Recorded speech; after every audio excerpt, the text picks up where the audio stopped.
Chapter 555. When Su Fingnian opened his eyes, he only saw Dong Tai squatting by his side. There was no sign of the devil Luo Yang. Su Fingnian was shocked to see a pale face like a thin piece of golden paper. Dong Tai, carrying a nameless sword on his back, looked at the ravines and collapsed city walls. He said calmly, "After the battle with Tuoba, I didn't win or lose. I traveled east to the ruins of the 9 swords of the Wu family.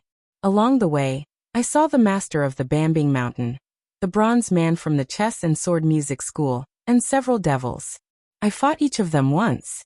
As for this Luo Yang, who just defeated Hong Jingyan, I found her in the air a long time ago. This tag team battle started with Tuoba and ended with Luo Yang. I didn't come here in vain. You're unlucky." After entering the city, she didn't have any killing intent. After sensing my sword aura, she wanted to use you as bait to force me to show myself. Su Fingnian said with a smile, "Beimeng didn't do the right thing this time." The new sword deity without a donkey or a peach blossom branch stood in front of a ravine. "I split the water when I see the water. I split the mountain when I see the mountain. This is the way of the sword Li Chenggang lent me. Even if the 9 people on the martial arts ranking were waiting in front, I wouldn't be able to take a detour. It might be a bit of a disappointment if I told other people about this, but since you came to Beimeng alone, you should be able to understand a little." Dong Tai seemed to know what Su Fingnian wanted to ask. He smiled warmly and said slowly, "Senior Li's sword split the mountain and the sky. I used my swordsmanship to seek the Tao and took a narrow path. Senior Li lent me his sword not because he wanted me to take his broad path, but because he showed me the scenery on that path. He didn't want me to change my path. This is the most valuable part. When I gave you the sword, I deliberately hid the secret of the 12 flying swords. Apart from wanting you to comprehend the Tao and cultivate on your own, it was also because I wasn't straightforward enough. If it were Senior Li, he wouldn't have been so shy." Su Fingnian nodded. Dong Tai turned his head and glanced at him with a smile in his eyes. "You're straightforward and not pretentious. No wonder Li Chenggang thought so highly of you." Su Fingnian smiled shyly. Su Fingnian was a junior interacting with his relatives, and elders was of course because they were relatives. That was a senior. Dong Tai was not a man who stood out from the crowd. He was middle-aged and always had a smile on his face. He was more like a good-tempered and easygoing neighbor uncle. He was even more elegant and dignified than Su Pu, who had been selling wine for many years. Especially when he didn't unsheath his sword and return to its original state, he was even more humble and amiable. Of course, Su Fingnian had also secretly imagined Dong Tai riding a donkey and shaking the peach blossoms. Amongst the green mountains and clear waters, or amidst the rain of arrows, he must have had the demeanor of an expert. Unfortunately, he didn't get to see it. Dong Tai looked at his chi and asked, "How did you get injured?" Su Fingnian said softly, "I fought with a few hundred cavalry. I was a little weak." Dong Tai teased, "You're the same as your father. You didn't know your place when you were young." To be honest, a few years ago, I had always felt that Su Xiao was not worthy of my sister and felt that it was not worth it for her. This time, when I went to northern Mang, I was stopped at the border. Su Xiao shamelessly caught me and forced me to drink. My impression of him changed a lot. Although I still don't understand why my sister eloped with him, I feel that at least she was happy and comfortable with a bumpkin like Su Xiao. Not to mention other things, Su Xiao only married her in his lifetime. It was already very rare, so there was nothing to feel sorry for. "Oh right, your gold-threaded sword embryo is more than half completed. It's a stone from another mountain to improve jade. I'm not curious. How did you obtain the morning sword by chance? Tell me about it." Su Fingnian turned around and pointed at the giant immortal's palace complex. He smiled and said, "I was thinking about things on the roof the whole night. When the sun rose from the east, and the first rays of the morning sun came from the east to the west and fell on me, I suddenly figured it out. It was also at that time that I realized that after every flying sword gained intelligence, it was a kind of secret sword technique." Dong Tai nodded and said softly, "That's why you can't talk about Tao with someone who doesn't have a root vessel. Your talent is not bad." Su Fingnian asked cautiously, "My eyes are bad. I didn't see whether there was a big disparity between you and Luo Yang." Dong Tai smiled and said, "There wasn't a big disparity. Luo Yang just defeated her martial brother from the chess and sword music school, Hong Jingyan. She came riding on the momentum. I, on the other hand, had to fight bitterly. Therefore her 800 rain sword strikes all hit me solidly. Right now my 5 viscera and 6 bowels are not feeling well. However, since I have reached the land immortal realm in the eyes of the world, I can still withstand it. As for her, she only suffered 1 strike from me and broke the pearl in her heart. It can be considered 1 pearl for 1 life. Half of it was done on purpose, and half of it was because she couldn't escape this calamity. Perhaps she wanted to kill 2 birds with 1 stone by inviting me to a duel. If you have the guts, go and investigate it yourself." Su Fingyan shook his head straightforwardly and said, "I'm lucky that she didn't come looking for me. I won't dare to seek trouble for myself." Dong Tai looked at the sky and sighed softly. "That old man Wang Xianji has been waiting for 60 years. We haven't been able to pull him down. Tuoba and Chao Changqing can't do it either. In the future, it's up to you, Luo Yang, Nangong Puji and the other youngsters." Su Fingyan was surprised. Dong Tai didn't keep him in suspense and answered, "I want to look for people with special abilities in the immortal mountains overseas to sharpen my swordsmanship." Dong Tai smiled open-mindedly and said, "There are millions of swordsmen in the world. There should be a few who truly live for the sword and die for the sword. Maybe in the future, if I can't return to the Central Plains, I'll borrow a sword before I die. Otherwise, the Jianghu will forget Dong Tai." Chapter 556. He then corrected himself. It's okay to forget Dong Tai, but you can't forget Dong Tai's sword. Before Dong Tai left, he pointed at the ruins in front of him. Seeing Su Fingyan nod, he said, "Beimeng's peaceful and blessed land has a foggy heavenly gate in the Tao Te sect. If you have the chance, you must go and take a look." Dong Tai carried his sword and chanted softly, drifting into the distance. "A dream like a banana, a deer like a mayfly, with a sword on its back, climbing up the cliff." For the next 3 days, a young scholar could be seen at the southern gate, carefully examining every sword mark and every ravine. The whole of Dunhuang City did not have the heart to care about such trivial matters. After knowing that the devil Luo Yang entered the city and entered the Yeting Palace, almost 10,000 people fled in one night. Later, when they saw that Luo Yang did not indiscriminately kill the innocent, and that the palace master of the Purple Gold Palace, Yanji, put out a notice to appease them, only then did 3,000 to 4,000 people return to the city. Other than the white-clothed Luo Yang, who had recently become the 4th person on the martial arts roll, the most talked about was the wine seller Su Pu, who had become the deputy governor of Dunhuang City, and climbed to a high position that was second only to the 2 of them. Some said that this person was the former governor's male companion, while others said that he was a devil who had hidden very deeply.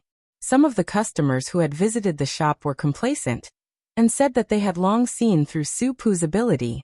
As for Boss Chiao, who had received a dozen sets of porcelain bowls and 5 or 6 spring festival couplets from the old eunuch, after a short period of trembling, he felt even more honored and his status skyrocketed. He had become the most popular merchant in the city. Su Fingyan was originally an outsider, so he did not care about worldly affairs.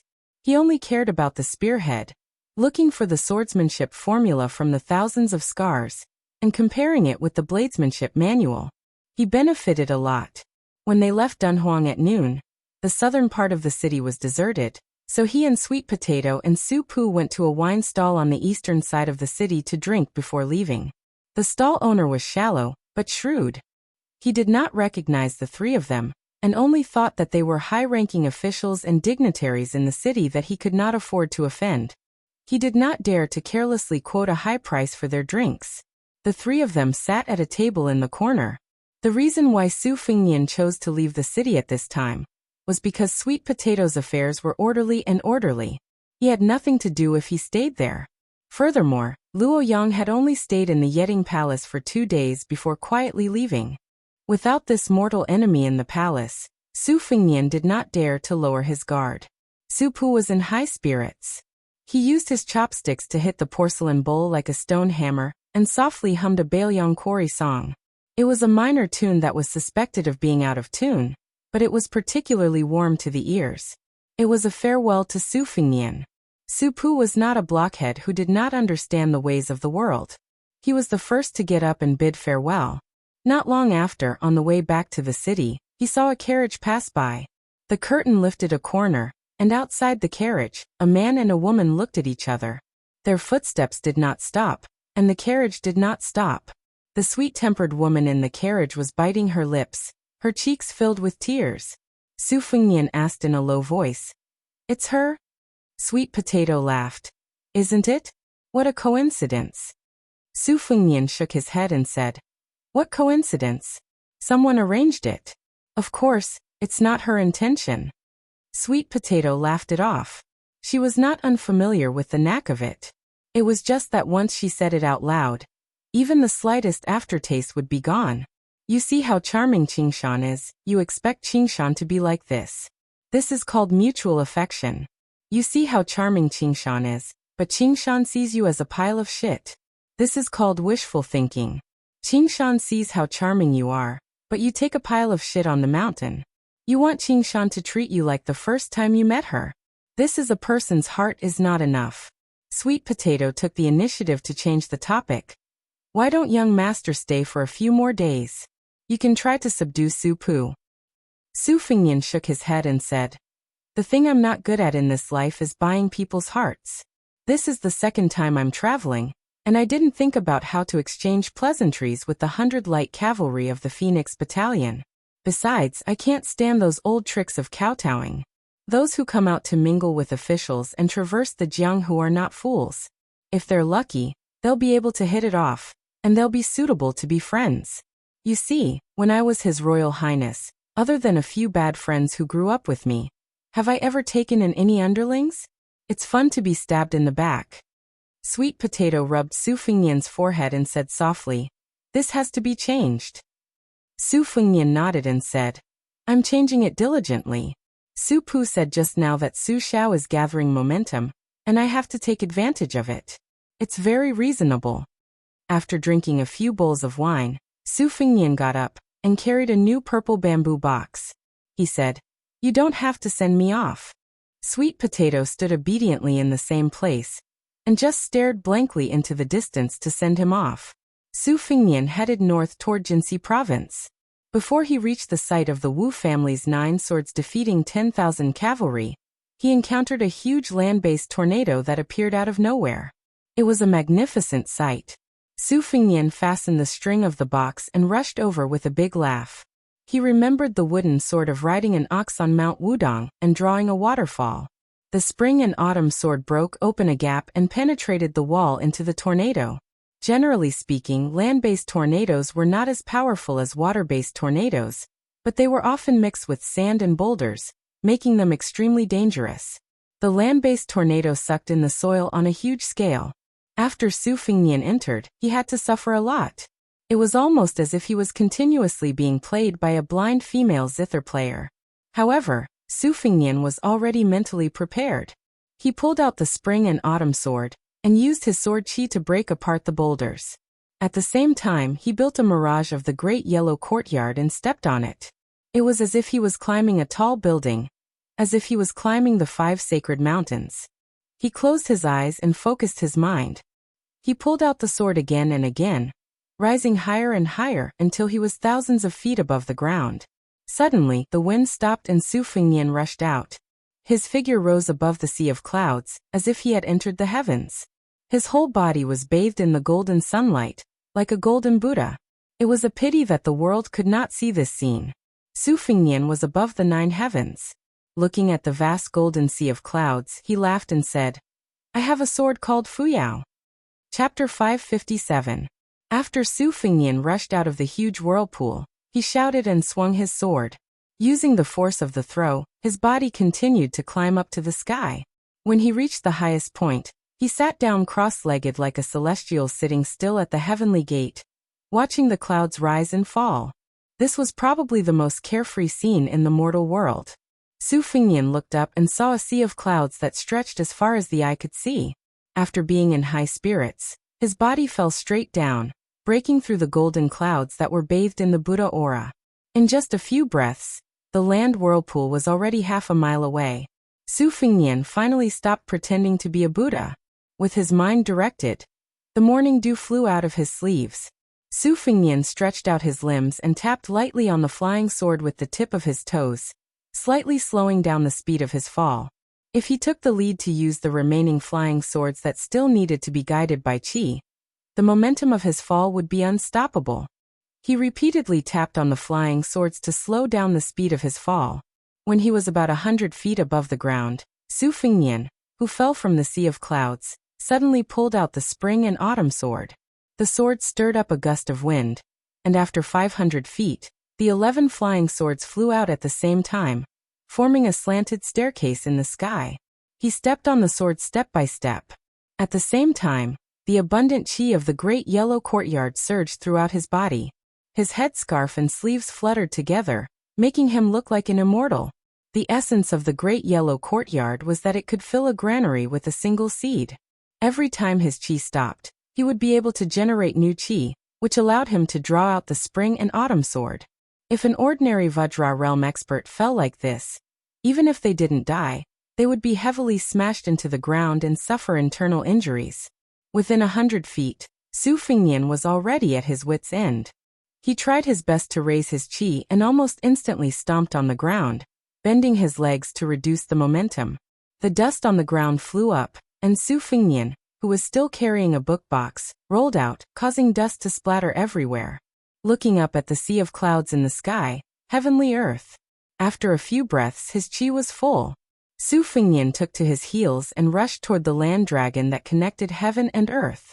Like before, he used the spring and autumn sword to split open a crack in the wall. After entering, he still chopped countless boulders with his sword, stepped on the rocks and floated up. Once again, he rushed out of the dark and dim land dragon's mouth. This time, Su Fingnian did not hover above the sea of clouds like an immortal looking into the distance. He purposely inhaled and exhaled, and his body was sucked into the whirlpool. The spring and autumn sword continuously chopped. This time, he was going against the flow downwards. The devil Luo Yang killed every immortal and Buddha she met. Dong Tai also said that Li Chuangong's way of swordsmanship was like meeting mountains and rivers. Su Fingnian did not believe that he could not chop a rootless land dragon.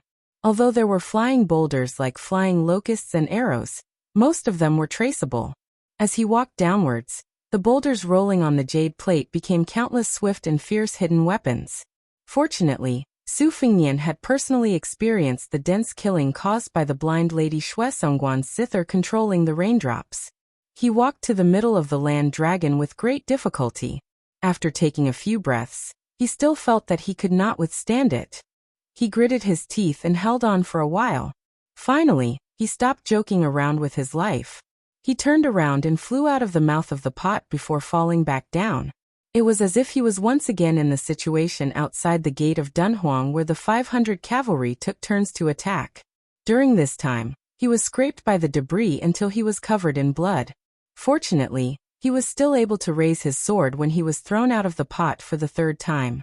Since he had lost a lot of blood, he did not want to waste it. In this way, Su Fingnian followed the land tornado to the north. In the world, there were people who rode on horses or boats and drifted along with a tornado. It was not known if this was unprecedented. However, after entering Beimang in Flying Fox City, he heard that the Qilin immortal of the Dao De sect had once crossed a reed to reach the 13th peak. And Tuoba, who used the Arctic ice field as a place to temper his body and soul, had once stood on the whale-floating sea. Compared to these two, Su Fingnian was not too far behind. Everything has life and death. After the shabbily dressed Su Fingnian had cultivated 6 swords, he noticed that the tornado had begun to weaken. It was not as powerful as before, so he began to continuously slash at the air wall with his sword to accelerate the dissipation of the land tornado. After throwing out the tornado for the last time, Su Fingnian suddenly raised his qi and stood above the sea of clouds. He glanced at the setting sun in the west. The clouds and mist were purple, presenting a beautiful scene of purple smoke curling up in spirals. Su Fingnian was intoxicated. At that moment, a thought flashed across his mind. Had she, who was riding on a sword, seen such a scene before? Falling back to the human world, the spring and autumn sword was no longer as powerful as the original land tornado. Landing on the ground was not a problem, but Su Fingnian was still immersed in his thoughts. As a result, he was kicked to the ground. Although he was temporarily alert, he still could not avoid the sneak attack.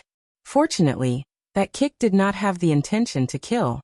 Su Fingnian was thrown a long distance away from the ground. The clothes on his body were completely torn. When he got up, he saw that it was the acquaintance he did not want to see the most in his life, the other Huang Baozhuang, Luo Yang. In the dusk, on the yellow sand, a white dress fluttered. Su Fingnian felt a headache coming on.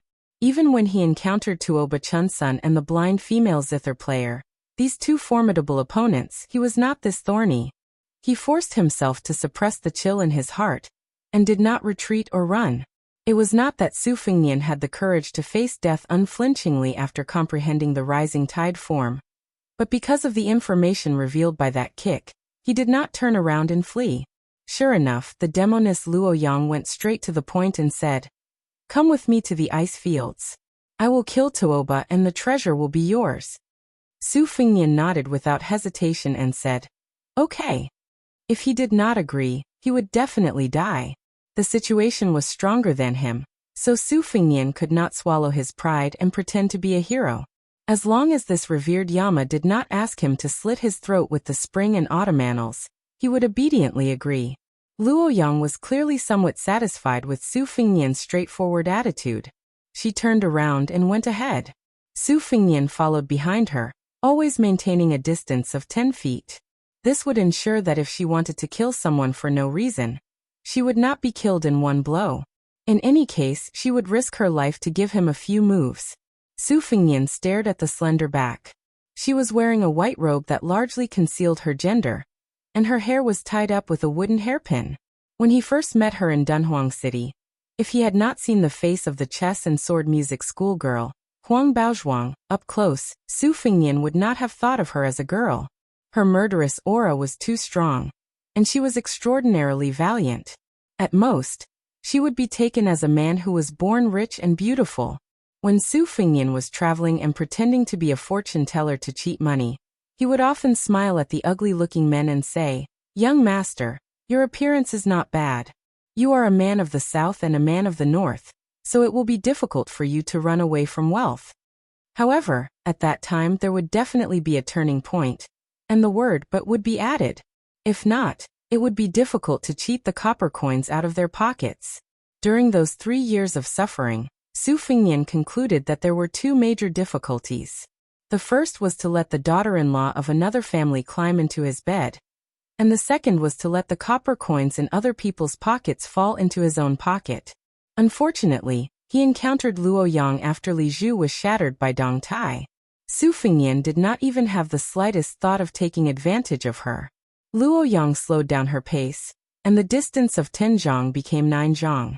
Su Fingnian quietly pulled back to 10 zhang, and when the distance became 9 zhang, Su Fingnian did not make any unnecessary moves, and allowed her to slowly close the distance to 3 zhang. This woman moved from Beimeng to the top 10 of the martial ranking, and after defeating Hong Jingyan, she became the 4th in the world. Although she lost to Dong Tai in the 3rd match, and stopped at the 4th place, since she had the determination to wrestle with Tuoba, then presumably the battle with Dong Tai that destroyed the city might not have been an all-out battle, because she had used her rain sword against Dong Tai's sword. Before this battle, the world knew that the demon Luo Yang killed people like picking up grass, but she had never used a sword. It was easy to imagine that the most frightening thing about Luo Yang was not her high ranking, but her rapid improvement at such a young age. She was clearly walking the same path as Wang Xianji and Tuoba, which was to use battle to nurture battle. With her back to Su Fingnian, Luo Yang said calmly, "You want to go to the site where the Wu swordsmen were buried?" Su Fingnian said softly, "That's right." Luo Yang said calmly, "Then you and I will meet in 20 days at Tai City in the state of Aquarius." With that, she swept away. Chapter 558. Su Fingnian, who had met Luo Yang and had made an agreement with her, felt a heavy weight weighing down on his heart. He stood where he was and looked at the graceful figure disappearing into the distance. With a gloomy expression, he sighed. On the way to the Wu family's 9 swords break 10,000 cavalry, he had already encountered a devil. He was extremely unlucky, As soon as this thought came to his mind, Su Fengnian, who had jinxed himself once in Dunhuang, slapped himself hard on the face. He took off his bookcase, changed into a new set of clothes, and continued on his way to Shihe province. In Dunhuang, Sweet Potato had told him about the situation of the ruins. 200 years ago, after the Wu family's sword tomb's elites had all come out and completed the magnificent feat of destroying everything, Bei Meng did not fly into a rage out of humiliation and vent his anger on the bodies of the Wu family's swordsmen. On the contrary, he gave them a grand burial. The swordsmen who died in battle were given a grave, a tablet, and a sword. A few swordsmen who did not accompany him at that time entered Bei Meng one after another, and built a hut to guard the tomb until they died of old age. Bei Meng, who specially stationed a team of armored cavalry at the battlefield, did not harm the swordsmen. After the swordsmen died, the descendants of the Wu family who guarded the tomb from generation to generation continued to take care of the tomb. This was a stark contrast to the Central Plains' practice of digging up the coffins of their enemies and whipping their corpses. When the scholars and celebrities of the Central Plains talked about the customs of the two dynasties, they only said that the northern barbarians drank raw meat and blood and were despicable. Su Fengnian calculated the distance with his fingers. When he arrived at his destination in Shihe State, he found out that the ruins were located in a small basin with a radius of 3 to 4 miles. What made him not know whether to laugh or cry was that perhaps there were too many sword practitioners who came here because of its reputation. Around this sunken basin, there were stacks of stalls selling wine, tea, and fruits. Without exception, no matter what the main business was, there were stacks of martial arts manuals stacked on top of the stalls. Among them, the Wu family's swordsmanship manuals were the most numerous. Their names were very scary, such as 9 Swords of the Wu family's Immortals, 10 Sword Techniques of the Sword Tomb, and so on. There were also other secret manuals, most of which had the subtitle, 18 Styles of Wang Xianji's Lifelong Secret Art. In any case, they were just scaring people. Su Fengnian spent some money to buy a bag of Shihe's specialty dried green fruits and dates. He picked up one of the manuals in front of him, which had the words, "If you miss this book, you will regret it for the rest of your life," written on the cover of the book. The vendor was a short middle-aged man with shifty eyes. When he saw business, he immediately spat. "Young hero, this secret manual is extraordinary. After reading this book, as long as you practice diligently for a few years, I can guarantee that you will become a level 3 expert. Don't look at the tattered books of the Wu family's swordsmanship that are sold at the next stall, which are full of extravagant praises. In this world, there is no such thing as becoming a sword immortal after just a few glances. Here, you get what you pay for. This mighty bull's divine art is the secret manual of the Xianyuan family in the Liang dynasty. Don't judge it by its reputation, but it is real.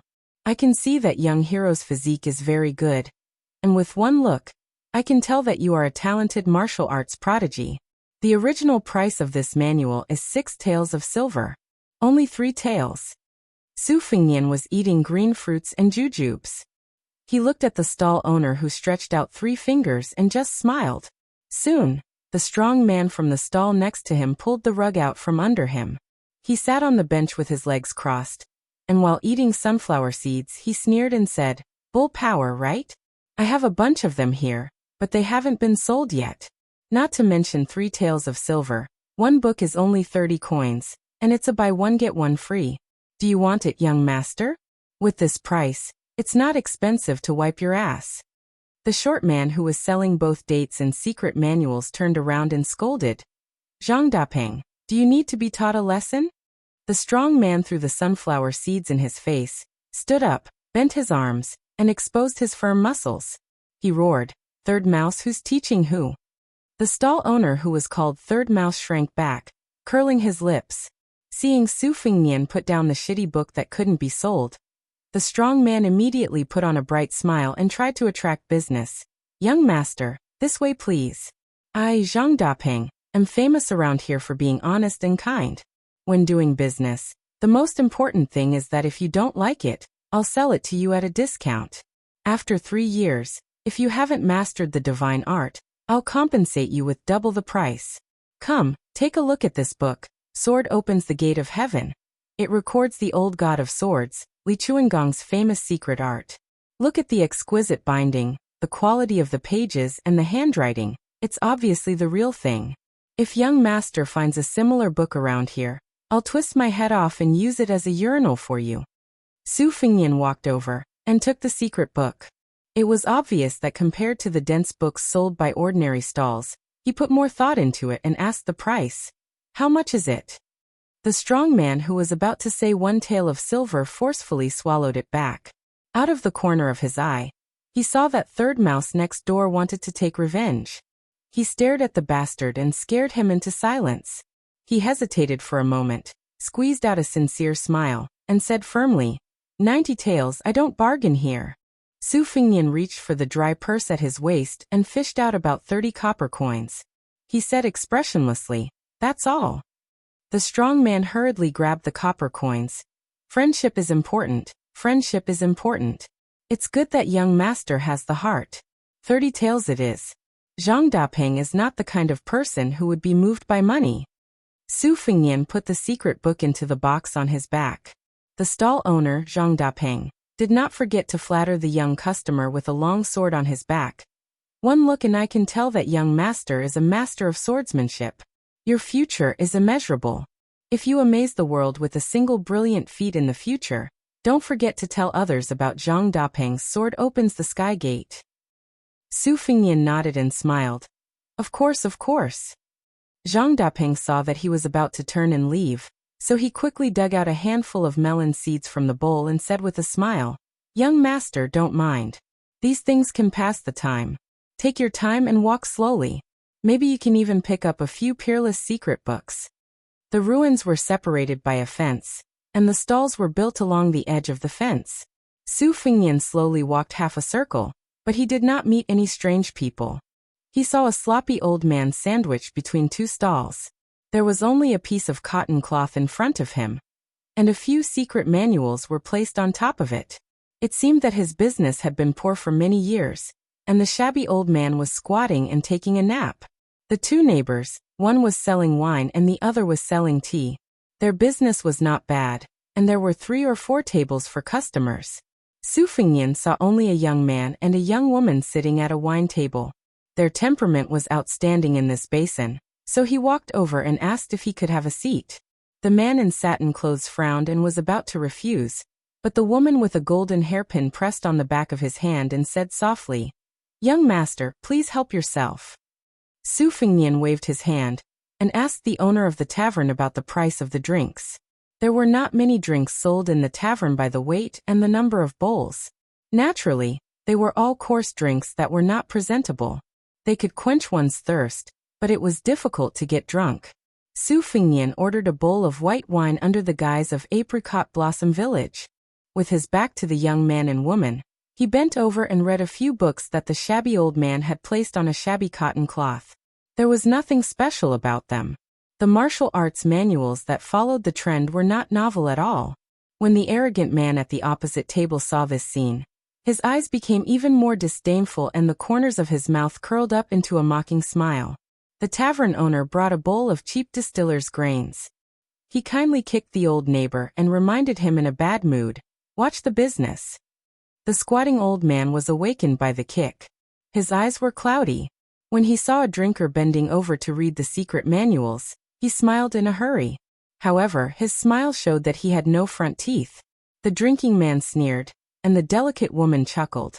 Su Fengnian took a bowl of wine and left the bench. He squatted in front of the cotton cloth that could not even be called a stall, and asked with a smile, How much are these books? The old man scratched his gray hair, and said with a silly smile, Young master, just do as you see fit. Just a few coins will do. They are all fake anyway. Su Fengnian took out the last 6 or 7 copper coins from his money bag, and handed them to the old man with no front teeth. The old man did not think it was cheap. He took it with a smile, folded 4 or 5 secret books, and handed them to the young master in front of him with both hands. Seeing that he was so stingy, the man at the same table looked at him with disdain. The woman also seemed to think that the young scholar's face was a bit tacky, and it was a waste of his elegant appearance. She drank half of the wine and left the tavern with the man who accompanied her. Su Fengnian, who was indifferent to this, sat back at the table. He opened the book box and put the secret books inside. After fiddling with it for a while, he seemed to be happy that he had found treasures. He waved at the tavern owner and said with a smile, "Boss, do you have any good yellow wine? It doesn't matter if it is expensive. Give me 2 bowls." The tavern owner smiled brightly and became more attentive. Yes, I will give you 2 bowls." Su Fengnian waited for a moment and took 2 bowls of yellow wine from the tavern owner. He squatted in front of the old man with no front teeth again and handed him a bowl. He asked with an authentic Dongyue accent, "Judging from your accent, you used to be from Dongyue, right?" The old man didn't dare to take the bowl at first, but when he heard the familiar accent, he took it and said with surprise, "Yes." Su Fengnian put down the bowl and went to the book box to take a secret book with a 50-tael banknote inside. He sat cross-legged facing the old man and said with a smile, "You can keep one for yourself." The old man didn't stand on ceremony and accepted it with a smile. He thought that this handsome young man was really a good person. People came and went, and it was bustling. An old man and a young man sat facing each other. They didn't talk much and just drank slowly. After finishing the wine, Su Fengnian paid the tavern owner and left with the book box. The old man was in a good mood and had nothing to do. He wiped his saliva and hummed a tune as he flipped through the book. Suddenly his eyes widened. The old man with no front teeth opened his mouth and stared at the back of the young man with a sword and a book on his back. He quickly closed the secret book that wasn't hidden at all. He was shocked and confused. One day, Su Fengnian approached the Wu family's swordsman graveyard. He was so close but he didn't enter. Chapter 559. With old Huang and the old man wearing the sheepskin fur coat, these 2 swordsmen in front of him, it did not matter whether he saw the Wu family ruins or not. Su Fengnian passed by the Wu family ruins, but did not enter it. Walking up the northern hillside, he found a group of buildings that were neither donkey nor horse, half temple, half Taoist temple. Green and white-robed Taoist priests and red-robed lamas mingled together, each of them soliciting pilgrims. Su Fengnian gnawed on dried green fruit and dates, bypassing the red-mottled outer wall, and stopped at the door to the rear courtyard. There was a bright red Taoist peach talisman hanging above the door. The couplet was written in the characters of the Central Plains. It was rare to see the strong strokes and silver hooks. It was quite a Buddhist style. No matter how lawless you are, seeing this bright mirror hanging high above, ask yourself if you still have the guts? You must know that I can be lenient and forgiving. Put down the butcher's knife and quickly turn around. Su Fengnian crossed the threshold. It was dusk. A group of lamas wearing red robes had finished their evening classes and were sitting on the floor of the corridor outside the main hall, discussing sutras. The older lamas were already 70 or 60 years old. The younger ones were only 7 or 8 years old. They were all wearing red velvet robes. Some of the more lively young lamas simply sat on the railing. They had not been cultivating for a long time, making a string of squeaking noise. The older lamas held the Buddhist prayer beads in front of their chests. Their expressions varied. Some of the debaters were in high spirits, some had knitted brows, while the spectators were either deep in thought or cheerful. Su Fengnian did not approach. He stood quietly in the distance, listening with some difficulty to those Beimeng Gatha debating with each other. The last rays of twilight scattered. Several of the young lamas, who were absent-minded during the debate, saw the pilgrim Su Fengnian. They grinned and turned their heads to whisper to each other. It was not clear whether they were talking about the new sutras and Buddhist doctrine, or the appearance of a certain elder sister who burned incense the day before. The inside and outside of the courtyard were only a few feet high, a small threshold that could be crossed in one step. But to be out of the secular world was the big threshold. Su Fengnian walked along the wall. Along the way, a middle-aged monk came toward him with a wooden basin in his hand. His expression was calm. He gently saluted with one hand. Su Fengnian returned the salute and went to burn 3 incense sticks outside the main hall to worship the Buddha, the Dharma, and the monks. For some reason, he thought of the impending catastrophe of the 2 dynasties, as well as the dragon tree monks saying that one must have the Buddha's heart even without the Buddha's image and Buddhist scriptures. He sighed with emotion. Could an old monk of the 2 Zen temples withstand it? Su Fengnian shook his shoulders, tightened the belt, and slightly hung the bookcase. He was about to find a way to leave through the main entrance when he saw a familiar man and woman coming out of the hall. They were the diners sitting at the same table at the wine stall. The man wore a silk robe, his face was like jade, and he had an elegant demeanor. Around his waist hung a string of golden chains, which was very popular among the scholars of the Southern dynasty. The woman was delicate and virtuous, wearing a golden hairpin, and her hair was swaying. She had the appearance of a pretty girl from a humble family, but she had the air of a lady from a noble family.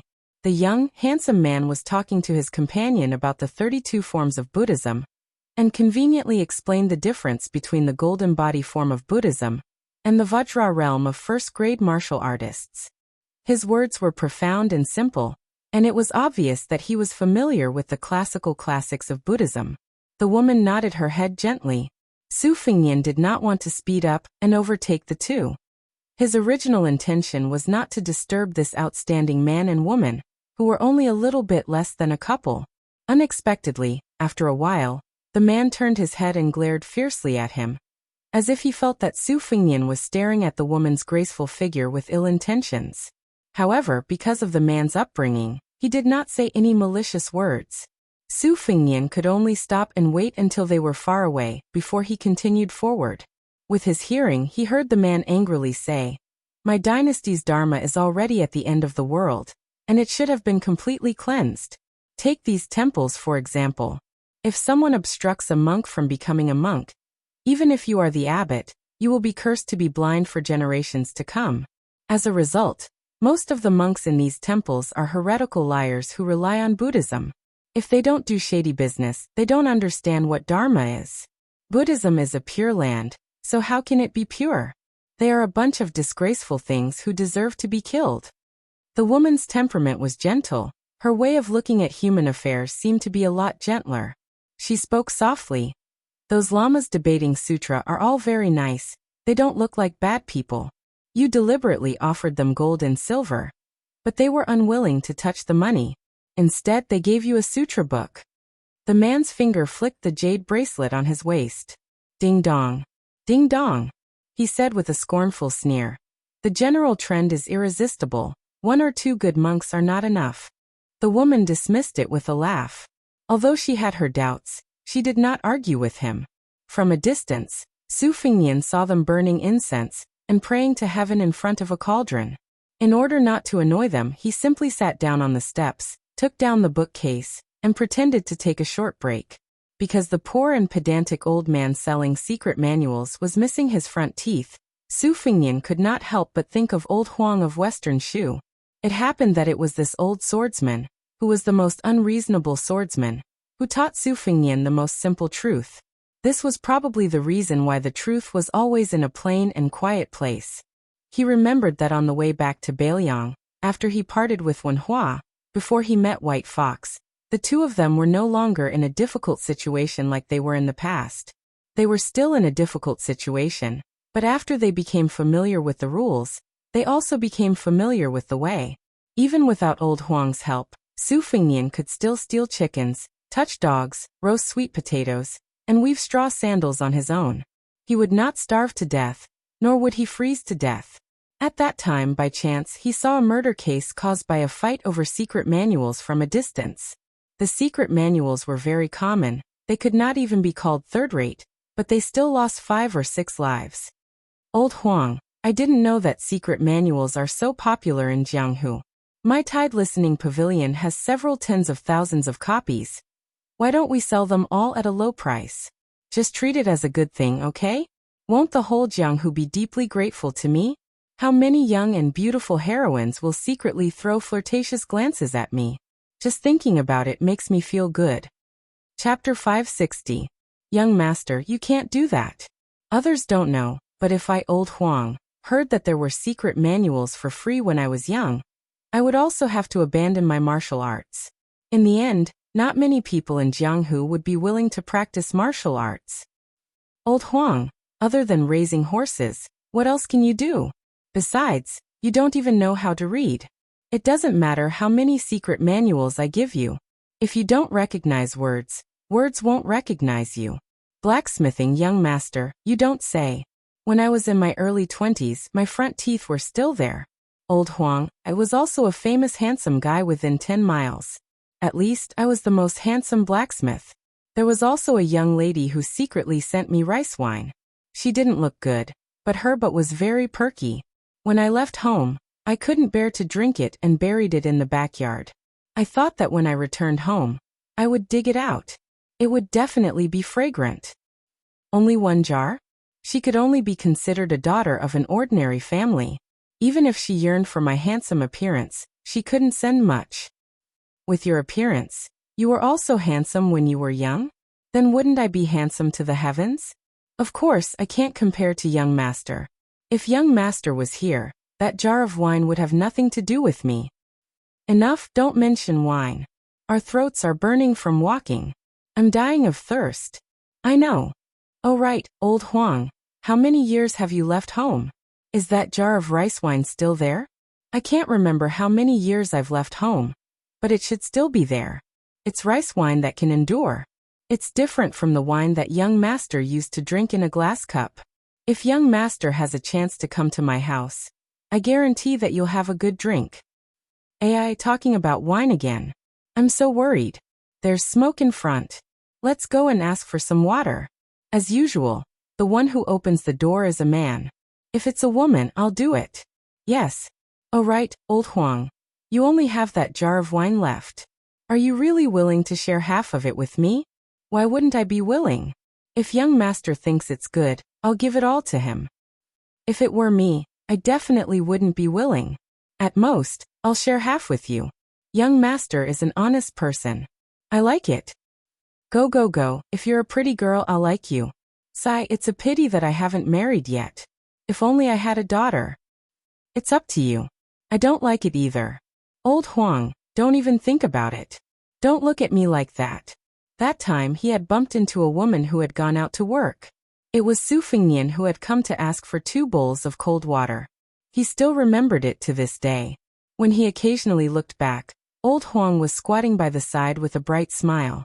As always, he was missing his front teeth and looked very comical. While drinking water, old Huang did not forget to naively talk about how good it would be to have a daughter. Old Huang, if you have a daughter, I'll marry her. However, these words were like the yellow wine that didn't make it into their stomachs. They couldn't say it out loud. Su Fengnian sat on the steps in a daze. Somehow, the woman saw his figure and took the opportunity to go to the Taoist temple to talk about immortality with an old Jinren. She hesitated for a moment and came alone. She stood at the bottom of the steps and smiled warmly. Su Fengnian's detection of the qi of heaven and earth had almost reached the realm of Vajra warrior. He just turned a blind eye to her. The woman was not in a hurry to speak. She seemed to be thinking about how to phrase it. After all, it was somewhat unreasonable for a woman to strike up a conversation with a man. Especially for the descendants of the Southern dynasty, most of the Central Plains customs had been passed down. The woman stood under a dragon claw locust tree that was rarely seen in the northern Mang territory. The afterglow was faint, and even though the locust tree was old and clumsy, it could still be considered luxuriant, setting off the woman's slender and elegant figure that was not tainted with vulgarity. Unfortunately, Su Fengnian was no longer that young prince who flirted with women. Regarding this, he only felt that it was a pity that such a good flower had been taken by a pig. He did not have a good impression of that young master who spoke without thinking, but this did not mean that he would step forward bravely and save her from the abyss of suffering. There were too many women in the world who were willing to be deceived by the flowery words and flowery speech of a man who was superior in appearance or outstanding in talent.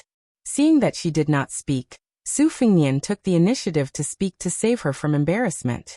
He smiled and said, "May I know your name, miss?" This was something he had learned from Wen Hua. The fellow with the wooden sword had no ink in his stomach, and it was unknown where he had learned this trick from. Every time he met a girl he liked, he would have to thicken his skin and ask, "Miss, what is your name and where do you live?" When they were traveling together, Wen Hua had said this sentence dozens of times. The last time they met, Wen Hua said that he really liked a woman. Su Fengnian did not know whether it was true or not. The woman was slightly embarrassed but still said softly, "Lu Chen." Su Fengnian understood in his heart that she was undoubtedly a remnant of the spring and autumn period. When the Liang dynasty ruled the world, she was bitterly called Lu Chen of the divine land by the scholars of the Central Plains. As long as one had the surname Lu, in the southern dynasty of Beimang, one could probably find 2 or 3 people named Lu Chen out of 10 after they went north. However, a woman named Lu Chen was still relatively rare. Su Fengnian saw the man accompanying her walk out of the main hall, with an old Taoist priest with the demeanor of an immortal. He stood up, carried his bookcase, and walked towards the main door. Taoism and Buddhism shared incense in the same courtyard. In the Liang dynasty, it would definitely be regarded as an evil practice. In Beimang, one could tell the autumn from a single leaf. When Su Fengnian was discharged from the hospital, he remembered a wonderful story in Jianghu. The sick tiger Yang Taisui went to Mount Longhu to have a talk with Qi Xuanzhen, the first person in 100 years of orthodoxy. Qi Xuanzhen patted Yang Taisui on the top of the lotus, and half of the devil-slaying platform collapsed. It was said that the immortal patted one's head and tied one's hair to achieve immortality.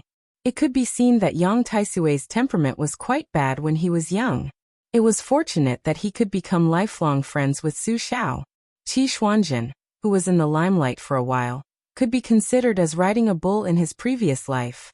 Su Fengnian subconsciously reached out his hand and rubbed a circle. As he walked forward, he continued to draw circles. It was similar to the situation on Mount Wudong when Hong Xixiang was imparting the wisdom of the Wudang sect. The immortal patted his head. Chapter 561. Su Fengnian heard a lot of high-pitched songs along the way.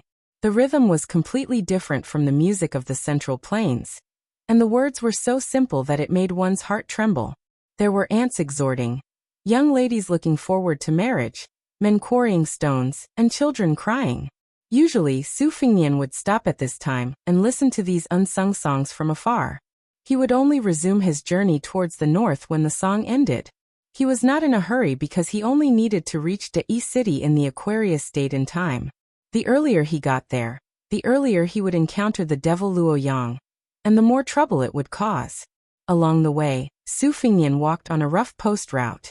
Half a day later, he even met the young man and woman who were traveling on horseback.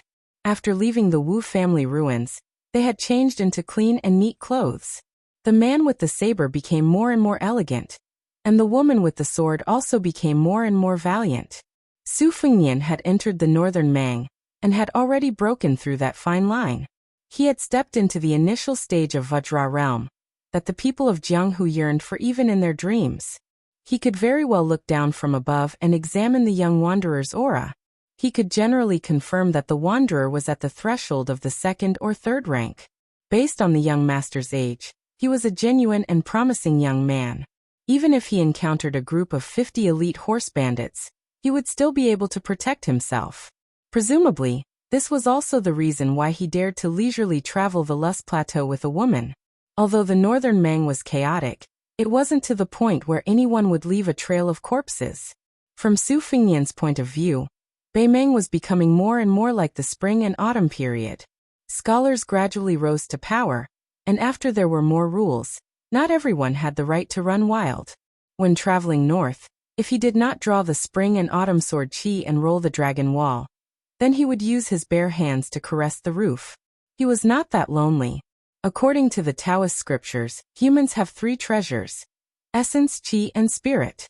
Essence and spirit are physical objects, and spirit travel is a form of change. Therefore, it is possible to know about the state of ghosts and gods. Putting aside these seemingly mysterious things, spirit, qi, and spirit are the most precious of the 3. That is why there is a saying that a demigod's spirit travels outside his body. The way of the sword was complicated and could be roughly divided into the way of the sword and the way of the sword. The way of the sword focused on the way of the sword, and the way of the sword was the best example. The way of the sword focused on the way of the sword, and there was no shortage of people who focused on the way of the sword. The way of the sword focused on the way of the sword, and the way of the sword was similar to the way of the sword. The way of the sword was similar to the way of the sword, and the way of the sword was similar to the way of the sword. The way of the sword was similar to the way of the sword, He was fascinated. These 4 simple words were extremely difficult for a martial artist. Talent, luck, hard work, none of these could be missing. On a scorching afternoon, Su Fingyan didn't know whether to laugh or cry. He saw 2 familiar people who had fallen from the sky. He didn't know if the man and woman were extremely unlucky as they bumped into a huge force that he couldn't tell if they were horse bandits or elite troops. Hundreds of people and horses were wearing leather armor, and each of them carried a standard weapon. It was also the fault of the pampered young master, who didn't know how to appreciate human relationships. After being provoked by an elite armored leader, he pulled out his blade and completely destroyed the armored soldier's face. After charging and striking him down from the horse, he even added another blade. If it wasn't for the fact that the fish scale armor was better than normal leather armor, he would have been chopped to death. This angered the crowd. The grassland roaming hunting had always been utilitarian. They all swarmed up, arrows raining down, spears stabbing out, and started a dozen rounds of battle against the arrogant young master. If he had reached the 2nd-level master realm, he would have been able to escape. Unfortunately, he had to protect himself and kill the enemy, and also had to worry about the safety of the girl. He couldn't handle the tide of attacks, and his blood was stirred up.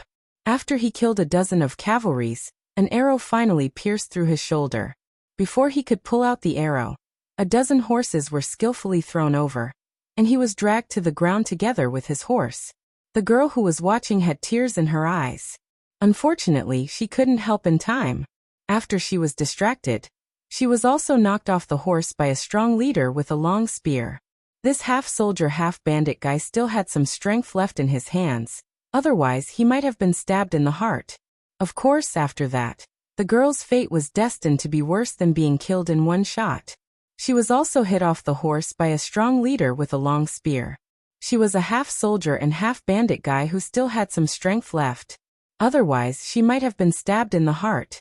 Of course, after that, the girl's fate was destined to be better than being killed in one shot.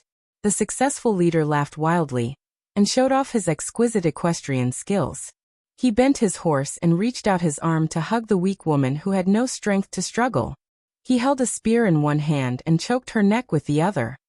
He pulled the reins and deliberately stopped the horse to turn around, showing off his power to the red-faced young master on the ground. Su Fingyan squatted on a slope and chewed on a dried green fruit. He watched the battle from the beginning to the end with a great disparity in numbers. He felt sorry for the handsome young master of the Southern Dynasty. It was obvious that he was a fledgling who had not experienced much killing. Originally, with his fighting skills and strong combat power, he could have protected her and escaped far away. Even if they could not escape the pursuit, as long as they were not completely surrounded, there would be much room for maneuver. When the Jianghu warriors fought against the enemy's armored soldiers, many of the so-called hundreds or even thousands of people could fight against them. It was rare to see someone like Li Chungang, who did not retreat at all. Most of them fought as they retreated.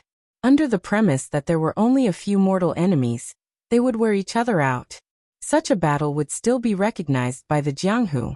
Su Fingyan speculated that this Gong son of a noble family had probably heard too many heart-wrenching legends of the seniors, and had become a one-track mind. That was why he was exhausted by the not-so-brilliant method of the 100-man cavalry. Su Fingyan's eyesight was not bad now, and he could tell that the man's moves and routines were all brilliant and ingenious. On the chessboard, he had many new routines that had never been spread before.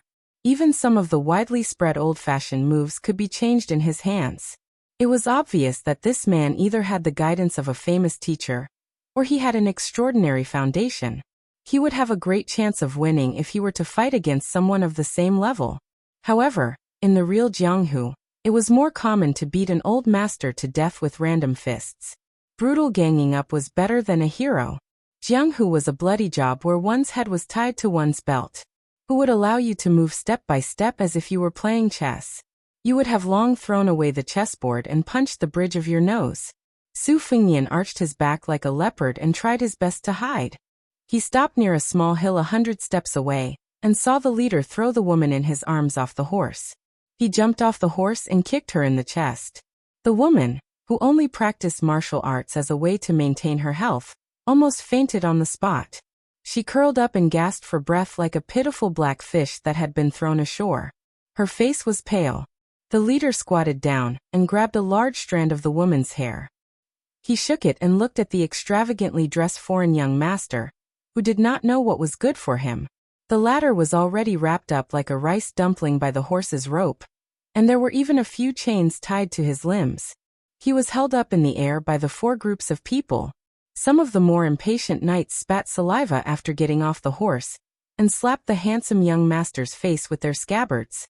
After a tough battle, more than 20 brothers had died. Everyone would be bloodthirsty to make a living in the desert. On one hand, human lives were worthless, and killing people for their goods was common. However, on the other hand, their brothers had to be worth money. This had nothing to do with brotherhood, but if they were not careful, they would be eaten by other people. This group of people had their current status because of the big fish eating the small fish time and time again. If they had a few dozen people, they would be able to act like a big boss. If they had 100 people, even the imperial army would have a headache. If they had 8 or 1,000 people, then they would not be able to be horse bandits. They would just go to the imperial tent and get a general. This was the unwritten rule of the Shiha province. When they reached 300 people, they could openly go to the provincial capital where the festival edict was stationed. They could get whatever they wanted. In short, the number of brothers they brought was the same as the number of officials. These cavalrymen were typical Baimang people. Their hair was shaved and braided at the back of their heads. The brawny man in fish-scale armor turned his head and did not say anything. The 4 groups of dismounted cavalrymen who were pulling the iron chains also understood tacitly and began to tug of war with hideous smiles.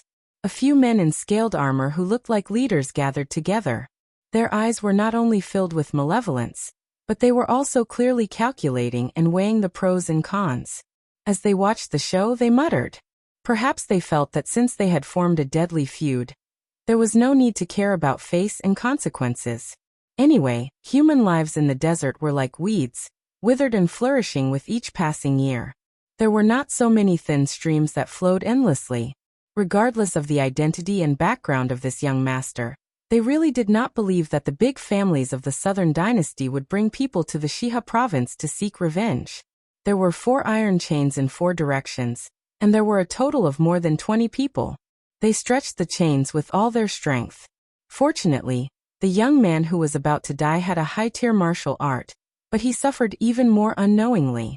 One of the horse bandit leaders felt that it was not enough, so he ordered his subordinates to get on their horses and put another iron chain around the young man's neck.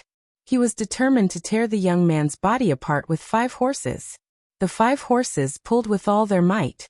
The young man's eyes were red, and his wrists and ankles were bleeding. Not to mention his weak neck, he let out a miserable roar like a dying beast. The only thing left in his body was his chi. The iron chains trembled like ripples in water, and it actually caused the 5 horses to take a few steps back. Suddenly, the iron chains became as straight as spears, and the horses holding the chains immediately died. No one had expected this person to be so brave and fierce. The leader in fish-scale armor vented his anger on the young woman. He threw her to the ground and handed her over to his subordinates to look after. He personally got on his horse and called for 4 of his strong subordinates to deal with this dying beast that could not be underestimated. The warhorse's hooves moved forward with great difficulty. Blood poured out from the young man's limbs and neck. If there were no accidents, the relatively weak neck would be torn apart first, followed by the arms and legs. However, these horse bandits were skilled at this. The cavalrymen in charge of pulling the 5 corpses were very particular about strength. They would tear off the young man's arms and legs first, leaving behind the neck and the remaining leg. Only then could this bloody feast be considered complete. Chapter 562. Compared to hanging corpses with spears and lances, this kind of method was even more vicious and horrifying. It was a method invented by the Northern Mang's border army. It was unknown how many Liang dynasty captives had died under these 5 horses. The only flaw was that the Northern Liang army loved to fight to the death. After the battle, there weren't many survivors. Moreover, there were many small-scale skirmishes that happened without warning, often between the 2 armies' most elite crossbowmen and horse stalls. The Northern Liang army always had the advantage. Therefore, a captured Northern Liang captive was more valuable than any beautiful woman in the Northern Mang royal court. Often, they could be sold for a jaw-dropping price.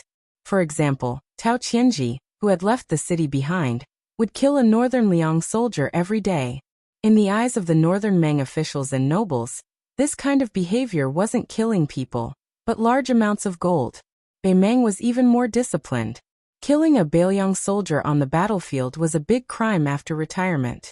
Just as the man was about to be torn apart, the 5 people on the horse died almost instantly without any obvious wounds.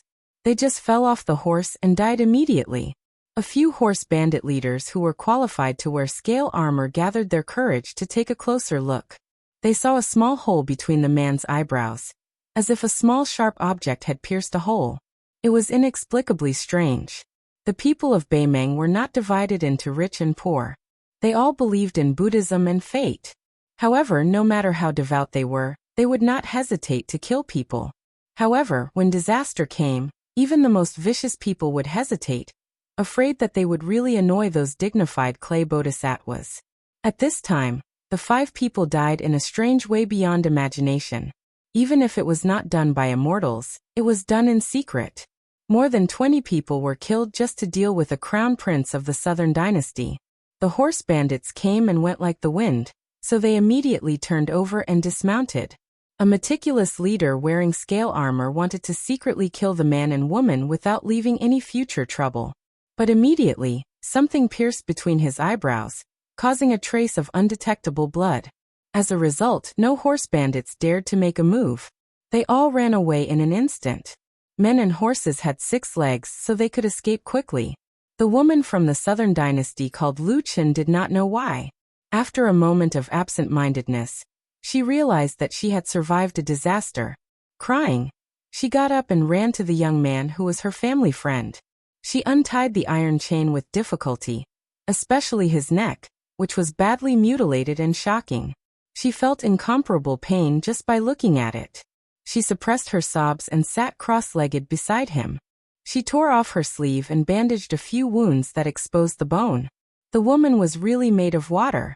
Her tears did not stop. She softly called his name, Zhonggue, over and over again, afraid that he would die here. She did not have the courage to live alone. The journey back was thousands of miles. How could she, a weak woman who was more familiar with holding a sword than holding an embroidery needle, go back? Besides, if he died, what fun would there be for her to live? The young man who was lucky enough to walk back to the world of the living slowly took a breath. After exhaling a large mouthful of turbid air, he forced a smile and said with difficulty, "I won't die." Taking back his flying sword, Su Fingnian wanted to leave, but he saw a horse in the distance who was still looking at him. He had to be patient and stay where he was to ensure that he would see the Buddha through to the west. Once again, he rode his sword out of his sleeve and assassinated the unlucky horse gang. He leaned close to the ground and listened. The horse gang finally accepted their fate and fled. Su Fingnian quietly stood up, carrying his bookcase, and was about to walk away. He took it as a chance encounter, and was doing a chivalrous deed for once. He did not expect the woman to repay him with her body, nor did he expect the young man from the aristocratic family to bow down to him. This kind of brotherly relationship was too pretentious to bear any scrutiny. Digging around, he took out the last few dates and threw them into his mouth. He saw the swordsman who could no longer stand up fall to the ground with the woman's help, bleeding profusely. However, the woman was not skilled in treating external injuries, so she was helpless and could only choke with sobs. The man with a bright future naturally did not want to die in the wilderness. It was just that no one could help him. He sat on the ground, his face as ferocious as an evil spirit. It was unknown whether it was caused by the pain or the sadness of his past. The woman looked even more heartbroken and guilty. She regretted that on the way back, he had tried to sleep in the same bed several times, but she refused because of her modesty. If she had known this would happen, she would have given him her virginity. Su Fingnian saw that after the arrogant man was beaten into the dust, his spirit began to slack again. He showed signs of dying if he was not treated in time. He frowned and had to walk out of the small mound. His figure appeared in the world, and he had to pretend that he saw injustice on the road. He ran in small steps toward the man and woman, squeezing out a flawless face of fear and nervousness. The young man's eyes were already cloudy, but when he saw Su Fengnian, he showed a touch of light. When he did not find any flaws, he returned to his deathly stillness. However, he gently put one hand on the iron chain. Su Fengnian squatted in front of them, took down the book box, and turned his back to the man and woman who had survived the disaster. The man seemed to be thinking about something, but in the end he did not use the iron chain as a weapon to kill this kind-hearted passerby. Su Fengnian, who seemed to be oblivious to everything, hurriedly took out a porcelain bottle from the book box that he had brought from Dunhuang. It contained an ointment that was as black as ink. It was an ointment that could reconnect tendons, lengthen bones, and grow flesh. The ointment was like oil mixed with water, and it was very sticky. The mouth of the bottle was facing down, and it did not pour out in torrents. It was just like the scene of water droplets sliding down a lotus leaf, slowly dripping down. The young man's eyes were cold as he looked at the black ointment dripping on the wounds on his hands and feet. It was cool to the bone and indescribably pleasant. Because he knew the goods, he was more shocked in his heart. How did this stranger, who could only spend a few coins to buy a fake secret manual, get this bottle of ointment that was worth 100 or 200 gold? Su Fengnian rolled up his sleeves and wiped the sweat on his forehead. He raised his head and smiled with a pained expression, as if he had just made up his mind after a great struggle. He handed the bottle to the woman called Lu Chen and said with a grimace, "This ointment is a secret ancestral recipe. One bottle can be sold for a lot of silver. Apply it 3 times a day in the morning, afternoon, and night. In less than half a day, this young master will be healed." "Oh right, I didn't have time to tell you my name at the Wu family sword tomb. I'm Su Lang, also from the Southern Dynasty. I live in Lion Alley in Maple City." Su Fengnian obviously hesitated for a moment, and then said in a low voice, "Not to mention the ointment, this handmade celestial globe porcelain bottle is also worth some silver." Lu Chen seemed to have heard a rather funny joke. She felt relieved and smiled through her tears. She wiped away the tears on her cheeks and said softly, "When young Master Zhong and I return, we'll definitely go to Maple City to visit young Master Su." When he heard the words young Master Zhong, that had exposed his identity, a trace of gloom flashed across Zhong Gui's face. However, he hid it well. He clenched the hand that had loosened the iron chain, and tried to maintain a calm expression. He brushed his hand across his neck that had stopped the bleeding and said softly with a smile, "Of course I should thank young Master Su for saving my life." Su Fengnian continued to play the role of an ordinary scholar who was shrewd but not smart. He smiled and said, "You flatter me, you flatter me." Although Lu Chen was born in a noble family of the Southern Dynasty, there were a few elder brothers in the family who supported the heavy burden. It was not her turn to personally experience the storm. Her mind was relatively simple. Her knowledge of schemes was limited to the hearsay that was used as a joke by her elder brothers. Her experience was shallow and natural. She could not detect the subtle changes that Zhong Gui had made, and could not see through Su Fengnian's untraceable disguise. To the children of wealthy families, like Lu Chen and Zhong Gui, who were so honorable that they could become the honored guests of the Shiha State Festival Edict, they did not have to care about the schemes of ordinary people. However, today's unexpected disaster made her feel especially grateful. Su Fengnian asked, "Do you want me to escort you back?" Lu Chen wanted to nod and agree, but Zhong Gui shook his head and said, "No need." At this moment, the noble demeanor of the heir of a noble family was unmistakable. Lu Chen did not know the knack of it, and only thought that Zhong Gui could not put down his face. Seeing that his eyes were firm and stubborn, she could not say anything more. Su Fengnian smiled and reluctantly glanced at the porcelain bottle in Lu Chen's hand before he stood up and bid farewell. Lu Chen had a good impression of this stranger's shallow pretense. Compared to those Southern Dynasty scholars who used to wag their tails and pretend to be Taoist, he was much more pleasing to the eye. She suddenly widened her eyes. She saw that the man carrying the booklet had just stood up and turned around when he was hit in the back by the iron chain that was like a straightened poisonous snake.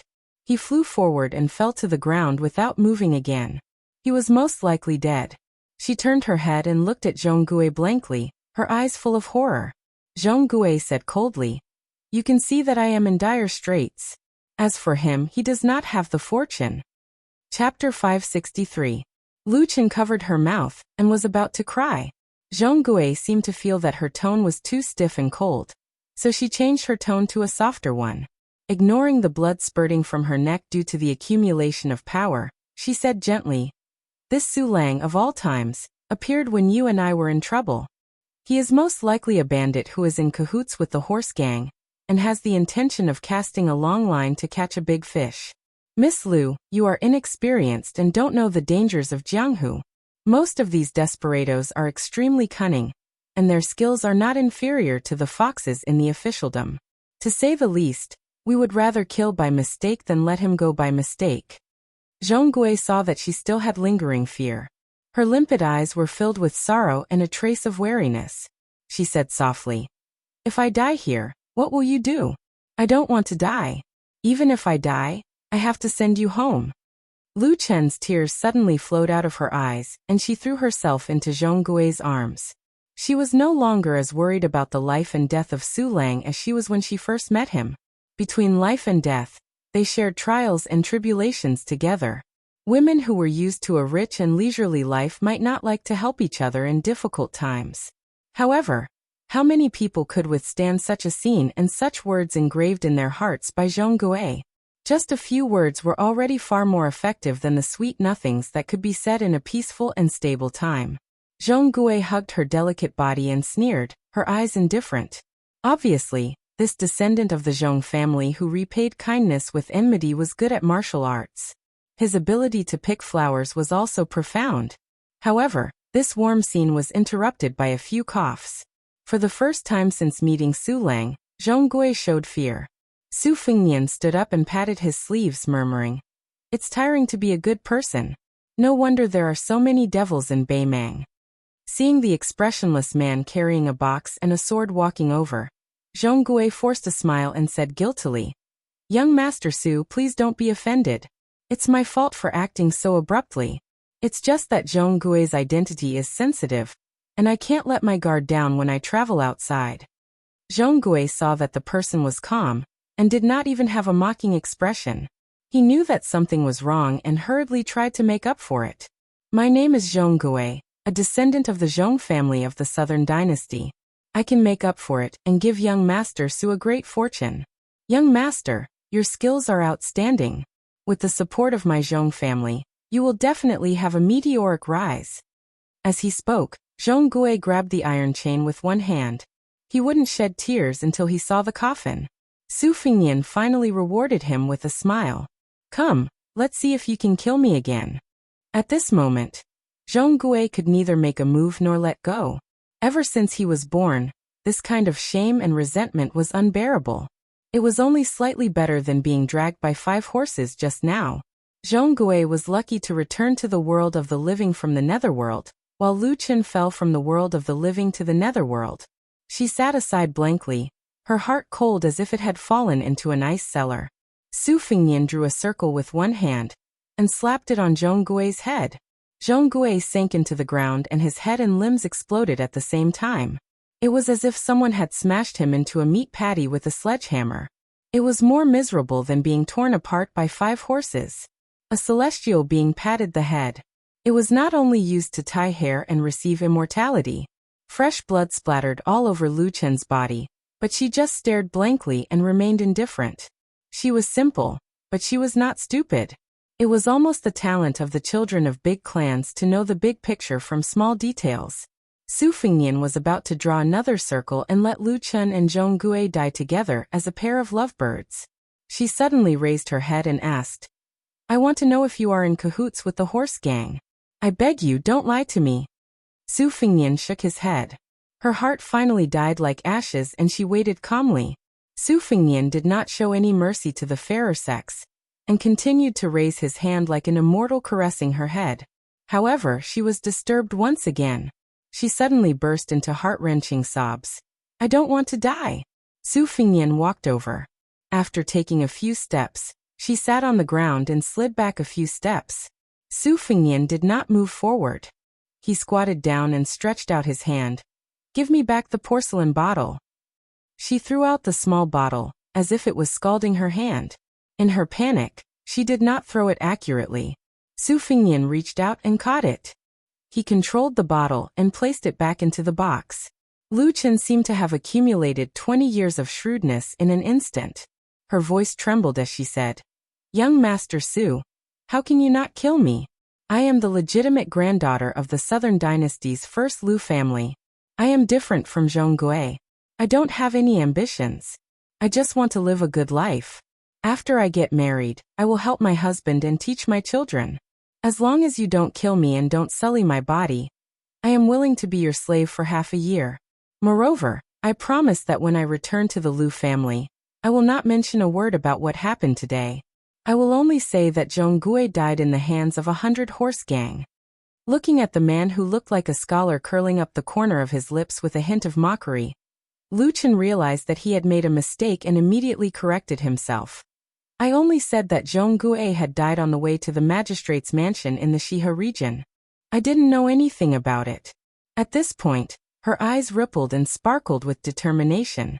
She bit her lips and said slowly, "If you don't kill me, I'll say that I've had sex with Zhong Gui. If the Zhong family doesn't believe me, they can get the old maid to check my body. They won't be able to find any flaws."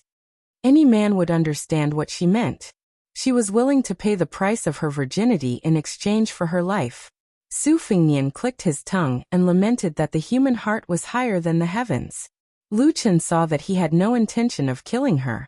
She reached out and stroked a strand of messy hair on her temples and continued, "I don't dare to hope that you will return to the Lu family with me. However, since you have something on me and my Lu family has a good reputation in the Southern Dynasty, I will not allow such a big scandal to spread. I also don't want to provoke the Zhong family because of this. Therefore, you don't have to worry about me not being obedient to you. You only need to involve me from afar. I am willing to be your marionette. I believe that with your outstanding skills and wisdom, you will be able to find a way to control me and not get into danger."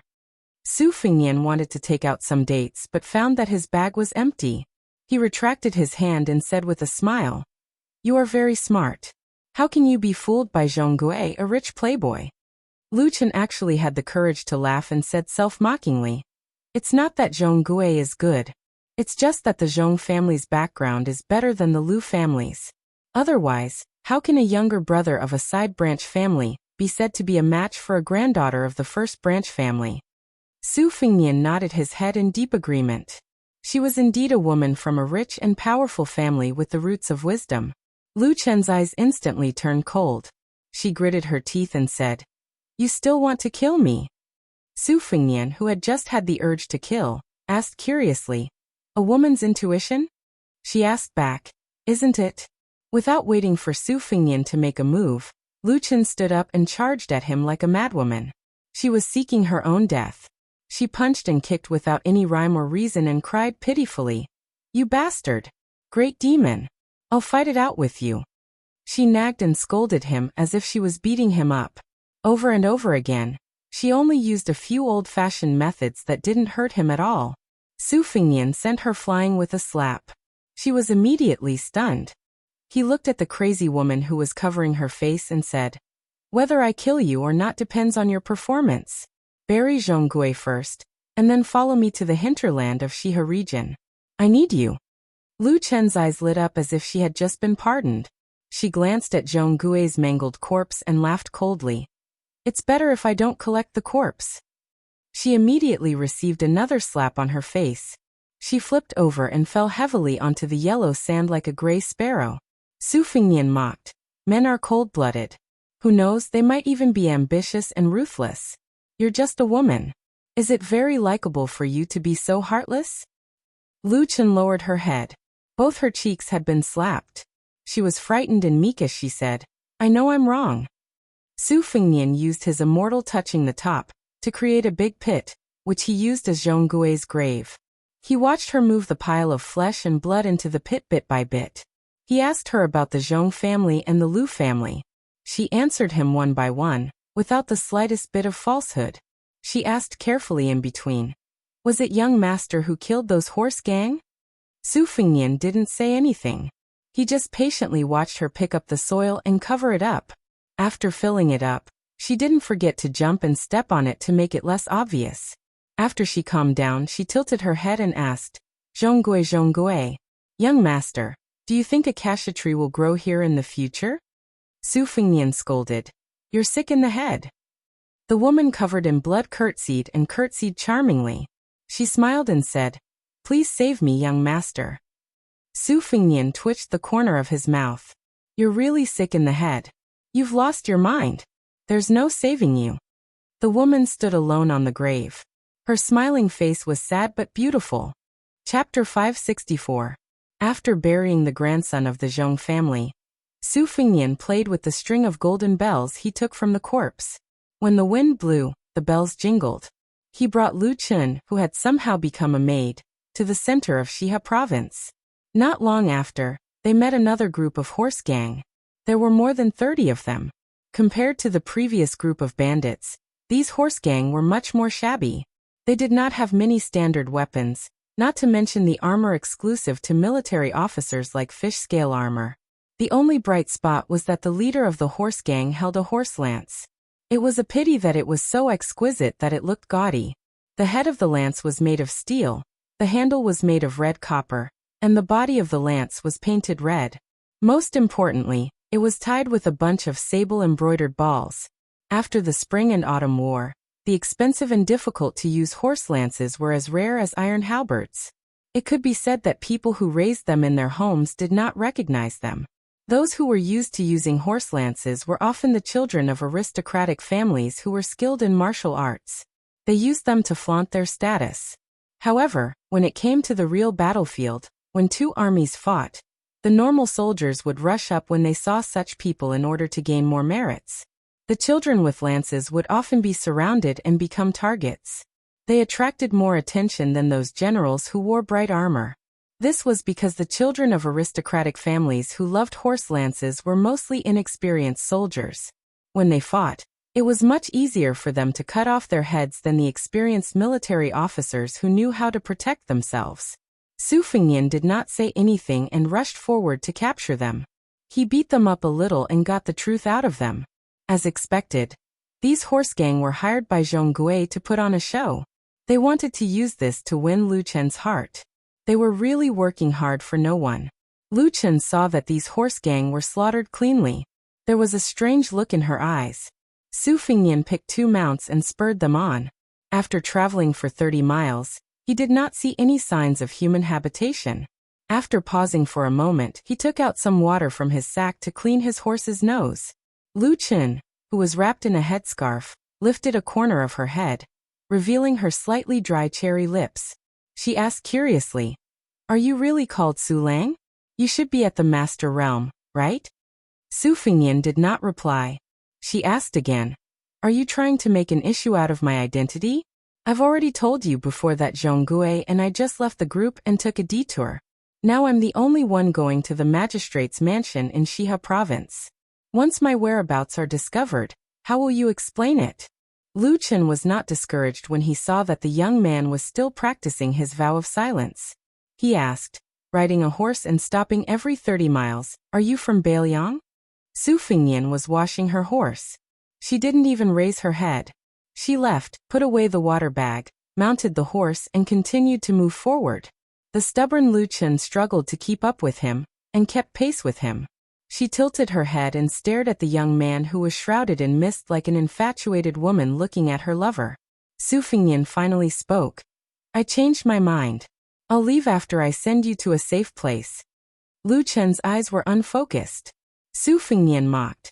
Just a moment ago, you were so desperate that you wanted to be buried with Zhongguo. How come you're not even willing to collect her corpse in the blink of an eye? Is it just you or all women with noble surnames like you? Even if I take you in as a concubine maid, you might strangle her to death one night. You won't be able to sleep well. Lu Chen pondered seriously for a moment, as if she was reflecting on herself. She slowly replied, I hate it when people lie to me. I once told myself that it doesn't matter who I marry in the future. If he sleeps with another woman, he has to tell me first. I don't mind if he doesn't bring her into the family to disgust me. I'll continue to be a good housekeeper. But if I'm the last one to know that he sleeps with another woman and becomes a joke, I'll definitely want to cut off his manhood with a pair of scissors and paint that woman's face, until she can't seduce another man for the rest of her life. Su Fengnian smiled and said, You don't look like that kind of woman. When I first saw you in the Wu family ruins, I mistakenly thought that you were easy to get along with, the kind of woman who doesn't dare to go back to her mother's house to complain after being wronged. Lu Chen bit her lips and said, But I'm that kind of woman. Su Fengnian smiled faintly and said, Should I smash your head with a slap? Her charming eyes were like silk. Young master, you can't be so heartless. Su Fengnian dismissed it with a smile. It was very interesting to talk to her and watch her do things. It was the same principle as writing about unfairness. It was always unexpected. She sensed that this young master Su was in a good mood, so she went along with it and said softly, I'm guessing that young master must be from a martial arts family and not a general's descendant like Zhong Gui. That's because young master will feel guilty if he kills someone. Su Fengnian held his stomach and laughed. What do you know? She tilted her head and asked with an innocent face, Did I guess wrong? Su Fengnian scolded jokingly, Don't pretend with me. I've seen so many beautiful women that I can't even count them. Your looks aren't even worth 70 cents. It's not worth mentioning. Lu Chen didn't care about this belittling and said to herself, I've never been a good-looking woman. Su Fengnian changed the topic. Say this time, the Zhong and Lu families have joined hands to head to the Shihe state capital. Your father Lu Gui is leading the Lu family. What do you think they're planning? Lu Chen shook her head and said, I've never been concerned about these things and I don't know about the inside story. Su Fengnian glanced at her limpid eyes and gave up on probing further. Lu Chen smiled and said, I can't believe it. That Zhong Gui, who's known to be talented and courageous, died just like that. Moreover, he didn't die in a heroic manner at all. Su Fengnian casually threw away the string of golden bells. His original intention was to borrow Lu Chen's identity to go on a killing spree in the heart of Beimang, and make a killing spree. However, he found out that the experts of the Zhong family were all present on this trip, especially Zhong Liang, who was ranked 7th among the demons. Even Zhong Shentong, one of the 12 great generals of Beimang, had disguised himself and hid among them. After weighing the pros and cons, he didn't want to get himself into trouble and delay his agreement with white dress Luo Yang. Even if he could escape the Zhong family's pursuit, he might not be able to leave Beimang. Seeing this, Lu Chen smiled and pulled out a dagger from her sleeve. She said straightforwardly, I was looking for an opportunity to stab you to death. Now should I give you the dagger or throw it away? Su Fengnian didn't even turn his head and said, Keep it. If you don't take it out before the next 30 miles, you'll die an unknown death just like Zhong Gui. Lu Chen smiled happily and said, I made the right bet. Su Fengnian sighed inexplicably and said, In this Jianghu, experts are common, but experts are rare. Lu Chen asked, Young master, are you an expert or an expert? Su Fengnian shook his head and said, I can't be an expert. The two of them spent the night in the desert and rested at the bottom of a leeward slope. The temperature difference between day and night was huge. Su Fengnian picked up many dry branches and threw them into the bonfire. Other than secretly nurturing his sword and maintaining the bonfire, he pretended to sleep the whole night. When dawn broke, he saw that she was still dozing off, so he walked to the top of the slope alone and looked up at the sky. Suddenly, Su Fengnian rushed back to the foot of the slope and stared at the woman who was trembling with a dagger in her hand with a complicated expression. She was actually ruthless enough to use the dagger to cut 4 bloody grooves on her own face, causing her skin to split open. What kind of tenacious woman would do such a thing?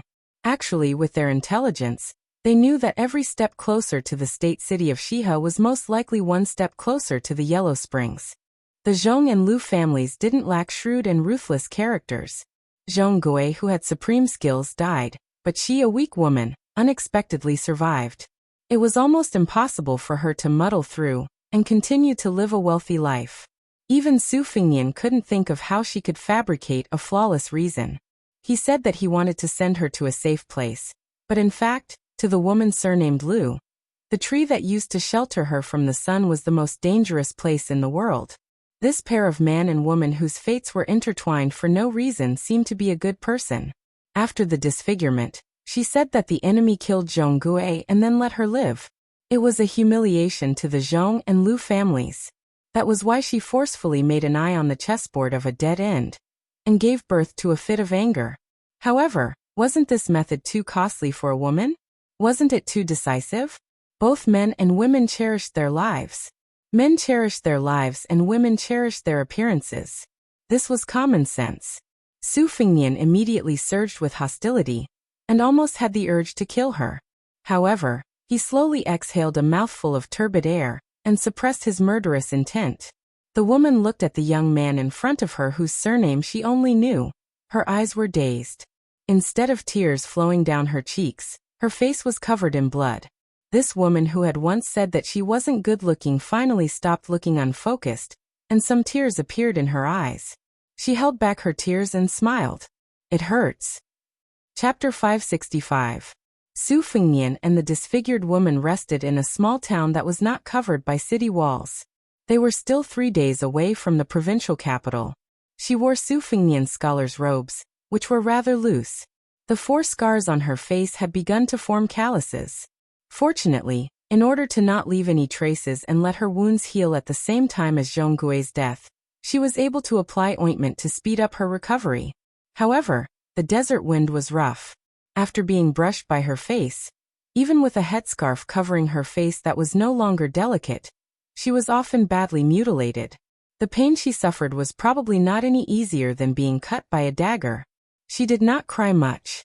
Su Fengnian also did not say anything to comfort her. The two of them remained silent. Occasionally Lu Chen would take the initiative to ask about some Jianghu matters. Su Fengnian would also tell her everything in a serious and gentle manner. Perhaps he was afraid that if he made her laugh, she would suffer again. Su Fengnian and her had just entered the city when the sky suddenly changed. Dark clouds covered the sun. It was clearly noon, but the sky was as dark as night. A sandstorm was approaching. Su Fengnian and Lu Chen had no choice but to enter a shabby inn.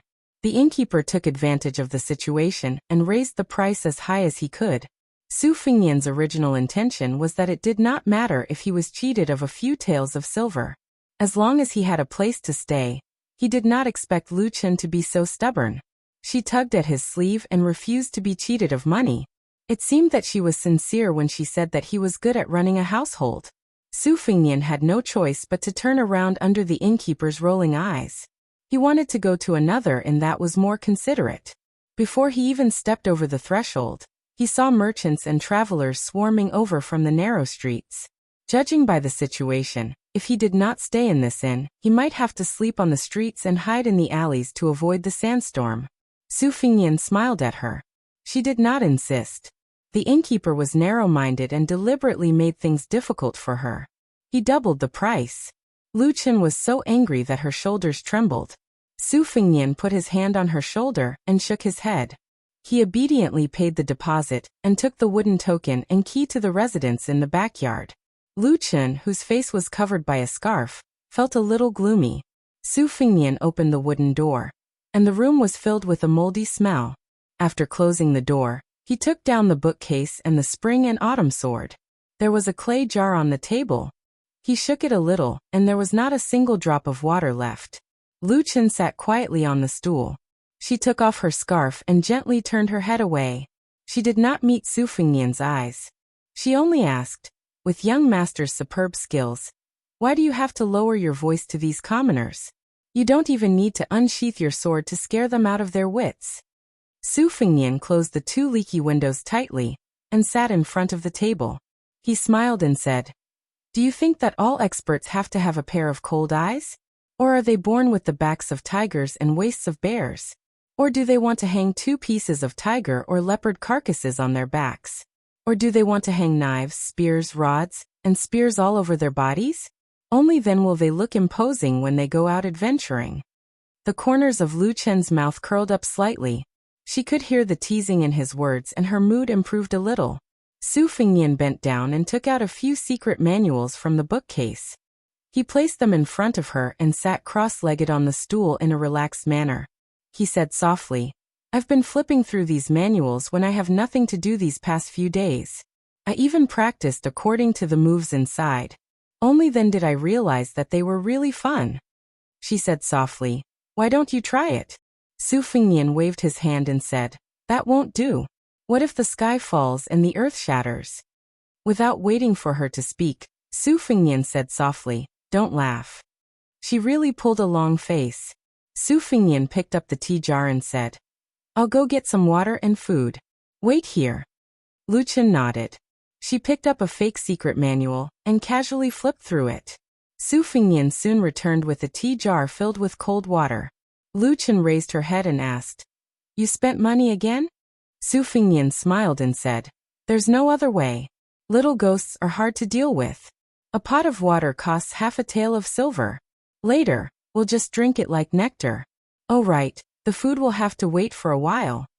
Lu Chen lowered her head to continue reading and said, "We can afford to wait." Without knocking on the door, a waiter of the inn casually pushed the door open and entered. Lu Chen hurriedly grabbed her headscarf and hurriedly wrapped it around her head. The waiter was holding a large wooden tray with a few sloppy and crude dishes on it. He inadvertently caught a glimpse of Lu Chen's face and jumped in fright, almost knocking over the tray. He hurriedly put down the food and ran out. Just as he crossed the threshold, he shouted loudly, come and see, there's an ugly freak in the house. I saw a ghost during the day." Lu Chen tugged at Su Fengnian's sleeve. However, Su Fengnian gently shook and strode out of the door. He kicked the unlucky guy who spoke without thinking, causing him to sink into the courtyard wall. It was unknown whether he was dead or alive. After returning to the house, Lu Chen said sadly, "I've always been ugly." Su Fengnian said calmly, "Yes, you're not good looking. With the makeup on your face, it'd be strange if you looked good. However, if anyone dares to say it out loud and into my ears, I'll let him." She continued, "Go and die?" Su Fengnian said seriously, "How can that be? I'm not a devil. I've always liked to convince people with my appearance. If it really doesn't work, I'll convince people with my virtue." Lu Chen stared at this scholar who she couldn't tell if he was a good or bad person. She pursed her lips and shook her head with a faint smile. She said, "It's not funny at all." Su Fengnian dismissed it with a smile. He distributed the dishes and then buried his head in wolfing down the food. Lu Chen covered her face with one hand and chewed slowly. She had the demeanor of a lady who didn't speak while eating. She put down her chopsticks at the same time as Su Fengnian. She hesitated for a moment and said, "I thought you'd say some pretty words to comfort me." Su Fengnian saw that she still had leftovers and didn't stand on ceremony. He moved the leftovers in front of him and said as he ate, "Didn't you say that you hate it when people lie to you? No matter if you believe it or not, in my eyes, you're still that delicate girl. You're not good looking, but you're not much better." Lu Chen asked, "Really?" Su Fengnian lowered his head to eat and nodded.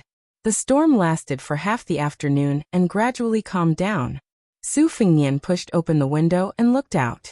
It was already dark enough to delay their journey. He walked out of the courtyard with Lu Chen. The unlucky inn worker had already been carried away. There was no sign of any retaliation from the inn. Su Fengnian bought her a veiled hat on the street and rode slowly on his horse. Perhaps because she knew that they were about to reach the destination, Lu Chen's words became more lively. She began to take the initiative to ask Su Fengnian about some of the stories of Jianghu. She told him about the Wu family's 9 swords break 10,000 horsemen shop. She didn't have any intention of testing him. The pair of man and woman both intentionally and unintentionally became less scheming. Lu Chen herself was also a lively girl. Otherwise, she wouldn't have gone out alone with Zhong Gui. Where there's a gathering, there's a parting. As they neared the provincial city, the width of the relay road was no less than the main roads of Beiliang. Lu Chen gazed at the majestic city sprawled on the yellow sand like a colossus. Her heart palpitated with fear. She bit her lip and fell into a daze. After a long time, she looked back, wanting to catch a glimpse of that man and bid him farewell. However, he was already nowhere to be seen. She smiled. Even though she couldn't see him, she still turned her horse around and waved her hand. In the distance, Su Fengnian, who had seen this scene, slowly leaned back on his horse's back. He held a weed stalk in his mouth. Chapter 566. Lu Chen showed the customs letter and rode into the city alone. Perhaps she was used to the desolate desert where the wind and sand were like knives. She was a little absent-minded when she first saw the bustling city. She almost collided with a group of patrolling soldiers. After apologizing, she thought that she would have to reveal her identity and backing to avoid the entanglement. She did not expect that the other party only asked her to ride slowly, and not to hurt people. Lu Chen was not used to it. As the capital of the Shihe state, Wuhou City was located within the oasis. It was also known as the Wall-less City. Due to the fact that Helian Wuwei was confident in his military strength, he declared that even if the Liang dynasty had the guts to attack the Shihe state, he did not need to use the city walls to resist the enemy. In the southern dynasty, Lu Chen had also heard of the valiance and battle prowess of the soldiers in Wuhou City. If it was said that Morong Baoding, who had made it onto the martial arts rankings in Orange Province, had single-handedly stolen the glory of one of the provinces, then Shihe Province had been split between two armies. One of them was the Kung Bijuan of the Wuhou Martial Marquis, whose battle prowess was second only to the Imperial Guards and the Tuoba God of War's Beijing army. Lu Chen had originally thought that with such a strong battle prowess, the soldiers in the city would inevitably be arrogant and willful. Thus, she did not think too deeply about the strange phenomenon, and headed towards the Spring of Joy. Beside the spring was the Thunder Temple. Every rainy season, thunder shook the sky and could be heard within a radius of 10 miles. Near the Spring of Joy, there were many mansions, where the most powerful figures of the province lived. After the remnants of the spring and autumn period fled to the north, only the northerners lived in the north while the south was gradually handed over to the big clans of the southern dynasty. The boundaries were clearly defined. However, the Zhong family owned a private mansion in the north of the Spring of Joy. It was only because they were able to live in the north that the south was gradually handed over to the big clans of the southern dynasty. Although the Lu family was a big surname, they were only able to live in the north of the Spring of Joy because of their glory. Lu Chen had just approached the Spring of Joy when a luxurious carriage hung with silk bells came towards her. The 100 thin jade bells were naturally far more pleasant than camel bells. Compared to him, Lu Chen was really like a firefly's light. How could the light of a firefly compare to the light of the sun and the moon? In the Liang dynasty, there were as many military officers as there were hairs on a cow. They could only command 300 to 400 soldiers, and had to be controlled by others. In Beimang, it was 100 times more expensive, especially the military officer of a military town at the border. He could be considered to have taken a big step forward. Moreover, Zhong Tan was still young and well-versed in both the pen and the sword. His literary talent was appreciated by the empress, and he was a rare scholar in Beimang. Zhong Tan's temperament was boorish, but he liked to wear scholarly clothes and was not pretentious. He was on good terms with Dong Zhuo. Back then, it was he who led the 3,000 Jingalong cavalry to kill Chen Jibao who had crossed the border. It would be strange if such a person did not have a meteoric rise in power. However, every time Lu Chen saw the smiling Zhong Tan, she would feel uncomfortable and fearful from the bottom of her heart. She could not pinpoint why she did not like this person's way. She could only explain herself. The military officer of the Liang dynasty was a military officer of the imperial examination, a military officer of the imperial palace. In Beimang, the first military officer of Beimang. Bimortal was a military officer of the imperial examination, a military officer of the imperial palace officer. His empress was imperial, and had the imperials, the imperial of the imperial, to the imperial. The imperial was. The Luzhou imperial was that of the imperial, SS imperial Conan. S imperials, the imperial of the imperial.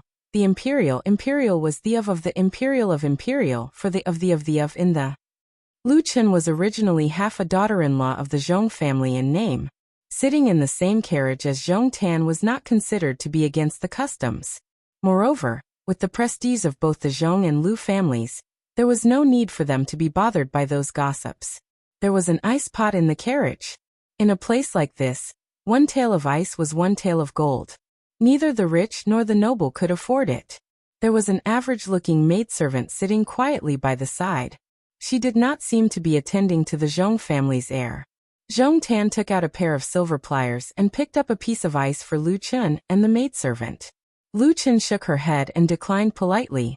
The maidservant, however, did not know the rules and accepted the ice pot with a slight crunching sound. She seemed to have sensed that there were outsiders around, and it was inappropriate.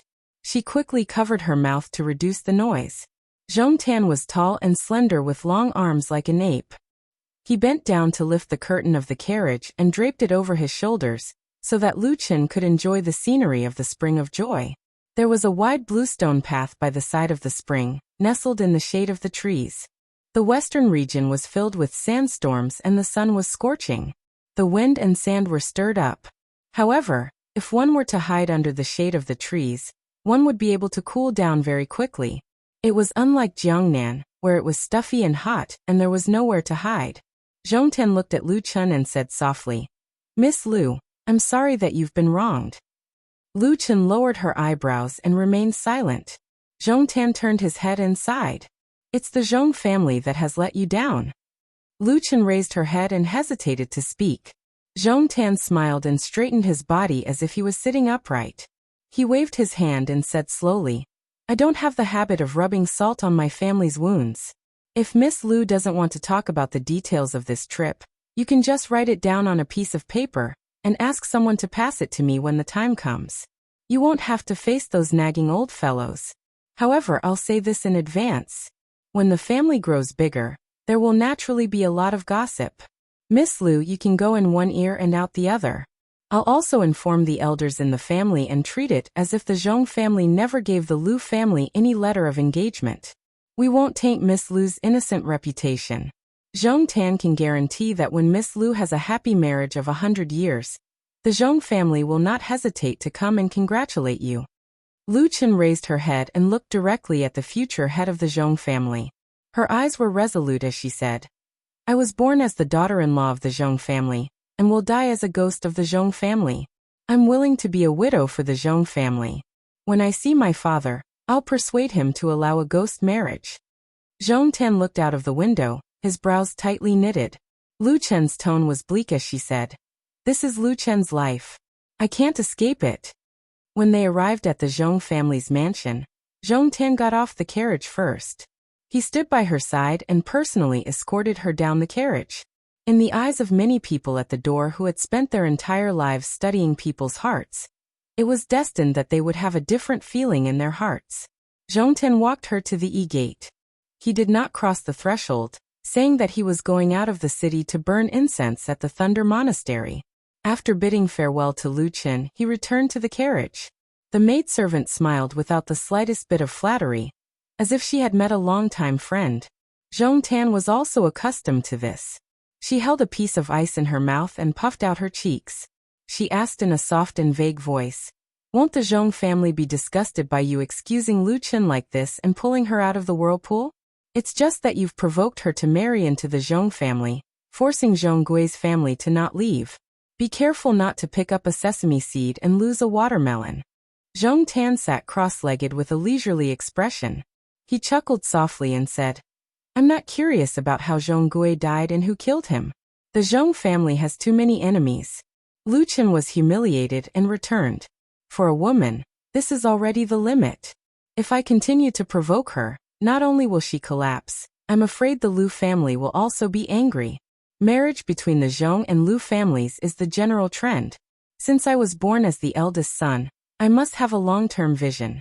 Lu Chen's determination to marry into the underworld and live as a widow shows that she is not a short-sighted woman. Such an interesting woman should not be destroyed in Shihe Prefecture. It's only right for me to help her block some of the wind and rain. The maidservant clamped the piece of ice with one hand and held it in the air with the other, afraid that it would fall. Zhong Tan lowered his head and bit into the ice, chewing it in big mouthfuls. She put down the silver clamp and said, "A woman's thoughts are fickle. This relationship may not be enough to make her stand on your side in the future." Zhong Tan said indifferently, She's not the kind of person who knows her place. She'll definitely stir up trouble in the future. I'll just continue to protect her." She suddenly covered her mouth and laughed. "Actually, as long as you take her body, everything will be settled," Zhongtan said with an aggrieved face. "I'm afraid of ghosts." She kicked Zhongtan lightly. Zhongtan laughed and said, "You're much prettier than her." She sighed. Lu Chen can be considered to have survived. Zhongtan clicked his tongue and said, "Does this count as me doing a good deed every day? When we reach the Thunder Rolls temple later, I'll have the confidence to burn incense." A storm that could overturn an ordinary person was blown away by a gentle breath from some people. Chapter 567. Outside the city, about 3 li away from the city, Su Fingyan rode his horse on the road that was filled with pedestrians. He deliberately restrained his qi so that his fata morgana was gone. He was sweating profusely like a normal person. Su Fingyan was not in a hurry to enter the city. There were trees on both sides of the road, but there were rules and regulations. The watermelon farmers who sold watermelons did not dare to approach the road. They only set up their tents 20 steps away from the road to sell their watermelons. Su Fingyan dismounted his horse and led it out of the road. He walked on the gravel road. Merchants and travelers often haggled. Those who were good at haggling could bargain from 50 copper coins to 10 copper coins for a caddy of watermelons. Su Fingyan led his horse slowly and saw a robust old farmer who had erected a wooden board in front of his stall. Su Fingyan looked at the suntanned watermelon farmer. The latter, who was squatting on the ground, also looked at him. The latter seemed to have noticed that Su Fingyan's money pouch was not empty. He grinned and said, "Young master, pick one? If it's not tasty, I don't want a single copper coin from you." Su Fingyan, who had wanted to continue forward, stopped and joked, "Even if it's tasty, if I say it's not tasty, will you still take my money?" The old farmer's eyes were not like those of the unruly people. He said, "I still won't take your money." Su Fingyan let go of the reins and squatted down. There was a pile of watermelons, but he did not know where to start. "Uncle, help me pick one." The old farmer brought over a small stool for Su Fingyan. He knocked on the watermelons and put them down. Then he picked a watermelon that was not small. It was about 7 to 8 caddies. He skillfully smashed it with his fist. The watermelon was brittle and roughly split in half. He handed it to Su Fingyan. Su Fingyan opened the watermelon and asked while eating, "This watermelon is not cheap." The old farmer smiled and said, "Other places can also lower the price to 10 copper coins for a caddy.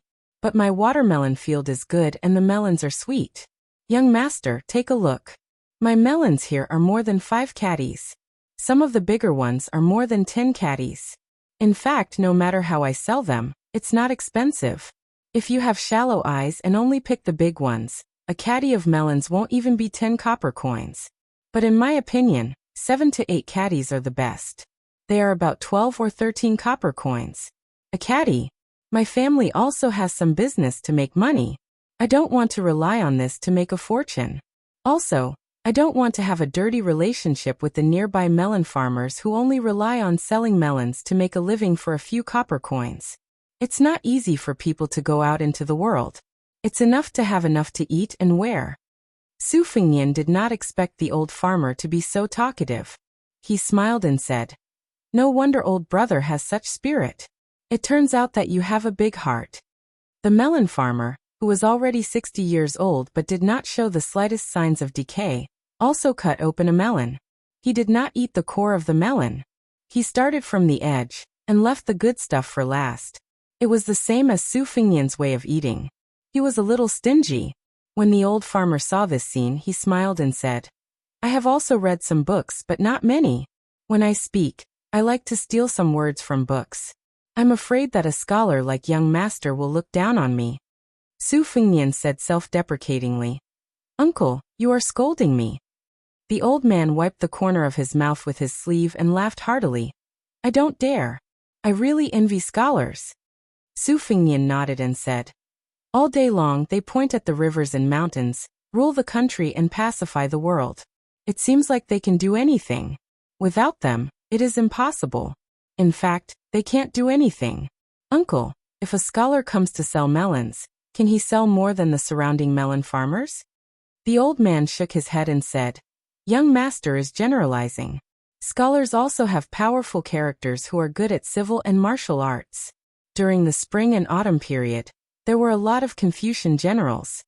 As if he was afraid that his words would annoy the young master, and that Su Fingnian would not pay, the old melon farmer said with a smile, Scholars have a scholar's work.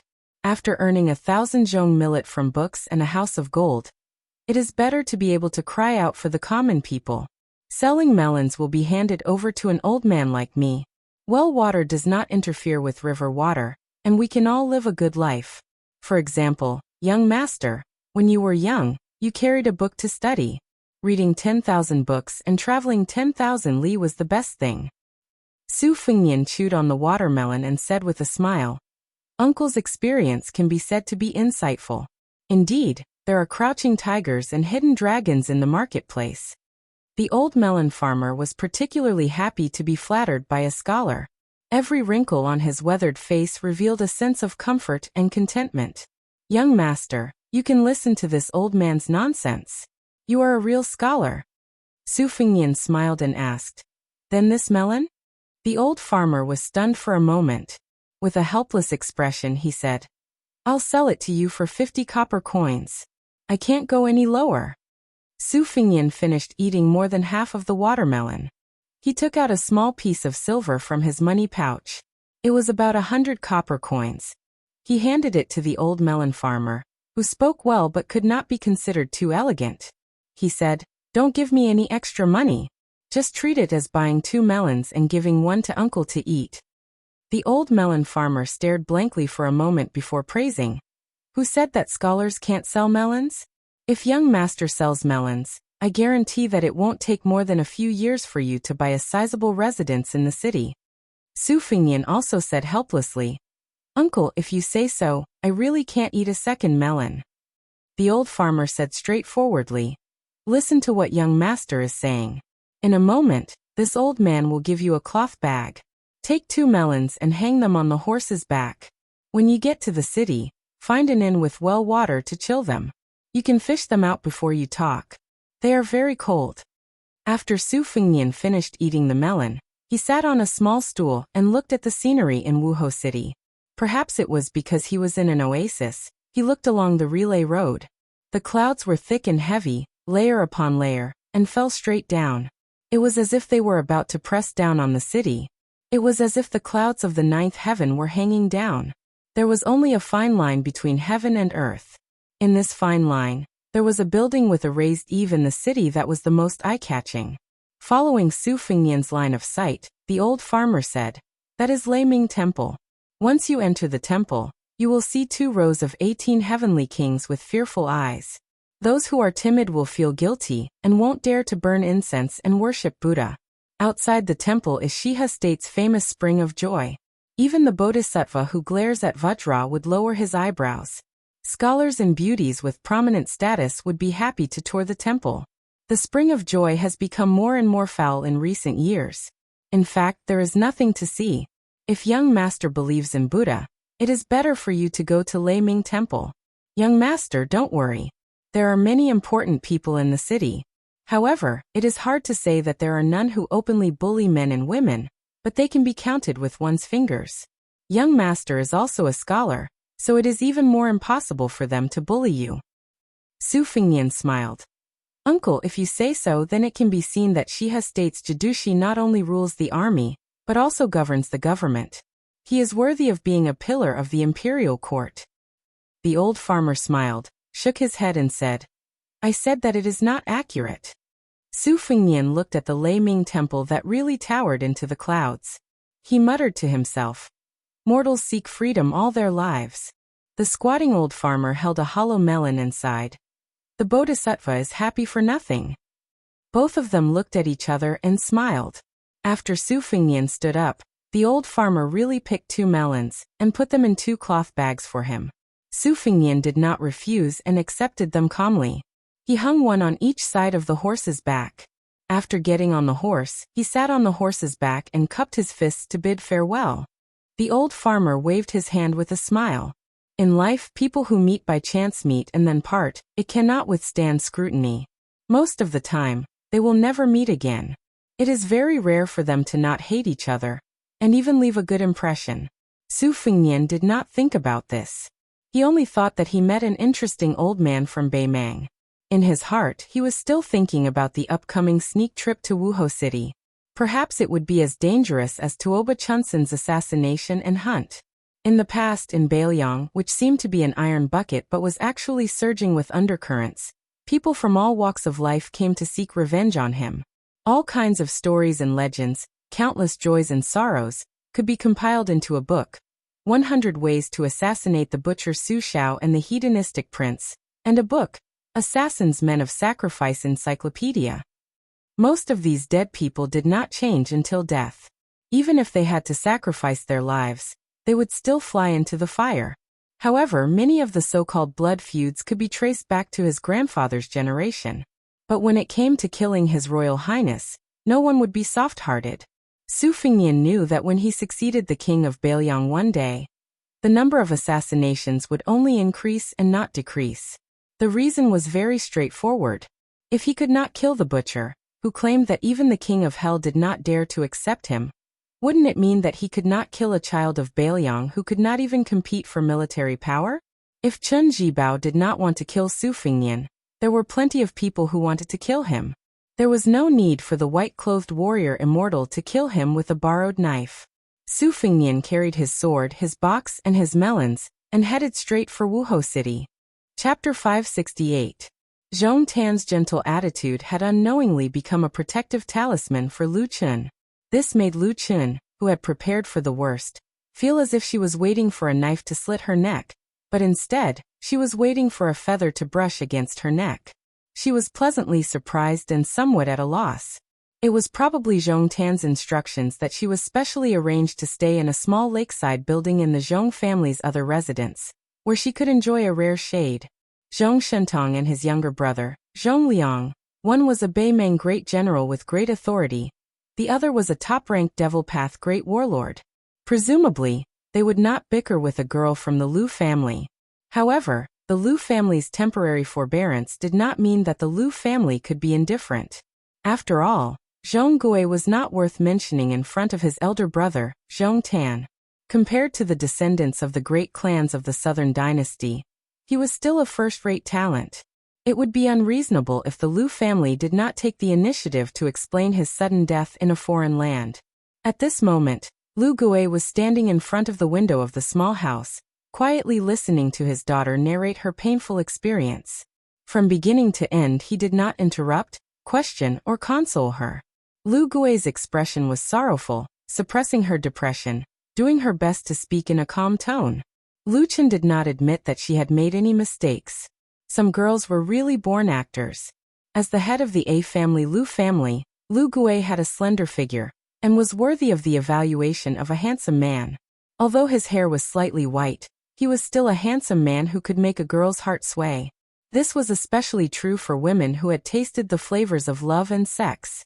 Only then did Lu Gui slowly turn around and stare into his daughter's eyes. Lu Chen subconsciously withdrew her gaze. No matter how much she wanted to mend it, in front of someone like Lu Gui who had been immersed in the imperial court for half his life, it was futile. Moreover, no one knew a girl better than her father, so how could she hide it so well? However, Lu Gui, who understood her clearly, smiled sadly. He walked closer to Lu Chen, removing the veil that she had not had time to change off. Gazing at the almost unfamiliar and tattered face, he gently placed his hands on her tight shoulders. Shaking his head, he said, "If father did not care about you, how could he only have one daughter? Whether the story you told is true or false, father is well aware of it. As for whether we can deceive the Zhong brothers, that is up to fate." Lu Chen's eyes reddened. She was about to spill the beans and spill the beans. At this moment, she clenched her fists, either intentionally or unintentionally. Her fingertips pierced her palms and she sobered up a little. She bit her lips and rested her head on Lu Gui's shoulder. Lu Gui patted her back gently and said, "Zhong Gui's body has not been found yet. If I'm not wrong, it will be a cenotaph. Are you really willing to marry someone from the mortal world?" Lu Chen sobbed and said, This is the duty of an unfilial daughter." Lu Gui was speechless. After Lu Gui left, the small house near the spring returned to its former tranquility. Lu Chen sat in front of the dressing table and looked down to see a bronze mirror. She waved her sleeve and threw it out, smashing it against the wall. A general is afraid of a new armor, and a beauty in her twilight years is afraid of a bronze mirror. However, she was still a young woman and had not married. After Su Fengnian entered Wuhou City, it was reasonable for him to choose a high vantage point to observe the geography of the Spring of Joy. However, he had been ill for a long time and was very familiar with assassinations and ambushes. He knew that there were many forbidden areas in the Thunder Pond. Bailiang Palace occupied a mountain as the king, with the prince's mansion as the center near Mount Qingliang as the center. The mansions of many generals and dignitaries were gradually spread out according to their positions and titles. Among them, there were also a few high-class restaurants and inns that could be used as a good vantage point to observe the prince's mansion. However, all of these precious vantage points that made it convenient to observe the prince's mansion were firmly under the control of the mansion's secret agents. When new faces from outside the city first entered the city, they would first choose these spots. 9 out of 10 of them would be secretly killed if they climbed the stairs. The reason why the last one lived longer was because the Bailiang Palace wanted to cast a long line to catch a big fish. They thought that they were smart when in fact, it was no different from committing suicide. Su Fengnian later learned that during the short period before he turned 20, every time the mansion's maids and servants went out, there would be men of sacrifice following them. Chu Lushan was personally responsible for every detail. He found no less than 60 assassins and strangled them to death, pulling out the radishes and bringing out the mud. Several high-ranking Bailiang officials' residences became uninhabited residences overnight. Therefore, Su Fengnian only chose a low-rise inn that was slightly further away from the Spring of Joy to check in. He seemed to casually ask the waiter about a few sightseeing spots in Wuhou City. From the waiter, he learned that in 2 days it would be the 15th day of the month. The incense at Laming Temple was at its peak. Nobles and travelers from outside the city, as well as wealthy merchants who were well off, liked to go to Laming Temple on the 1st and 15th day of the month to worship a bodhisattva, or to light or add oil to a longevity green lotus lantern. However, the tribute for a small lantern would cost at least 100 taels of silver. Those who were devout Buddhists would easily give away several dozen taels of gold. It was a bottomless pit. Chapter 569. Probably because he looked down on Su Fengnian from the bottom of his heart. The waiter spoke with an air of generosity. He kept saying that if Su Fengnian didn't have a few hundred taels of silver, he shouldn't go to Lei Ming Temple to puff himself up at his own cost. Su Fengnian dismissed it with a laugh, saying that he would consider burning incense. While he was at it, Su Fengnian also praised the richness of Wuhou City, saying that as a foreigner, he had broadened his horizons. Only then did the waiter's expression turn for the better, and his tone of voice became warmer. Su Fengnian received the copper key, not forgetting to give him a few pieces of silver, and asked him to hang the watermelons in a bamboo basket and place them in the well water in the backyard. The waiter said good, and happily left with the 2 watermelons. He found this scholar more and more pleasing to the eye. Su Fengnian put down the bookcase, took down the spring and autumn sword, and placed them on the table. Before he left, he stuck 2 silk threads between the cracks of the window and the door, which were hard to detect. When he pushed them open, they would break. He then nailed the flying sword, Morning Dew, with its perfect sword embryo, to the roof beam. After entering the city, Su Fengnian restrained most of his qi activity. Within 100 steps he was still concerned about Morning Dew, so he went downstairs to eat lunch. The business of the inn was bleak, and there were only a few tables of customers. Su Fengnian ordered a pot of liquor and drank alone. He was relaxed and had a bit of the spirit of a scholar. Before Su Fengnian went to the north, he had a lot of business dealings. Not only were there tea leaves and porcelain, but there were also a lot of antiques, scriptures, and other relics of the spring and autumn period that had been lost among the common people were also sold to Wuhou City and a few other big cities. Before Su Fengnian went to the north, he had some understanding of the 8 great festival holders and the 12 great generals. Helian Wuwei of Shihe province was relatively unknown. He only knew that he was of noble birth in Beimang, and was a romantic young man. However, after his family declined, he did not give up on everything. Instead, he turned over a new leaf. After 20 years of military service, his outstanding military service brought glory to his family. His wife died early from illness and he did not remarry, resulting in him having no children. He was completely different from Helian Wu-wei, who was known for his military strength and ruthlessness. Other than his ability to lead troops, he could only be regarded as a troublemaker in the imperial court. He was also rarely seen in the Empress's annual spring and winter hunts. Therefore, among the 8 great festival holders, he was the most aloof. Su Fengnian returned to his room. The silk thread was still intact. Other than eating and drinking, he spent his time alone, flipping through the secret saber manual. Perhaps most people who obtained Wang Xianji's martial arts experience would be ecstatic and would quickly browse through it, wishing they could ascend to the first pin realm overnight. Fortunately, Su Fengnian was able to endure. He did not grasp the essence of the move, and did not turn to the next page. At this time, he was still stuck at the bottleneck of tying the black silk thread. He also did not play any small trick of taking a detour. During the battle at the Dunhuang City Gate, Dong Tai, who was about to go out to sea to visit the Immortal Mountain, and Luo Yang, who had the Jianghu innate talent, could be said to be evenly matched. Su Fengnian closed his eyes to feel the battle. After the battle, he stroked the hundreds and thousands of sword scars. He only felt that his heart was full of spirit, but he could not figure out what it was. Su Fengnian was not impatient. He still told himself to proceed step by step. The next day he carried his book and sword and marched to Wuhou City. He ate and walked. The military formation in the city was solemn and orderly. Li Yishan always said that the ability to manage an army was in the smallest detail. Su Fengnian clearly noticed this point from the map of Beimang's military town that was hung in the Tide Listening Pavilion. On the western front bordering Liangmang, Beimang's elite troops were all rushing to the southern border. They looked like they were going to fight to the death with the Bailiang cavalry. On the eastern front between the two dynasties, the military strength of both sides was a notch higher. It was just that as they moved northward, their military strength gradually increased. Beimang's eastern border had Dongjin and Jizhi prefectures, which were obviously inferior to Shihe Prefecture, which had Kungbijuan as its foundation. Su Fengnian did not know whether this arrangement, which was better or worse, was intentional or not. He did not know whether it was a deliberate arrangement or an unintentional move that had to do with the temperament and ability of the several preceptors. On the 15th day of the first lunar month, Su Fengnian did not follow the general trend of going to Lei Ming Temple at dawn. Instead, he left the inn at noon, when the sun was blazing hot. Lei Ming Temple was located at the intersection of the north and south of the Joyful Spring. It was built against the mountain. The main structure was a 9-story pavilion with multiple eaves. Inside the pavilion was a Buddha statue that was even bigger than the Dunhuang Buddha cave. It was a typical building with a slope on one side of a hard mountain in the western regions. Su Fengnian, who had restrained his qi activity, was sweating all over as he slowly entered the temple.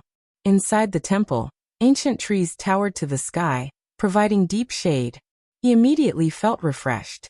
After burning 3 sticks of incense, he crossed the threshold of the main building. There were a total of 81 windows in the 9-story pavilion, but none of them were open. It was just that on the 4th floor below, several thousand green lanterns were lit. The lanterns were splendid, as if the Buddha's light was shining everywhere. Therefore, the interior of the building did not give people the slightest impression of gloominess. Su Fengnian looked up and saw the Buddha statue of Maitreya, squinting his eyes and looking down at the world. The Buddha statue was so big that it was ranked 3rd in the world. It was built 800 years ago, during the 3rd catastrophe of Buddhism. The Buddha statue had a compassionate face, with a gentle outline. One of his hands was placed on his knees, while the other was forming a seal with his index finger raised. This seal was not found in any Buddhist scriptures. Generations of monks were puzzled and argued endlessly. Later dynasties did not make any changes to the Buddha statue itself. They only added new colors and gold. After the empress ascended the throne, she added rich colors to the kasaya. Before entering the temple, Su Fengnian was informed that the longevity lanterns were to be lit. He had to inform the Thunder Temple monk of his name and ancestral home. Regretfully, he could only give up. The building was spacious and empty. Occasionally, a cool breeze would enter the building. The thousands of green lotus longevity lanterns on the fourth floor, from low to high, swayed slightly in order. The scene was not like that of the human world, but rather like the pure land of bliss. Pilgrims were not allowed to enter the building to see the Buddha. Even the monks in the temple had to stop at the fourth floor. The Thunder Temple was built 800 years ago. Most of the monks who achieved the Tao stopped at the 6th or 7th floor. Only the emperor could go up to the 8th floor. Even the emperor, who was known as the Emperor of the 9 and 5, had done so. It meant that he had lowered his status in front of the Buddha. Naturally, no one could go up to the 9th floor. Even the Beimeng Empress, who had the ambition to unify the world, was no exception. Su Fingyan bowed to the Buddha and was about to leave the building. He was about to go to a nearby sutra pavilion to enjoy the scenery. In a flash, he had a telepathic connection and looked up. He saw a head poking out of the Buddha's palm. The head was looking straight at him with a cold gaze. At this moment, Su Fingyan only felt that it was ridiculous. His strange mood was indescribable. This woman was really audacious. The white-robed Luoyang, sitting on the Buddha's palm, she bent over and poked out her head. She was looking at Su Fingyan. Su Fingyan thought that if it was a gentle woman like Huang Baozhuang, she would definitely not dare to be so rebellious. Su Fingyan said to himself, "The devil Buddha has a line?" Thinking of the magnificent scenery of the falling clouds outside Wuhou City, he suddenly had a hint of understanding. However, it slipped away and he did not grasp it. For some reason, Luoyang, who appeared in the Thunder Temple, did not leave the Buddha's palm. Su Fingyan also did not go up. The two could only look at each other. Then Su Fingyan almost vomited blood.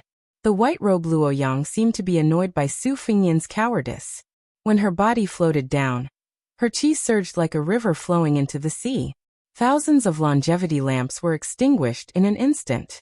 Su Fingyan felt a headache coming on. He cursed in his heart. What a sin! Chapter 570. For some reason, there was no one guarding the green lotus lamp in the building. Su Fingyan couldn't care less about this. He found a few fire folds in front of a small niche at the top of the stairs. After lighting them up, he glided backward along the corridor like a fish. Wherever he went, the longevity lamps would light up one after another. The ground floor was once again as bright as day. Su Fingyan hurriedly climbed up the stairs and lit up the second fire fold. He retreated so that he wouldn't extinguish the fire. Intentionally or unintentionally, Su Fingyan's mind was as clear as a lotus pond. After one round, he climbed up the 3rd and 4th floors. As the main culprit, the devil Luoyang did not feel guilty at all. From the beginning to the end, he watched coldly from the sidelines. She was no longer the empress of Huang Baozhuang, whose name was Mountain Gradually Green. She did not hide her purple eyes, which overflowed with evil intent. Su Fingyan lit up 3,089 longevity lamps. He stopped and looked up at the sitting Buddha. Humans saw everything as ants, but Buddhas saw all living things as equals. Burning incense and praying to Buddha, cramming at the Buddha's feet at the last minute. Could he really get anything? Would the bodhisattvas be tired of it? Su Fingyan collected his thoughts and laughed at himself. He was about to go downstairs when the next scene caught him off guard. The devil in white stood in front of the Buddha's feet. She clenched her fist and the flames of nearly 4,000 longevity lamps were pulled by her chi. They instantly left the green lamp bases and flew toward the sitting Buddha. They hovered a few feet away from the stone Buddha's body. The Buddha's body was originally covered with gold powder. Under the illumination of the lamps, it shone brightly, as if the real Buddha had come to the world. What a Buddha's aura! Luoyang flicked her finger. More than 4,000 lanterns rushed to the top of the 9-story building and exploded near the Buddha's head. Thousands of meteors fell. Su Fingyan was annoyed, but he could only jump over the railing and fly through the air. He kept waving his sleeves to catch as many sparks as he could. He rolled up his sleeves and threw some sparks back into the green lamp bases. The longevity lamps were reignited one by one. However, his strength was not enough. He only managed to light 700 or 800 lamps. After he landed, He went to the small niche and picked up a piece of kindling. He looked at the devil, who turned around with her hands clasped behind her back, and looked out of the door. Only then did Su Fingnian feel relieved. He slowly went downstairs and stood beside Luo Yang. She did not beat around the bush and said straightforwardly, "The Zhong family is good at robbing tombs." During the chaos of the Spring and Autumn War, they obtained a bamboo slip from the tomb of King Qian of the Southern Tang dynasty. 800 years ago, the emperor of the Great Qin dynasty was buried in the territory of Shihe province. Lu Gui was proficient in geomancy and geography, so the two families joined hands to open the tomb and steal the treasure. I have no interest in the relics of the Emperor Qin, but I don't like Zhong Liang. Whatever he wants to do, I will not let him do it. Su Fingnian frowned and said, "With your great divine ability as the fourth most powerful person in the world, wouldn't it be fine if you directly killed Zhong Liang? No matter how powerful Zhong Liang is, can he compare to Dong Tai and Hong Jingyan?" Luo Yang's tone was ice-cold. "Is it that simple?" Su Fingnian was speechless. "You are the great demon who has single-handedly killed the most people in the world. Back in the day, you roamed through the 8 prefectures of Beimang, killing everyone you saw. You killed several thousand people in a spurt of energy, and only stopped when you were stopped by Tuoba in Beimang's imperial city. You could be considered a mountain of corpses and a sea of blood, so how could you be so modest and modest now?" However, Su Fingnian did not say this out loud. Facing the blind zither player Xue Songguan was enough for him to risk his life, but facing Luo Yang, even 10 lives would not be enough for her to kill. Su Fingnian also did not dare to treat her as a woman. When they first met in the chess and sword music school, with his outstanding memory he clearly remembered her appearance and figure. When he saw her again in Dunhuang, he only felt that her face was blurry. It was not simply because Luo Yang's imposing manner made it difficult to distinguish whether she was a man or a woman, but rather because he felt that something was not right. If he wanted to get to the bottom of it, this might be the first time in his life that Su Fingnian was so afraid of a woman. Luo Yang said calmly, "I've been waiting for you here for 2 days." Su Fingnian's face was full of doubt. Luo Yang hesitated for a moment, then said, "Do you know where the mausoleum of the Great Qin dynasty's emperor is hidden?" Su Fingnian held back the sarcastic sarcasm that almost slipped out of his mouth. He grinned and said, "If I knew, I would have taken a hoe to dig up treasures in the grave long ago." Luo Yang walked towards a tall sutra depository with a plaque hanging from it that read, "Buddha comes, Buddha goes." Su Fingnian asked, "Why don't I see the monks of the Thunder Rumbling Temple?" Luo Yang said lightly, "Before you entered the temple, I was resting on the palm of the Buddha statue. I thought that they were chanting sutras and doing their homework on the wooden fish, so I killed them all." Su Fingnian walked out of the building, and his restrained qi poured out in torrents. The mirage of the great yellow courtyard was lofty, and the sleeves of his long gown fluttered in the wind. Unfortunately, as the saying goes, virtue is 1 foot tall, and the devil is 10 feet tall. Under Luo Yang's suppression, Su Fingnian not only restrained his qi, but also a mouthful of blood surged up his throat. At this moment, Su Fingnian saw monks coming out of the Hall of Great Strength in a line. The way they wore their yellow kasayas was slightly different from the ones in the Central Plains. They looked serene, and when they saw Luo Yang and himself from a distance, they only took them as pilgrims from a wealthy family. Some monks with lower cultivation just glanced at the white-robed Luo Yang a few more times, but did not pay much attention to them. Only then did Su Fingnian realize that the female devil was playing a joke on him. She played him like a monkey, and he did not know whether to laugh or cry. After swallowing the mouthful of blood, Luo Yang's words added insult to injury. "How did you enter the Vajra realm with your intellect? I think you just relied on your background as the heir of Bailiang, and the fated chance due to your identity. You are petty and have no foresight at all. What a waste of Dong Tai's gift." Su Fingnian did not refute. He comforted himself with the flimsy reason that a good man would not fight with a woman, and at the same time criticized her in his heart. Luo Yang was able to read people's minds. She sneered and said, "You must be comparing me with Li Chungang. You think I'm making fun of your intellect, and that it's just the pot calling the kettle black. But in fact, not only am I in the first 3 realms of the first pin, I have also stepped into the Vajra finger and mysterious celestial phenomenon earlier than Li Chungang. Even the earth immortal realm is no exception. Su Fengnian said in a low voice without any sincerity, yes, yes, yes. Your martial arts are matchless. Tomorrow, you will beat Tuoba until he runs away like a rat. The day after tomorrow, you will be beaten by Wang Xianji into a coward. On the third day, you will be able to treat the heavenly tribulation as nothing. Then Su Fengnian flew into the sutra depository. He was attacked by Luoyang. She hit his back with her palm, and the mirage collapsed. Firstly, Su Fengnian did not dare to dodge. Secondly, he wanted to estimate Luo Yang's strength. Only Su Fengnian, who was sitting on the stone floor of the pavilion, knew how painful it was. He wiped away the scarlet blood that seeped out of the corner of his mouth, and cultivated a sword amidst the pain. After the temperamental Luo Yang entered the pavilion, she did not even look at Su Fengnian, and went straight to the top floor. Although it was the Sutra Depository in name, it was actually a 6-story steel pagoda. The wooden stairs spiraled upwards. Luo Yang came to the top floor, and looked up at the Spring of Joy. On the top wall of the pagoda, there were many poems of scholars and poets who enjoyed the scenery.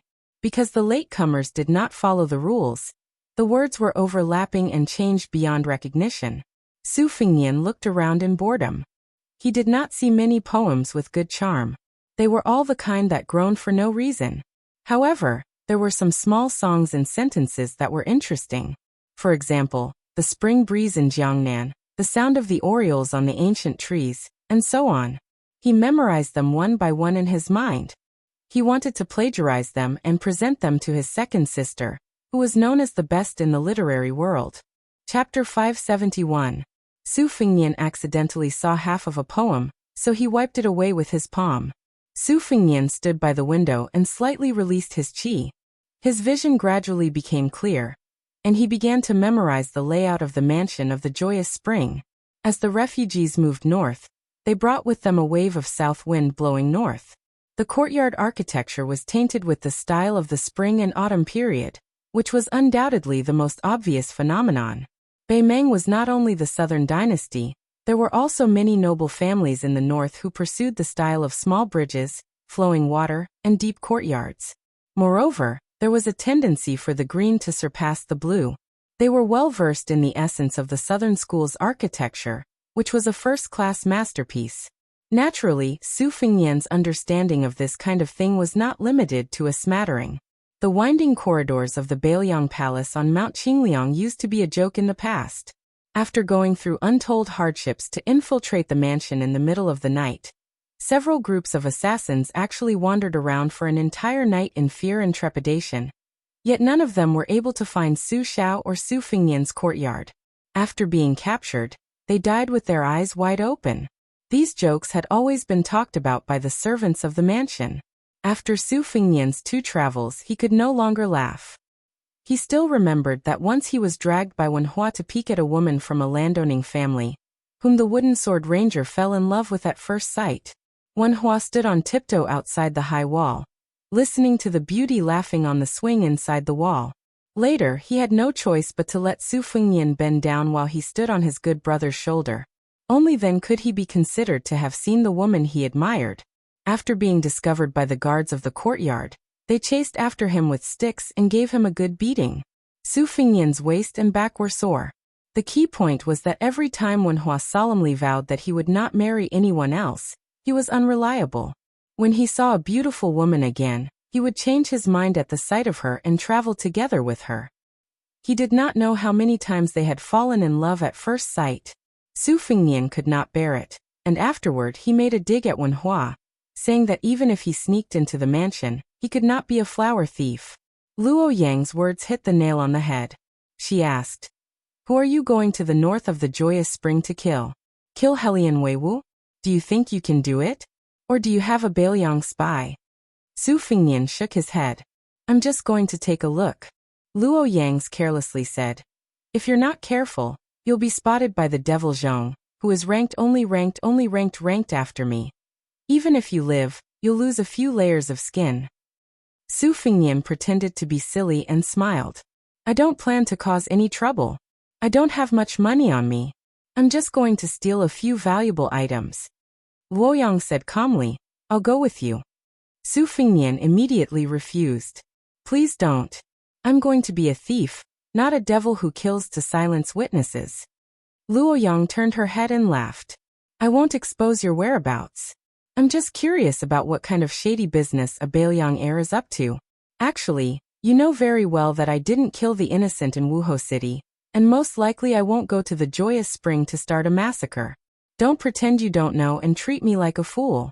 You'll have to wait until you've reached the celestial phenomenon realm, and have the qualifications to fight me. But with your level of comprehension, I don't think it'll be easy for you to reach the resonance of heaven and earth. Su Fingnian was exposed, so he didn't try to hide anymore. He openly looked at the layout of the mansion that stretched across the Joyous Spring. Luoyang suddenly said, How about we ask each other something and we answer each other's questions? Su Fingnian thought for a moment and asked, I'll go first? Luoyang said bluntly, No. You've already asked and I've answered. It's my turn to ask. Su Fingnian felt extremely sullen. Luoyang wasn't the graceful Huang Baozhuang. When had she ever been kind to others, let alone be considerate? She ignored Su Fingnian's gloominess and asked directly, What is your ultimate goal in coming to Beimang? Su Fingnian was silent. Luoyang waited quietly. Su Fingnian rubbed his cheeks. For the first time since he went to the north alone, he spoke softly, to meet an extremely important person. 20 years have passed, and even my father doesn't know if he's still trustworthy. To confirm this, other than Su Xiao and me, the hereditary heir of Bailiang, no one else has the qualifications to verify the answer. If I want to meet him, I have to do something to make him feel that I'm worthy. Otherwise, just being the heir of Bailiang won't be enough. I can't and I don't want to tell you any more inside stories. In any case, I know that if he really does rebel against Beimang and then against Bailiang, I'm destined to die in Beimang on this journey north. Luoyang nodded, satisfied with Su Fingnian's honesty. She said, It's your turn to ask. Su Fingnian asked cautiously, Is Huang Baozhuang really dead? Luoyang didn't answer directly. After skipping the first question, she asked the second one expressionlessly. If you succeed in this gamble, will you be able to secure the position of King of Bailiang in the future? Su Fingnian said unhappily, I still can't. Luoyang laughed coldly. His Royal Highness is so pitiful. Su Fingnian didn't quibble. He asked, What are you going to Aquarius Prefecture for? Luoyang pursed her lips and replied, There's a fish in the northern darkness. Tuoba has been waiting for a weapon for a whole 30 years. I'm going to ruin his good fortune. At the very least, I'm going to fight. First, you had a sword duel with Dong Tai. Then, you obstructed the Zhong family's treasure hunt. Now you're going to find trouble with the Beimang military god. Can't you stop for a bit? Su Fingnian was shocked beyond words, but he quickly regained his composure. If Luoyang could be judged with common sense, she wouldn't be the number one person of the demonic path. Luoyang asked a thorny and unlucky question. If you die in Beimang, do you need me to collect your corpse and send it back to Bailiang? Su Fingnian sighed. Then I'll thank you in advance. Luoyang suddenly smiled sweetly. Actually, if I die in Tuoba's hands in the northern icefield, you won't be able to escape either.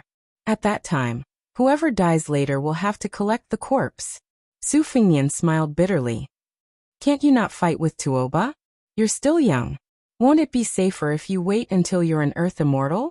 Luoyang's eyes were unfocused. She looked into the distance. Things that I'm confident in are boring. Su Fingnian said softly. It's just that I can't beat you. Otherwise, I'd say you're really pretentious. Su Fingnian, who was playing a word game, was soon beaten into the wall. After he landed, he patted the dust off and slowly breathed in and out. He was angry, but he didn't dare to say anything. A strange smile suddenly appeared on Su Fingnian's face as he asked in a low voice. I heard that you killed your way all the way to the northern Mang Imperial Palace. Empress Morong was standing on top of the city walls while you were standing below the city walls. Luoyang seemed to have never thought about this kind of thing. When Su Fingnian thought she was going to let it go, she unexpectedly spat out 3 words slowly. Old woman. Su Fingnian was stunned for a moment.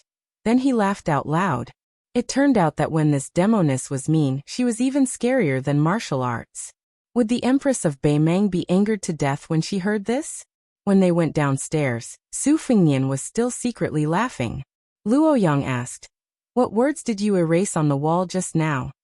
Su Fengnian paused for a moment. "It's just something very unlucky. Out of sight, out of mind." Luo Yang didn't have a good temper and patience. "Say it." Su Fengnian smiled. "The geese have returned, but the people have not returned to the south." Luo Yang turned to him and said softly, "Pretentious." Chapter 572. In Wuhou City there was a sudden downpour, and then a sudden stop. It was like a joke, but Su Fengnian took it as a good omen. Throughout the year, there were only a few heavy rains, and he just happened to run into it. The heavy rain gradually lessened and finally stopped. Su Fengnian, relying on his clear memory, led Luo Yang, who was dressed in white and wearing white shoes, to walk through a small alley. In the alley, there were groups of children and girls who were in high spirits. They went to the wet wall and flipped over the rubble and stones, grabbing a few water buffaloes with long beards and horns. Su Fengnian did not expect that Shihe province would also have this kind of bug. He thought of many interesting things from his childhood, and his eyes became warmer. The children picked up the water buffaloes and placed them on the steps. They used ropes and strings to tie small stones to the water buffaloes. The little guys walked slowly, and the children looked on happily. These children who lived next to each other, and could be said to be childhood sweethearts, occupied more than half of the alley. Su Fengnian stuck close to the wall and walked around, but Luo Yang directly walked past him, and stepped on one of the water buffaloes to death. The owner was a fair and clean girl with goat horns. Seeing the pet she had just obtained die an unnatural death, she was stunned for a moment. She first glanced at Luo Yang, but did not dare to get angry, and could only cry loudly. The boys also did not have the courage to stand up for her, and could only stare blankly at the white-clothed elder sister. She was beautiful, but her temper was too bad. Su Fengnian was afraid that this group of children would unintentionally anger the demoness, so he hurriedly signaled to Luo Yang, and then eagerly went to the foot of the wall to get busy. He pulled out 2 water buffaloes and handed them to the girl with goat horns as compensation. The children had simple hearts. What they gained they lost. Happiness and unhappiness came and went in a hurry, so they did not bicker with this pair of elder brother and sister. They slightly distanced themselves from them, playing with the water buffaloes, and gathered together to whisper. Su Fengnian looked at Luo Yang helpless. He thought to himself, could it be that this is what it means to be in the king's company is to be in the tiger's company? He really did not know how the cat Han Diaoxi had survived.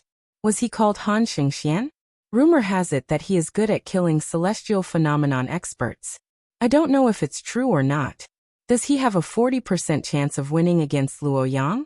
While Su Fengnian's imagination was running wild, Luo Yang turned the corner of the alley and stopped in front of a stall. Su Fengnian looked up and saw that it was a narrow shop selling roasted mutton noodles. Luo Yang took the lead and sat down. The shop owner was a fat woman, but she looked kind and had a happy personality. Seeing that the young man and woman were both noble, she became even more friendly and began to boast about their mutton noodles, saying that mutton was the tender meat of the forelegs and the waist. Moreover, the ingredients used to moisten the taste were pure and had been passed down for several generations. Su Fengnian smiled and ordered 2 bowls of mutton noodles with water. Although the woman was a businesswoman, she could not hide her kind nature. There was not much meat in the soup, and she even sprinkled a lot of fresh flower peppers and green coriander powder on the noodles. She also handed over 2 fresh green onions. Su Fengnian was full of praise. He did not have much luck with children, but he was indeed talented in dealing with women, especially women. The shop was quiet. The lady boss was sitting at a nearby table, laughing nonstop. Su Fengnian ate quickly as well. Luo Yang, on the other hand, ate slowly. Su Fengnian simply ordered another bowl, and paid the bill after eating. There was too much silver and too little copper, so he felt a little guilty.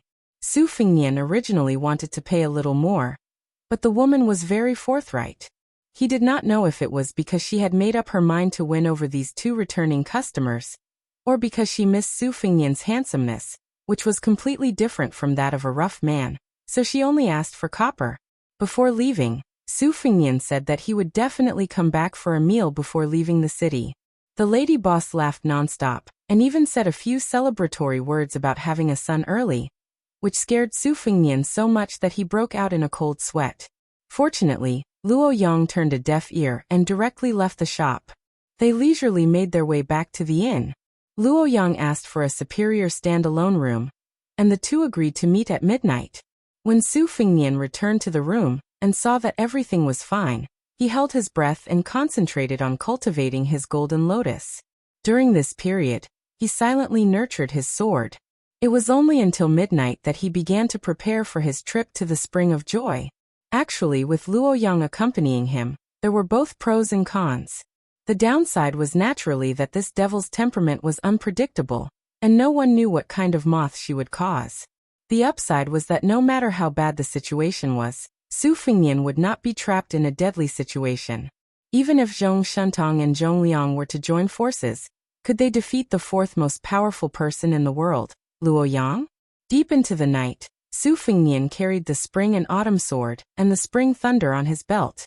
He arrived at the courtyard where Luo Yang was staying. She was sitting on the steps, looking up at the starry sky. The city walls of Wuhe were high, and the sky was low. The scenery was too different from the south. Luo Yang gave him a look, and Su Fengnian leaped onto the roof and swept past. He did not need to think about whether Luo Yang could keep up with him.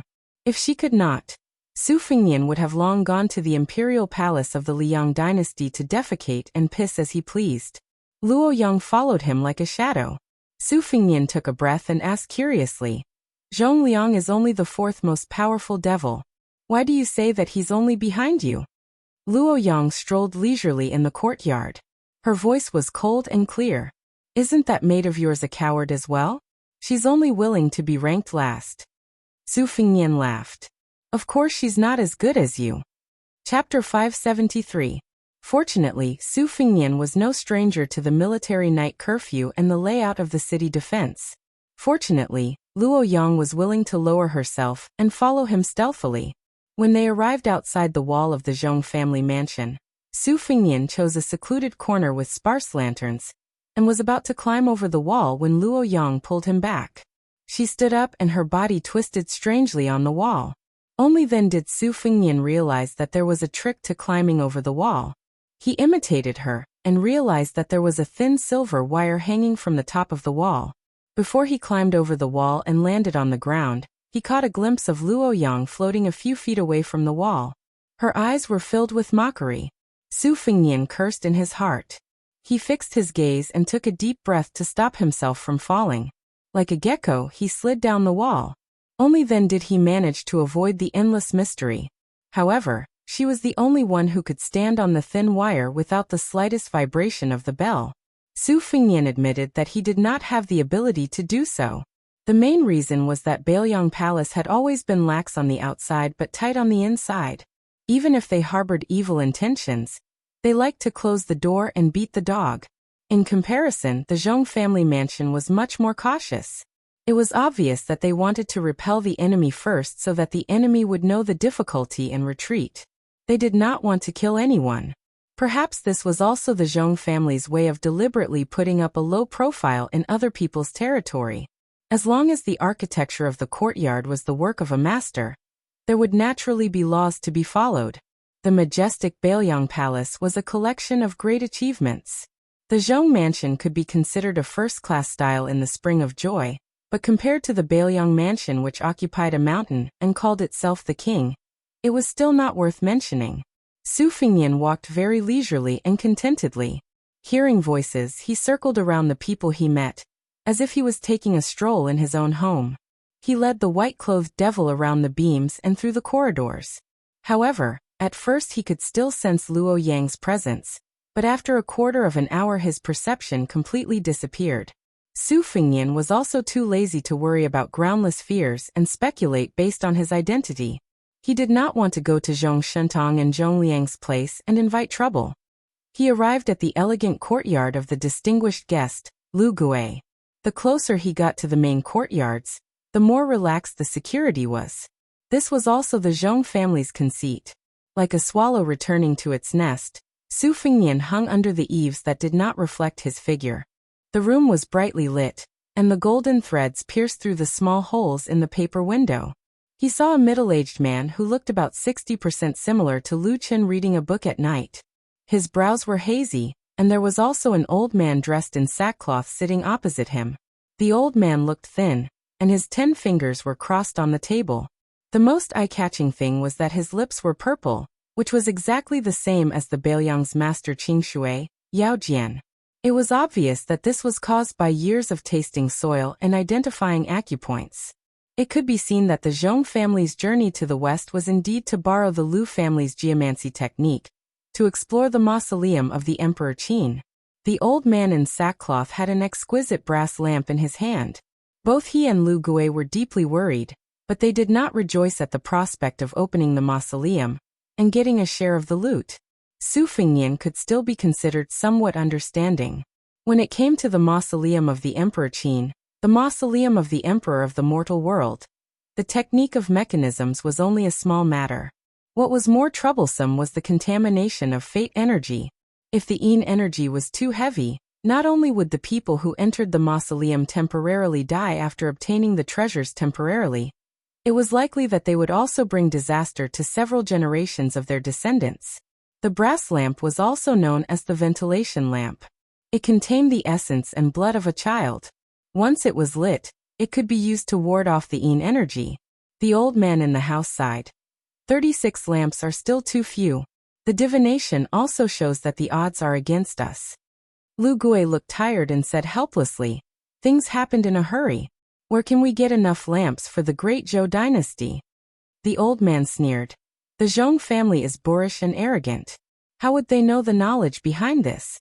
It's not something that can be matched by human strength." Lu Gui said softly, "The walls have ears." The old man laughed involuntarily. "Master, the Zhong brothers still have the breadth of mind." Lu Gui shook his head. "It's better to be safe than sorry. In front of great wealth, everyone is narrow-minded." At this point, the old man did not say anything else. His 10 fingers gently stroked the brass lamp with the carved Buddha statue. Although he was born poor, he had great skills. Since he was young, he had learned how to make Buddha from an unknown Buddhist master. It was only after that Buddhist master passed away that he was valued. He was known as the ancestor of the revival of Dunhuang Buddha Cave. After his death, he was posthumously conferred the title of abbot of the whole mountain. He was especially good at making guanyin statues. Although the old man was not a monk, he was ingenious. His Buddha statue did not stick to the guanyin. It was said that the 10,000 Buddhas were in the heart, 32 faces, good for light, and good for 80 kinds of good. The qi-exchanging lamp was his creation. According to the precepts of the king's scripture, if the Buddha statue was not as good as the Dharma, even if the Buddha Bodhisattva was consecrated by the eminent monk, they would not come to receive the Buddha. In layman's terms, the common folk only knew that it was not easy to invite the Buddha, but they did not know how difficult it was. In fact, if the Buddha statue was not as good as the Dharma, the real Buddha would not come. Therefore, many places of worship were not blessed by the Dharma. And many places of worship were full of evil. This led to the Buddha statue not being effective, and the prayers not being fulfilled. This was the reason why the Buddha statue was not as good as Dharma, especially this brass lamp. At first glance, it was not eye-catching, but upon closer inspection, it was like a new moon, full of charm. It could be considered the highest achievement of the old man in hemp. If it were not for his lamp, no matter how good Lu Gui was in feng shui, he would not have dared to come to Shihe province. Lu Gui raised his cup and took a sip of wine. He said slowly, "It is recorded on the bamboo slip that Emperor Qin mobilized tens of thousands of people to cut off the river, and dug a mausoleum on the mountain wall above the water. After sealing it, he opened the gate and released the river water. The people and nearly 1,000 supervisors were all killed by the imperial guards. The ingenuity of the acupoint construction technique and the ruthlessness of the method of hiding the truth are unprecedented. This is what an emperor should do." Lu Gui continued, "If we want to reopen the mausoleum of the Emperor Qin, we have to collude with the preceptor Helian Weiwu. Otherwise, How can we do such a huge project of cutting off the river? As for how the Zhong family persuaded this stubborn old man, we don't know.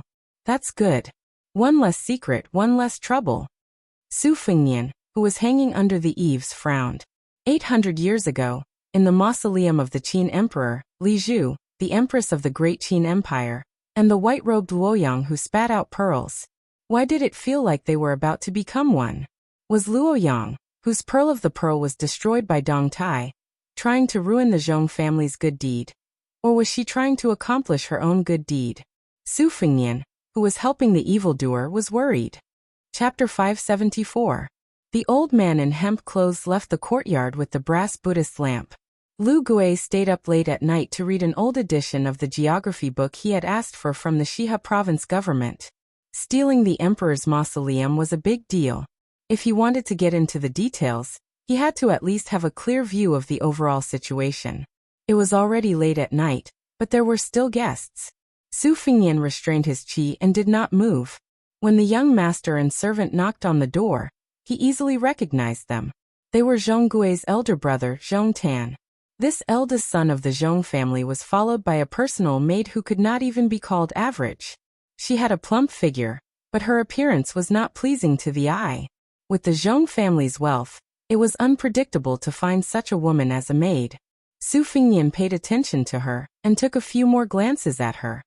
He remembered many details that ordinary people would not pay attention to, such as the small sachet on her waist that was used to remove impurities and the embroidered pattern of a woman dressed as a pipa. It left a deep impression on Su Fengnian. The maid seemed to be hesitating whether to follow her master into the house, so she paused for a moment. Zhong Tan, who was carrying 2 pots, seemed to be careless, but in fact he was very careful. He shouted, "Lu Sabu, sorry to disturb you.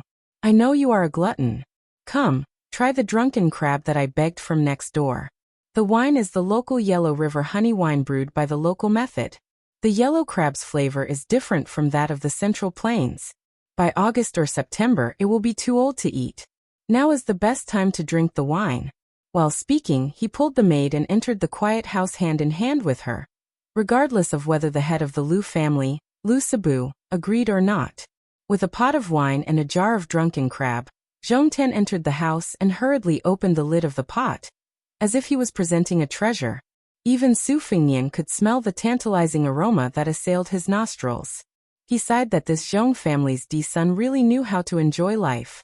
Lu Gui stood up with a smile and crossed the threshold to welcome him. The Lu family and the Zhong family had been friends for generations. Although he was an elder in the southern dynasties, the Lu family had always been seen as a branch attached to the Zhong family's great tree. Lu Gui was the great general Zhong Shintong's echo, and was ridiculed as a scholar serving the imperial court. At this moment, Lu Gui's eagerness showed just how much confidence Lu Gui had. However, Zhong Tan had always been smooth and slick. Since Lu Gui gave him face, he didn't blindly put on the airs of the Gao Hua family's son. He entered the study, took the bowls and sauces from the maid, and began to do the work of a servant. Lu Gui casually pushed the books on the table away and jokingly said, old glutton. Virtuous nephew is making fun of uncle for being old." Zhong Tan slapped his forehead and said, "The term old glutton is really asking for a beating. Uncle Lu Sabu is the #1 eater in the southern dynasty. He once wrote the Su Pian." Even Her Majesty laughed and said that Lu Sabu was worthy of the title of clear glutton in our dynasty. Compared to the title of old glutton, clear glutton is much more elegant. Lu Gui had a gratified smile on his face regarding the Empress's bestowal of clear glutton. It would be impolite to refuse, but he wasn't modest and wasn't in a hurry to eat. He lowered his head and bent over to smell the aroma of the drunken crab on the plate. He was intoxicated by it. Then he raised his head to look at the woman's waist and clicked his tongue in wonder. Miss Daigu's scented sachet is the new clear agarwood, which has become an excellent seasoning. The aroma of wine, the aroma of crab, and the fragrance of agarwood. The woman's face didn't show any flattery or shyness. She said calmly, "You flatter me. It's Lu Daogu who has made a fool of herself." This woman was Zhong Tan's weak spot. Praising her was much more effective than praising him. However, when people flattered him, They either praised Maid Lu's countenance as a flower, or said that she was like a hibiscus. They didn't hit the nail on the head and would only annoy Zhong Tan. Her realm was far inferior to Lu Gui's. Without needing Zhong Tan to open his mouth, Lu Gui invited the woman to taste the exotic drunken crab together. Just as Zhong Tan had said, the taste of the summer crabs salvaged from the Yellow River wasn't inferior to the lake crabs from the Central Plains. With one hand holding a wine cup and the other holding a crab leg, Lu Gui ate slowly and with relish. When Lu Daogu poured the wine, some of it spilled on the table. She used her slender hand to slowly wipe it away. Zhong Tan didn't mind this kind of harmless detail. He looked at Lu Gui and said with a smile, "Uncle Lu, this little nephew took the liberty of visiting you this time to pass on a message to Helian Weiwu. The reason this Ji Ling is willing to hand over this jar of drunken crab is because he admires Uncle's wild handwriting. That's why he brought you the wine, wanting Uncle to borrow the strength of the wine to write some calligraphy. The Ji Ling said it's okay to write whatever you want, but he still wants to guess what you've written." Lu Gui pointed at Zhong Tan and teased, You're just a common person. How can you compare to the rice girl who's pure and clean to the bone?" Zhong Tan laughed out loud and said, I don't deny it. After eating the crab and drinking the wine, Lu Gui also wrote a piece of calligraphy. It was incomparably sloppy. Nearly 20 words were written smoothly in one go, showing off his ability. Zhong Tan was a rascal and couldn't recognize a single word. However, after asking about the content, he found out that it was 1 or 2 merits that benefit the people, far surpassing the 8 or 9 moral essays, close to a saint. This sentence obviously had the suspicion of flattery. However, Lu Sibu's calligraphy skills and noble status were all there. If this piece of calligraphy was given out, as he said to San Xiangyi earlier, Lu Gui, Zhong Tan and Helian Weiwu would all be happy. Moreover, Lu Gui was originally a scholar who wrote moral essays. He belittled himself to elevate the Ji Ling of Shihe province, who was a martial artist.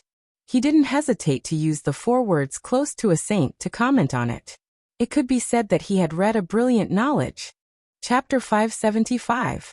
When Su Fingyan and the woman stepped through the door and walked towards the courtyard, Su Fingyan did not look at the backs of the man and woman. Instead, he stared straight at the window to observe the changes in Lu Gui's expression. When he saw Lu Gui looking at the window with a hint of nervousness, Su Fingyan knew that something was wrong. At that time, the maidservant poured the wine carelessly with her back to him, and used her fingers instead of her sleeves to smear the wine. Su Fingyan was suspicious. Although he was not sure how she knew about his whereabouts, when he thought about Lu Gui's strange behavior, Zhong Tan was most likely going to call for someone to reel in the net. Su Fingyan had no interest in being a drunk crab. The spring and autumn struck first to gain the upper hand. In an instant, his chi was vast and mighty like the Milky Way pouring down from top to bottom. As expected, Zhong Tan only turned around to watch. The maidservant with a vulgar name struck first. Her slender hands were as sharp as the Milky Way pouring down from top to bottom. As expected, Zhong Tan only turned around to watch. The maidservant with a vulgar name struck first. Her slender hands were as sharp as the Milky Way, and she could kill with just a light lift of her hand. Unexpectedly, Zhong Tan only turned around to watch. The maidservant with a vulgar name struck first. Her slender hands were as sharp as the Milky Way, and she could kill with just a light lift of her hand. She actually had the demeanor of a grandmaster.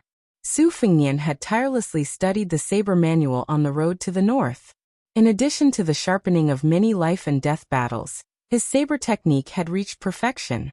The spring and autumn sword bent at an angle, and instead of retreating, she attacked with her fingers like a whetstone. Instead of retreating, the spring and autumn sword moved up and down 30 times in an instant. Su Fingyan did not think that he had underestimated this strange woman, but still underestimated her skills.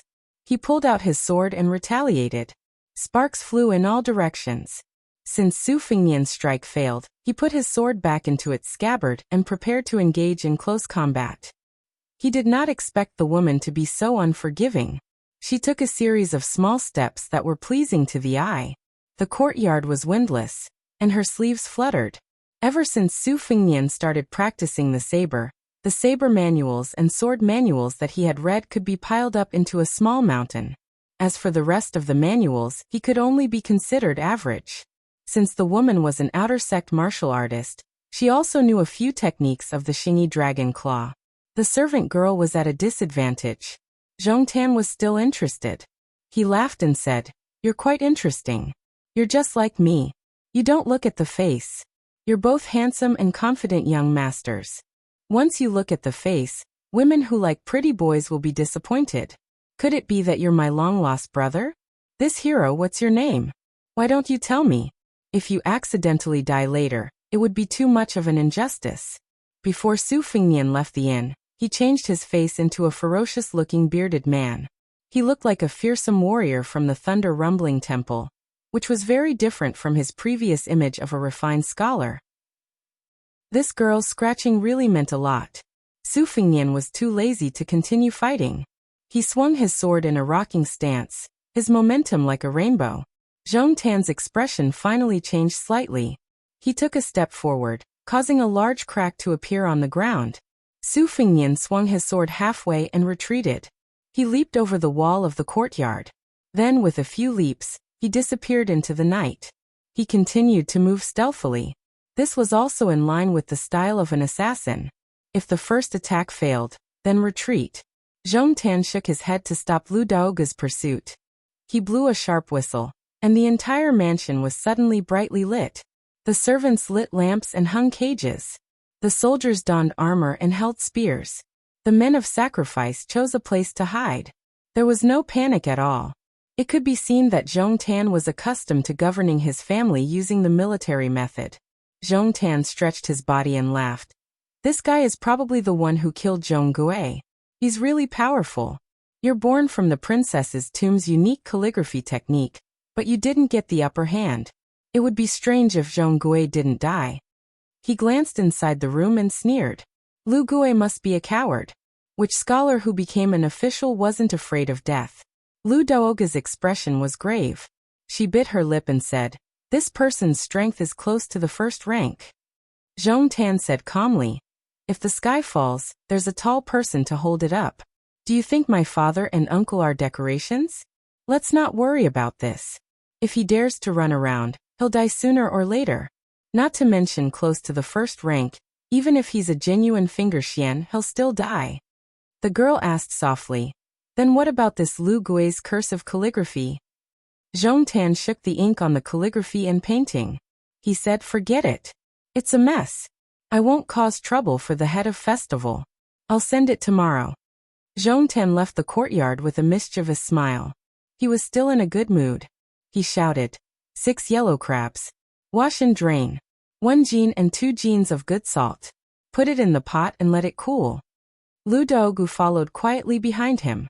She smiled but didn't say anything. The Southern dynasty prioritized famous scholars, then focused on agriculture and light on commerce. But Lu Gui and these scholarly officials aren't businessmen in the end. They're just selling the goods in their stomachs. Hey, can they pretend to be virtuous? Bah. I can fight hundreds of great scholars like him who are well-read and proficient in zither, chess, calligraphy and painting. Zhong Sandalwood kept muttering without restraint. The maidservant couldn't help but laugh. She said softly, "Young master, don't forget that you're a scholar who almost became the top scholar." Zhong Tan, who was walking in front, suddenly realized. He blushed with shame and said, "I was talking about it and forgot." Su Fengnian didn't continue to stay in the Zhong mansion.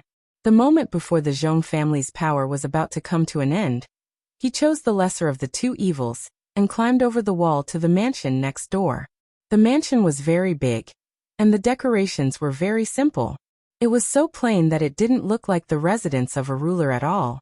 Compared to the extravagant neighbors who often used red sandalwood and gold thread cedar as fir wood, it was like comparing a poor old farmer with a rich man who had nothing but 4 walls. It was really embarrassing. Su Fengnian couldn't help but feel a little sentimental. The Bailiang cavalry was undoubtedly the most powerful in the world. However, after Su Xiao became the king of Bailiang, especially when the Bailiang army's new recruits were replaced with old soldiers, many of the old generals probably felt that they had no hope of ascending to the throne. Since they couldn't become the founder of the country, they could only occupy a small piece of land, and become a small local emperor under the rule of the second emperor, Su Shao. Joining the army in troubled times, especially the soldiers of the Bailiang army, were like wolves and tigers. They were no better than the bandits in the Zhongyi stronghold who wielded their sabers and slaughtered the common people. Not many of them started out with the intention of helping the people, who didn't want to live a good life first, and then win glory for their ancestors. Once they were rich and stable, they thought that everything would be settled once and for all. As for the crimes of the old generals under his command, as long as they didn't go overboard, Su Shao would turn a blind eye to them. He would occasionally give them a warning so that they wouldn't lose face and disappoint the people. His second sister, Su Weisheng, had repeatedly tried to persuade him, but Su Shao had always dismissed her with a smile.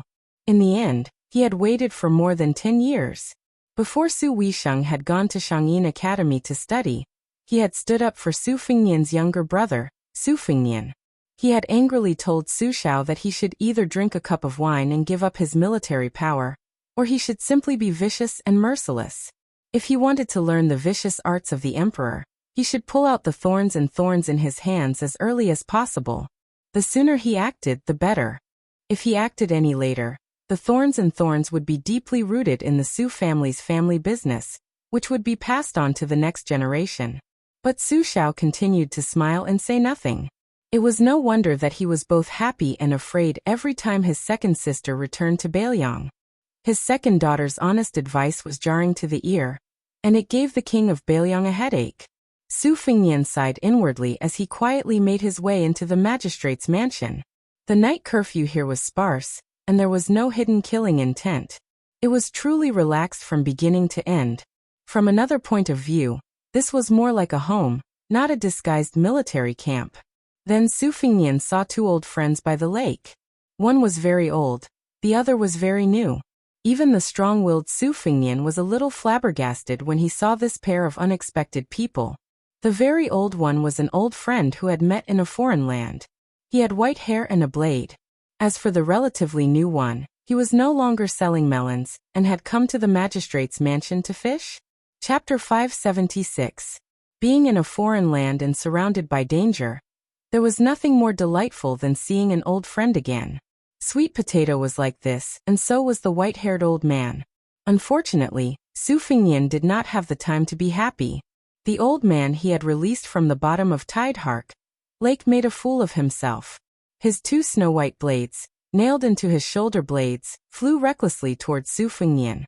Previously, Lu Daogu of the Seed Mansion had used the skill of a woman's embroidery, but when it came to the old man, it was like splashing ink.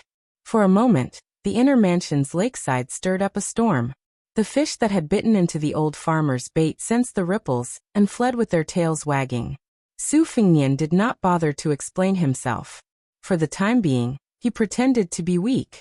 Then he suddenly exerted his strength and combined it with the swimming fish style he had learned from the herd of buffaloes. He used the Husong paddle that he had secretly learned to scatter a series of swift and fierce blade strikes. Then he suddenly leaped up and used the immortal's touch on the head to smash the white-haired old man, who had been accumulating strength all this time, into the ground. The old man bent his knees and stood in the pit. He was not angry but happy. His old face beamed with joy. He was a man so old that he had become a wily old man. Naturally, he knew the severity of the situation. It was inappropriate for him to speak in a loud and heroic manner. He only clicked his tongue and said, "His Royal Highness is really something. Even without using his blade, he has 20 to 30% of this old man's strength." Su Fengnian smiled wryly and said, "Grandpa Chu, you flatter me." The old man jumped out of the pit and put his arm around Su Fengnian's neck. There was not the slightest hint of unfamiliarity. "You're too kind. You've made great progress, kid. This old man can be considered half your master. It's comfortable to look at him." Su Fengnian grimaced, but he did not have the nerve to refute. The fisherman, who had been ignored, was calm. He did not even look in their direction. He was very tactful, but unreasonable. The white-haired old Kuei could not hold back his words. He pulled Su Fengnian to sit by the lake and told him everything in one breath, revealing many shocking inside stories. This old man is the disciplinary officer of the West River State. His name is Helian Weiwu. Like me, He is also a guest of the princess's tomb. However, we have different styles. He is more scholarly, while I am more martial arts. This old man knows that you're full of tricks and are not straightforward. So, I won't keep you in suspense. Just listen to me. It's up to you to believe it or not. Years ago, when Su Xiao led 200,000 soldiers to this place, Helian Wu was not skilled in martial arts and was careless in his command of troops. He was almost killed by a fat pig named Chu. It was Su Xiao who let him go, which is equivalent to saving his life. Even if old man Helian knows your identity, he won't make things difficult for you. You can eat, drink, and sleep well here. However, the maids in the residence are not very good looking and most of them are old. If you're really bored, you can make do with it after the lights are out. As for why this old man went to fight with Jian Jiohuang and was imprisoned at the bottom of the lake, let's not talk about it. It's not something to be proud of. As for how this old man became a foreign official of the princess tomb, there are rules. I can't talk about it. Helian Wu finally interrupted. He first smiled warmly at Su Fengnian, then glared at his old friend who he had known for half his life. He sneered mercilessly. Why can't you talk about it? You're just a lecher with poor eyesight. When you saw a girl in the princess tomb, you drooled over her beautiful buttocks. In the end, you couldn't force yourself on her. Instead, you were beaten down by an old woman and became a prisoner. You shamelessly gave yourself the title of foreign official. There have only been 6 foreign officials in the princess tomb in the past 300 years. The first 5 are dead, and the 6th is sitting right next to you. What are you talking about? You're just trying to save face. If it weren't for the fact that your shoulder blades were nailed into your blades, and you were forced to abandon the sword and practice the blade, you wouldn't have achieved what you have today even if you walked on the wrong path of the sword for 10 lifetimes. The old man didn't expose his friend's shortcomings out of anger. Instead, he sat down cross-legged and looked at the lake. He murmured, "What a good girl." Helian Wu sneered. "If you can still say the same thing when you look at her now, I'll be convinced." The old man laughed. "You're already so old. Old men and old women who are about to die. There's no need to see her. Just keep the good memories of the past." Su Fengnian stood up and performed the etiquette of a junior.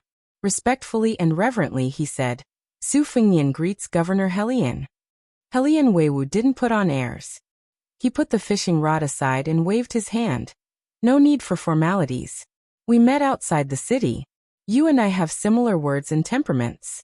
It's good that we can be friends despite our age difference. If you still can't let go, you and I can call each other uncle and nephew." The old man was surprised. "Helian, old man, I've never seen you speak so nicely to any younger generation before. Why? Just because this kid is Su Zhao's eldest son? You want to pave the way for him to defect to the enemy and commit treason?" Helian Wu scolded. T. Su Fengnian had a headache when he saw someone in white walking on the lake. However, when he saw the behavior of the 2 old men beside him, he was completely confused. The dignified Beimang Shiha province's county governor patted his sleeves and stood up from the small bamboo stool. He folded his hands over his abdomen and put on a respectful look to welcome the guest. Although the old man was somewhat reluctant, he still knelt on the ground with his hands on the ground. He said in a low muffled voice, "The guilty slave of the princess grave greets the great idea." Chapter 577. The princess tomb was one of the top 5 sects in Beimang, on par with giants like the chess and sword music school in Mount Tibing. It was very mysterious and had been passed down for 800 years. It had almost no contact with the outside world. Su Fengnian had only learned from the Tide Listening Pavilion's secret scrolls that the princess tomb was divided into 2 groups. The Flying Immortal Dance of Dunhuang, taught by Sweet Potato, originated from the Flying Immortal painting of colorful clothes in the princess tomb. Su Fengnian would never associate the devil Luoyang with the princess tomb, let alone the identity of the princess tomb. In Su Fengnian's original impression, Luoyang was the kind of celestial being who came out of nowhere. She was all alone in the world and lived a lonely life without a grave or a place to mourn after her death. The atmosphere was strange after Luoyang's arrival. She bent down to pick up Helian Weiwu's fishing rod, changed the bait, and swung the rod into the lake. The old farmer, whose other identity was the guest of the princess tomb, was respectful but not afraid. He sat back on the stool and turned his head with a smile. Fengnian, let me ask you, what is the princess tomb? Su Fengnian shook his head. He did not know. Helian Weiwu said slowly, the princess tomb is the tomb of the youngest daughter of the founding emperor of the Great Qin dynasty. The father and daughter were buried together in different tombs. The women of the princess tomb were all guardians of the tomb. Su Fengnian asked doubtfully, the Qin empress's mausoleum is in Dragon Waste State? Helian Weiwu turned his head and glanced at Luoyang. Then he chuckled and said, these are the secrets of the imperial palace that cannot be brought to the table. Do you want to hear them? Su Fengnian did not treat himself as an outsider. Just now in the mansion next door, I accidentally became the assassin who tried to assassinate Lu Sibu and the young master of the Zhong family. I smelled Uncle's secret Yellow River drunken crab. How about drinking it with wine? Helian Weiwu kicked the old man. The last few jars of drunken crab were all hidden by you. Go go go. Give it to me. The old man scratched his head of white hair and stood up abruptly. His twin sabers and chains clanked. Not long after, he returned with a few jars and threw them to Helian Weiwu and Su Fengnian. However, the latter's jar in the air was snatched by the woman of hand in the air. She tore the oil paper jar of the oil paper and didn't even tear the crab. She only of the wine down. When a man talked about a woman, especially a woman with a story, his saliva would always splatter everywhere. The three men, one a high-ranking official, one a mysterious Bailiang heir, and one a wandering Jianghu machete man, talked about the Li family and the Wang family like a woman. It was very low class.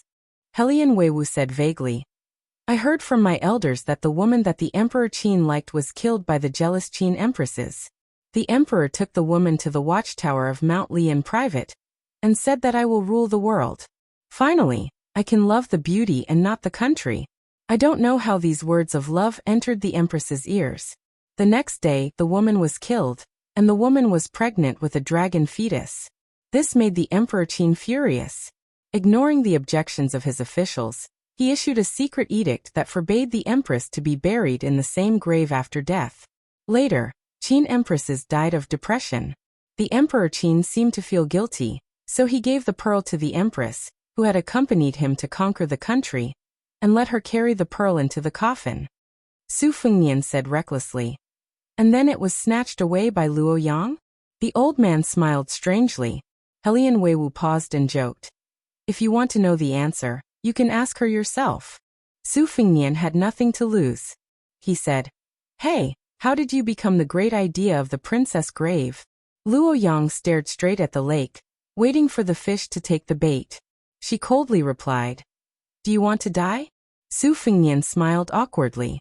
The old man gloated and added insult to injury. Boy, you're a disgrace to men. Luoyang swung the rod. There was no fish on the hook. She had fished up a whole lake. What a big lake. As a result, even the old man kept quiet out of fear. Luoyang threw the rod into the lake and got up to leave.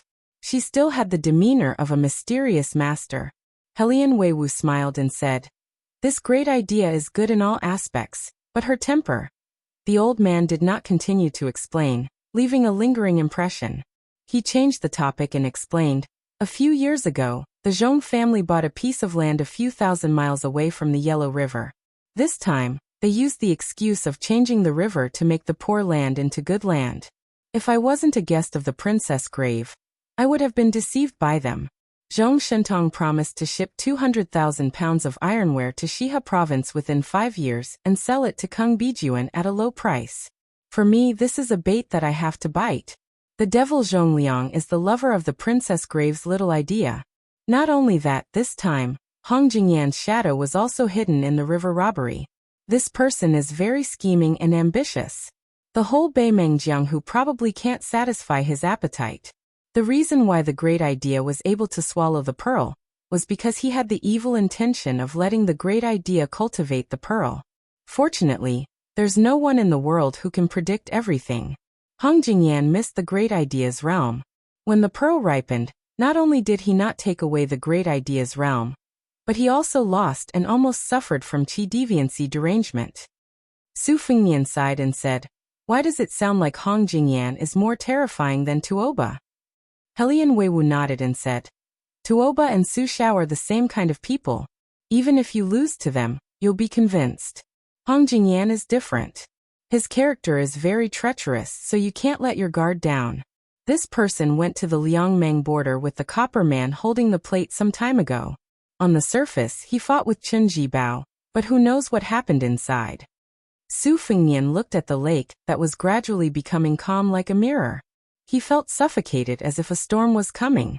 The old man suddenly said, "Kid, do you know that the dragon tree monk of the two Zen temples went to Dao's sect and sat in front of the heavenly gate for 3 days and 3 nights?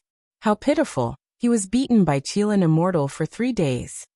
Su Fengnian was worried and sick at heart. "Is the old abbot dead?" The old man shook his head and said, "Not yet. The Buddha's diamond body is really amazing.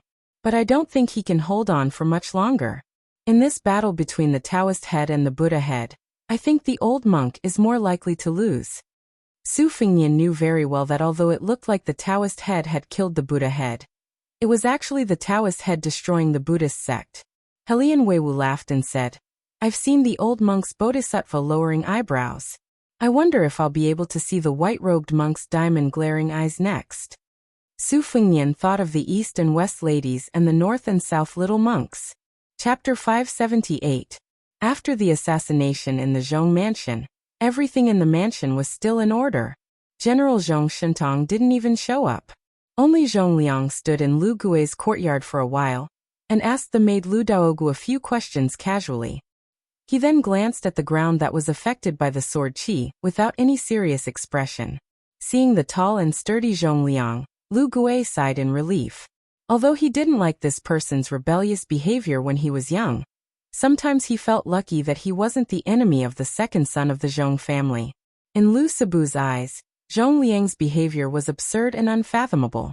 When he and his peer, Zhong Shentong, were still studying hard at home, the young Zhong Liang had already killed many people. It was said that he went to the princess's tomb before reaching the age of 20, so he missed the ceremony. Later, when he got married, the bride was carried into the Zhong mansion in a sedan chair with 8 carriers, but the groom was nowhere to be seen. His misdeeds made the old master of the Zhong family so angry that he fumed with anger. When the old master died, Zhong Liang didn't even get to see him. Lu Gui felt relieved not only because he saw the devil Zhong Liang in the mansion, but also because he didn't know. He had heard about Zhong Gui's sudden death from his daughter Lu Chun, but he didn't believe it at all. However, right after Zhong Gui's death, there was a brilliant assassin who openly entered the mansion to target Zhong Tan, which indirectly proved Lu Chen's words. This was great news for the Lu family. Fortune and misfortune came hand in hand. His daughter's disfigurement, Minghun, and entering the Emperor Qin's mausoleum would give the entire Lu family a generous reward once they returned to the Southern dynasty. Lu Gui thought of his poor daughter and said something contradictory. "It's a pity she's a daughter, but fortunately she's a daughter." In Helian Wuwei's family, the only thing that was worthy of the title of the commandant was probably the spring water into the mansion to make a lake. It was late at night, but he didn't feel sleepy. Without Lu Yang's presence, the 3 men were talking enthusiastically. They were all rough people and seldom talked about the classics.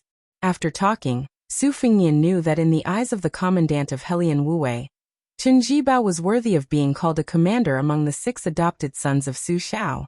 However, for the next 2 generals who were slightly inferior, Chu Lushan actually talked about the fat man who brought shame to the commandant of Helian Wuwei's army before Yuan Zuozong. The commandant of Helian Wuwei, who held the power of a province, didn't hold a grudge. On the contrary, he didn't hide his admiration for Chu Lushan. He said that Chu Lushan's management of the army was strict, and he was especially good at leading a lone army deep into the hinterland of certain death. He was truly a lucky and fierce general who had fought hundreds of battles on the battlefield. Because of his age, Su Fengnian missed the national wars during the spring and autumn period. As for Chu Lushan, he only remembered his smiling white and tender fat face. He was so bloated that his eyes and neck couldn't be seen. It was hard to imagine him leading an army to break through the enemy lines. Today, after hearing Helian Wuwei's praise, He suddenly realized that if Chu Lushan really rebelled, it seemed that there would be endless troubles in the future compared to Yuan Zuozong secretly supporting Chen Jibao. Helian Wu drank a mouthful of wine. His face was red and his skin wrinkled like pine grain. He looked more like an old farmer. I've heard of some gifted sons of aristocratic families who practiced martial arts and eventually became masters. I've never heard of a son of a feudal lord who could achieve great things. The white-haired old man said, "This kid is lucky to have Jian Jiehuang and Li Chenggang as his masters. If this old man had a tide listening pavilion when he was young, I'm sure he would have reached level 1 before the age of 18. With the guidance of a master, he would have reached the finger mystery realm before the age of 30. Helian Wu squinted. If you were the heir of Bailiang, you would have been reincarnated 18 times. The old man glared at him. Helian Wu was not afraid of his demonstration, and was too lazy to pay attention. Su Fingnian laughed at himself. It's just good luck. Taoism says that from the time of conception, a man's innate talent is based on 8. After the age of 78 or 56, there is no vitality left. Only the acquired qi is left. That's why rich old people, when they are old, believe in Huang Lao and seek immortality. It's often an extravagant hope. They can only slightly prolong their life. Practicing martial arts is very important before the age of 8. If one doesn't work hard before the age of 16, it's almost impossible to become a master. When I was young, I wanted to become a top swordsman or a first-class swordsman. But it was delayed. Later, it was because I went to Wudong Mountain and was taught by Master Wang. Later on, my realm climbed rapidly. In the end, those who rely on themselves are few. Those who rely on their family background are many. Helian Wu shook his head. I don't like to hear that. I've been there, and I know how difficult it is. The white-haired old man finally spoke some words of conscience. Actually, you have some tenacity. This old man is embarrassed to deny it. But let me pour cold water on you. In this lifetime, you won't be able to catch up to those monsters. Helian Wu scolded. You're the one who talks the most nonsense. Su Fingnian laughed. When it comes to martial arts, it's better to practice it first. The old man was stunned. He muttered, he's the same as Jian Jiehuang. Su Fingnian acted as if he didn't hear that. He asked a key question. Uncle Helian, did you agree to intercept the river and let the Emperor Qin's mausoleum surface and see the light of day again? Helian Wu narrowed his eyes and drank. He pondered for a long time. Then he slowly said, originally, this old man didn't want to bite the bait. Later, when the big idea came to the mansion, I changed my mind. Who is the cicada, the mantis, the oriole, or the slingshot? It's up to the heavens. Su Fingnian suddenly laughed. Uncle Helian, I want to learn from you about managing the army and politics. Whatever I can learn is still a little bit. The old head of discipline said frankly, I won't hide it. I don't have a son or a daughter. It's not easy for me to save up some ink and knowledge. I can't take it all to the grave. I'll say it first. If you really want to learn, you have to come with me. I don't know much about books, and I'm not willing to teach you. Su Fingnian smiled and nodded. The old man muttered. You officials and soon-to-be officials don't have a moment of leisure. It's even more boring than practicing martial arts. The old man and the young man looked at each other and laughed. If talking about military and politics with the old man wasn't like playing the lute to a cow, what was? While drinking, Su Fingnian was silently calculating in his heart, as if he was playing a chess game. The princess's tomb was divided into 2 parts. The greater part was in Luoyang. It seemed that other than the foreign official Helian Wu, there were no other forces that could be mobilized. The fatal thing was that this commandant of discipline did not want to get too involved. He wanted to watch the fire burning on the other side of the river. Even if he had substantial support, it was impossible for him to brazenly mobilize the powerful and well-trained Jade Army. Fortunately, there was the white-haired old man Chu Kuangnu. If there were no accidents, he would personally get involved.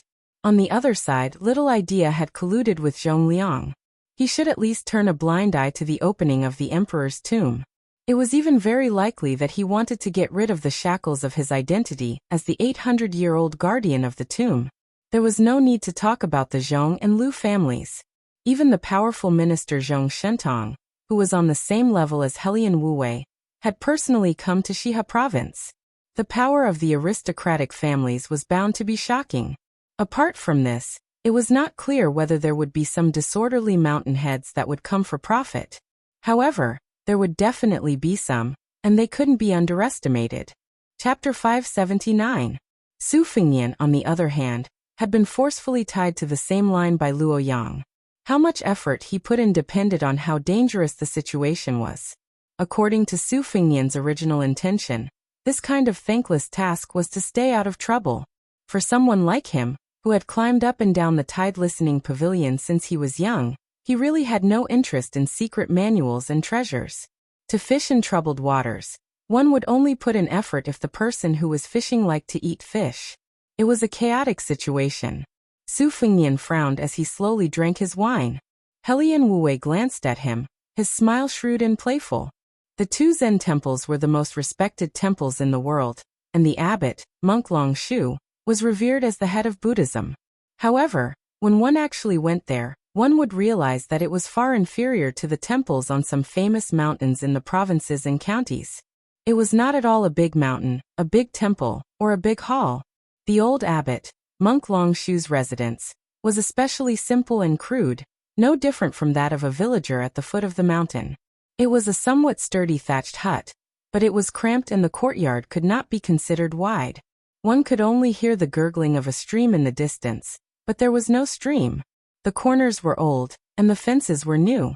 If one walked a few more steps, one might even step on some chicken dung. There was an ancient cypress behind the hut, and there was nothing mysterious about it. Under the shade of the tree, there was a large water tank. Under the lead of the abbot, the monks of the two Zen temples were pragmatic and practical. They could not see farming as a disgrace. Every time monk Long Shu returned from his work at dusk, he would go to the water tank to wash away the mud, and a lot of silt would settle at the bottom of the tank. It was said that a famous Jiangnan scholar used this mud to make a famous pot, which was widely spread. At this moment, a man and a woman were standing in front of the water tank, whispering to each other. The old abbot had left the temple and descended the mountain. He was going to Beimang, which was thousands of miles away, to quarrel with someone. Someone had to take care of these chickens and ducks, so he handed them over to these two children who had grown up on the mountain. In any case, they often played here and were most familiar with the place, so the old monk was very relieved. The little monk was draped in a brand new and clean green jade kasaya. The two Zen temples were different from the Taoist master mansion on Longhu Mountain. Even if they were rewarded by the imperial court, they did not like to drape themselves in purple. The little monk's kasaya was of a standard that very few monks of high virtue in the temple could wear. However, at this moment, the delicate and pretty little monk had a melancholy expression on his face. His words were full of hesitation. "Lizzie, someone came to the temple to ask for the mud in this large tank. Do you think we should give it to them?" The girl reached out and stirred the clear water in the tank. While doing so, she rolled her eyes and said, "No. In this world, how can a guest come to the temple and take something for free? That's too shameless." The little monk's brows were almost knitted together. "But as long as there's mud, the old abbot will agree every time." The girl glared at him and said, "Now that the old abbot isn't here, I'm in charge. I have the final say. If master and mistress knew about this, they would complain that I don't know how to treat guests." The girl's bright eyes lit up. She was immensely proud of herself, thinking that she had found a perfect compromise. "Why don't we sell it to that person for 1 tael of mud or 1 tael of silver?" The little monk was a simple-minded person. Obviously, he wasn't that smart. He had a troubled expression on his face, but he didn't dare to refute the girl. He could only remain silent. The girl thought about it and said in a serious tone, "Selling 1 tael of mud for 1 tael of silver seems like a bit of a bully. Forget it, no matter how much he takes, we only want 1 tael of silver. When we go out, we have to be a bit more astute. Since we're in our own home, we have to be honest. You see, last time when we went to Baoyang Palace, Su Fengnian was very generous with us. That's called being generous. I can't be stingy." The little monk Nambe grinned brightly. The girl withdrew her hand from the water jar and whispered, "When we go back to my mother, father, and the old abbot, You can't say that I earned 1 tael of silver. Do you remember? The little monk smiled foolishly and thought of a stupid idea that didn't need to lie. Later when we sell mud, I'll go to the mountain to drive the chickens and ducks back into the cages. I won't see anything. The girl rolled her eyes. When you get older, you'll definitely die of stupidity. How can you become a Buddha and burn the Saraira? The little monk touched his bald head, feeling a bit embarrassed. Just as the girl was about to go find the thick-skinned Jiangnan celebrity, who refused to leave the temple to do business, she saw a tall monk in white robes leisurely stroll over. Her eyes smiled into crescent moons as she jogged over and called out, "Father." The little monk, who was imitating the crow of a chicken to lure the old chickens back into the cages, also smiled. The white-robed monk rubbed his daughter's head and let her do her own thing. The little girl was innocent and carefree. She gave the stupid Nambe a look that said, "Don't let it slip." Only then did she skip away. The stupid Nambe was actually not stupid. He only took one look at his master's expression and knew that something had happened. He stopped his comical action of driving the chickens back into the cages. The white-robed monk Li Dongxin hesitated and said, "Your master's master can't quarrel and can't fight. I'm going out for a while. When I'm not here, take care of the plums." The stupid Nanbei nodded vigorously and then asked, "Master's wife knows?" Li Dongxin smiled and said, "Listen to her for small things and follow me for big things. It's been like this all these years." The stupid Nanbei turned his head and thought that since he could remember, he had never heard of a big matter where he listened to his master. Didn't he listen to his master's wife? The white-robed monk touched his big bald head and knew what his stupid disciple was thinking. He laughed and said, "Isn't this a big matter?" The stupid Nanbei carefully asked, "Master, can you go back to the temple with the old abbot?" The white-robed monk sighed. "I don't know." The little monk Nanbei did not say anything else and went to chase after the plums. After a while, he came back with the angry girl. The white-robed monk smiled helplessly. There were 4 people in the house. The daughter-in-law's words were not as effective as his daughter's. He could only nag this disciple. It was a pity that this stupid disciple was always on their side. The little girl put her hands on her hips and said, "Father, why didn't you tell me you were going down the mountain?" The white-robed monk smiled embarrassedly and said, "I was afraid you wouldn't allow it." The girl's expression quickly changed from gloomy to affectionate. She was about to speak, but her father knew her best. Li Dongxin shook his head and said, "Lizi, you can't go." The little girl's expression dimmed. She lowered her head and looked at her feet. She seemed to be hiding her red eyes and asked, "Mother agreed?" The white-robed monk nodded. The girl walked closer to him and lightly tugged at his sleeves. "Do you want me to ask for some money from Mother?" "No need. Keep it to buy rouge and face powder. Dress up beautifully.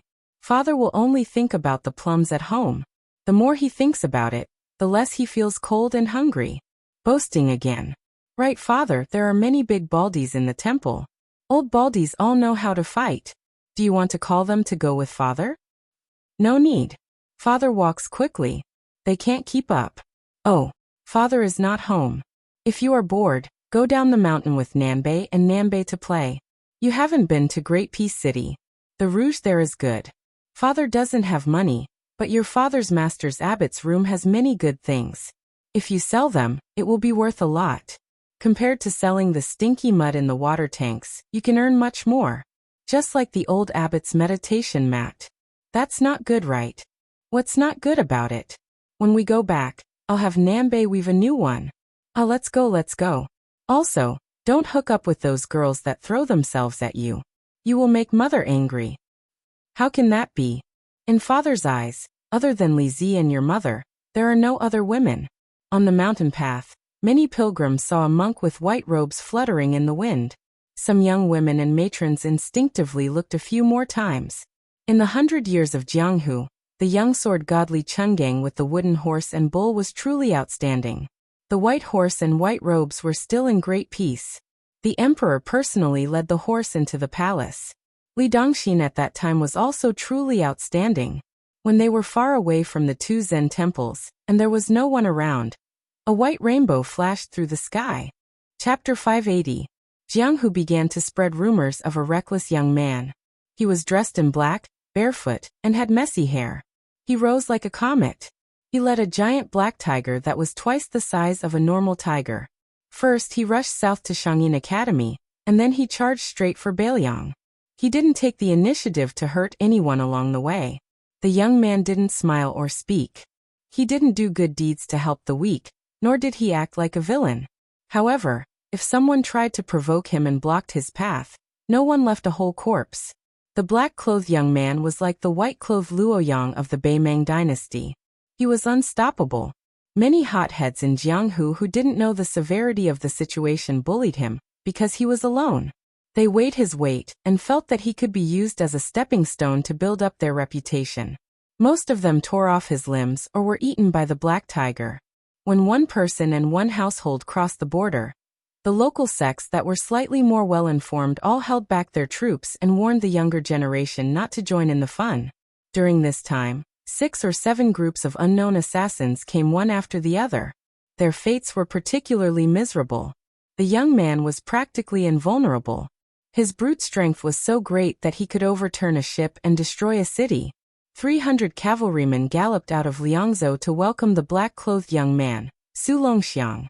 Huang Manor returned to the empty Bailiang palace expressionlessly. In the Wutongin, he saw the fake heir who only had the appearance but no charm. If it weren't for the servant girls he still recognized who risked their lives to stop him, he would have been smashed into meat paste on the spot. The young man didn't see his older brother, nor did he see Su Xiao who was still patrolling the border. Huang Manor didn't seem to know what to do. He stared blankly at Tide Hark Lake for a while, then went to the Wutongin. No one could persuade him, and very few people dared to. Moreover, the young prince had a terrifying black tiger by his side. Afterwards, Huang Manor became agitated and uneasy. He seemed to have discovered that he was lost. Then he began to rampage through Bailiang Palace. The layers of courtyard walls were all smashed through. No one dared to stand in front of the young prince. Everyone in the northern Liang prince's mansion knew that His Highness the Crown Prince had brought back 2 beautiful foreign women. The younger one lived in the Wutong courtyard and rarely went out. The younger woman was so beautiful that she made people want to have an extra pair of eyes. Unfortunately, compared to the woman who would occasionally go to the lakeside for a walk, she only lived in her small plot of land filled with reeds and never stepped out. She left a graceful figure for everyone to catch a glimpse of, and it was difficult for them to let go of her. After her younger brother mysteriously disappeared, Murong Wuzhu lived a lonely life, but she wasn't sad. She lived under someone else's roof in the Wutongin. Fortunately, she had a gentle temperament that she was born with. Compared to Pei Nanwei who lived in the reeds, it was easier for her to be accepted by the second-class maids. They were all outsiders who had left their hometown. Murong Wuzhu would occasionally visit Pei Nanwei in the reeds near the water. Today, when the two heard the movements in the prince's residence, Murong Wuzhu hurriedly ran out of the room. She stood on the high platform and looked around. She didn't see the familiar slender man, only a crazy barefooted young man. Other than fear, she also couldn't hide her disappointment. Pei Nanwei didn't leave the room. When she saw the dazed young woman return and sit down, she secretly sighed in her heart. Is that prodigal surnamed Su worthy of your concern? Murong Wuzhu calmed herself down and said softly, Sister Pei, I saw the young prince who came back from Mount Longhu. He doesn't look like him. Pei Nanwei mischievously asked, Him? Who is he? Your younger brother or the king of Bailiang? Murong Wuzhu's face turned red. She lowered her head and kneaded the corner of her clothes. Pei Nanwei looked at her and felt a little envious. When a woman was young, she would be shy if she could. When she got older, she would become disgusting. Murong Wuzhu was afraid that she would be teased again, so she found an excuse to leave. Pei Nanwei didn't get up to see her off. Her small house was built by the lake, so it could be surrounded by reeds. In the middle of summer, the reeds were green and several pairs of wild mandarin ducks were floating. She walked out of the house. There were no stone slabs outside the house. It was full of mud. She took off her shoes and socks and walked in the reeds that seemed to be isolated from the world. She gently raised her head and looked to the north. It was Yuan Zuozong who came back with dozens of cavalrymen. For this adopted son of the king of Bailiang, Huang Manor recognized him. Outsiders didn't know what Yuan Zhuozong said, but the young prince immediately calmed down. The cavalrymen didn't have time to eat and left the house. They didn't stop and came to the foot of Mount Wudong. Su Longxiang ran barefoot all the way. His speed was faster than a horse. Last time His Royal Highness came to Wudong, only the hierarch Wang Zhongluo came down the mountain to welcome the guest. Today, there was only a young man in a simple robe standing under the 4 words Black Tortoise Dangxing. Yuan Zhuozong nodded to the Taoist priest surnamed Li and stood still. Perhaps Huang Man, or had stayed in the small Taoist temple on Mount Longhu for a long time, and spent time with the old Taoist master, so she didn't dislike Taoists. Instead, she felt close to them. They climbed the mountain quietly. When they reached the top of Little Lotus Peak, Taoist Li Yufu no longer approached the tortoise camel tablet. The young man in black and the giant black tiger came to the cliff together. Here a red robe flew up. Chapter 581. Here, Hong Xixiang disintegrated himself, and declared to heaven and earth that he would attain Tao for another 300 years. Since this Taoist who became an earth immortal before the age of 30, was the reincarnation of ancestor Lu and Qi Xuanjin, then the Zhengwu great emperor in the prophecy was obviously someone else. Immortal Qi's black tiger, who had been immersed in Taoism on the demon-slaying platform for a long time, had a violent temper. It was unusually docile here, lying on the ground. Don't forget that Hong Xixiang was the reincarnation of ancestor Lu, and also the reincarnation of Qi Xuanjin. Hong Xixiang was the former master of the black tiger. The black tiger was psychic and possessed supernatural powers. It shook its head and whimpered. Li Yufu stood in the distance and saw this scene. He was also sad.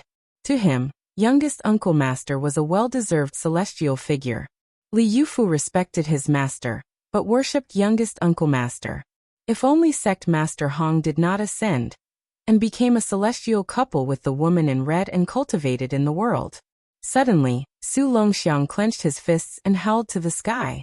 The black tiger also roared. The earth shook and the mountains shook. With Su Longxiang's outburst, the Qi dynamic was like a flying stone that hit the center of the lake. The new youngest uncle master Li Yufu, who had only been on the mountain for a few years, was like a small boat floating in the sea. He swayed but did not fall over. Li Yufu went up the mountain to welcome and send him off. Li Yufu looked at the man and the tiger following the cavalry and sighed. His brother was already so domineering. Presumably His Royal Highness, who even Uncle Master could not subdue, was really as lawless as the rumors said. If he knew that he was going up the mountain in the future, it seemed that he had to find an excuse to not meet him. Li Yufu himself did not know that before Hong Xixiang disintegrated, he left behind 9 words: Wudong will prosper, Yufu will prosper.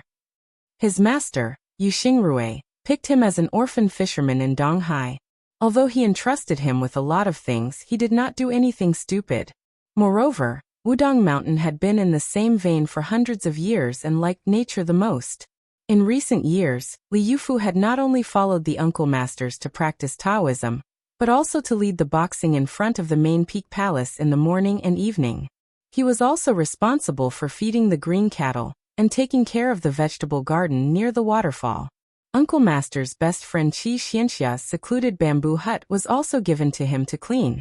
Every day he went to a few mountains and mountains. The journey alone was 50 to 60 miles and miles. There were 6 Taoist temples along the way. Many children who finished their homework liked to wait for rabbits to help Uncle Master, and Uncle Master help. Buddhism does not depend on people, while Taoism cultivates nature. Li Yufu has never been to the ancestral court of Taoism, Mount Longhu, which has suppressed Mount Wudong for hundreds of years. He also felt that it was reasonable for the youngest uncle to be reluctant to leave the mountain. Everyone here has blind dates and the scenery is good. He could still clearly remember the first and last time he chatted with Little Martial Uncle. At that time, Little Martial Uncle was at the peak of his power. He rode a crane down the mountains and flew a sword thousands of miles to subdue dragons and tigers. He had cut off the providence of several countries. He could enter and leave Great Peace City as if there was no one there. No one in the world dared to look down on Wudong Mountain. Li Yufu was brought to the small lotus peak by his master. His palms were sweaty. His master didn't say anything to comfort him. He just smiled all the way. When he reached the waist of the mountain, he bumped into the sect leader, who was herding cows and basking in the sun. After his master left, little martial Uncle Hong waved at him. The two of them sat on a big rock under the shade of a tree. Seeing that he was uneasy, little martial uncle smiled and said, "When you first came up the mountain, I should have gone to fetch you. Unfortunately, I wasn't on the mountain at that time." Li Yufu was very nervous. He sat upright and still. He shook his head and said, "I don't dare." The young sect leader, who was not even 30 years old, said in a warm voice, "I remember when I went up the mountain as a child. It was snowing heavily. No matter how hard I tried, it couldn't be swept clean. Big martial brother stood under the archway waiting for us. At that time, I thought that the Wudong Taoist had made a big snowman over there." Martial brother smiled and shook off the snowflakes. "Only then did I know that it was a living person. I was shocked and almost cried. At that time, I scolded martial brother behind my master's back for a long time. Martial brother didn't get angry. When we went up the mountain, I turned my head and secretly looked at him. He smiled. Your eldest martial uncle is well versed in the subject and understands everything. Mengxi's divinatory qi, Jingfang's adaptability, Sun Shuang's promotion and promotion, Deng Xian's yaochun, Yufan's najia. He studied deeply and finally cultivated the Dahuang Ting. He told me that the ancient alchemists cultivated their spirits, which was full of wonders.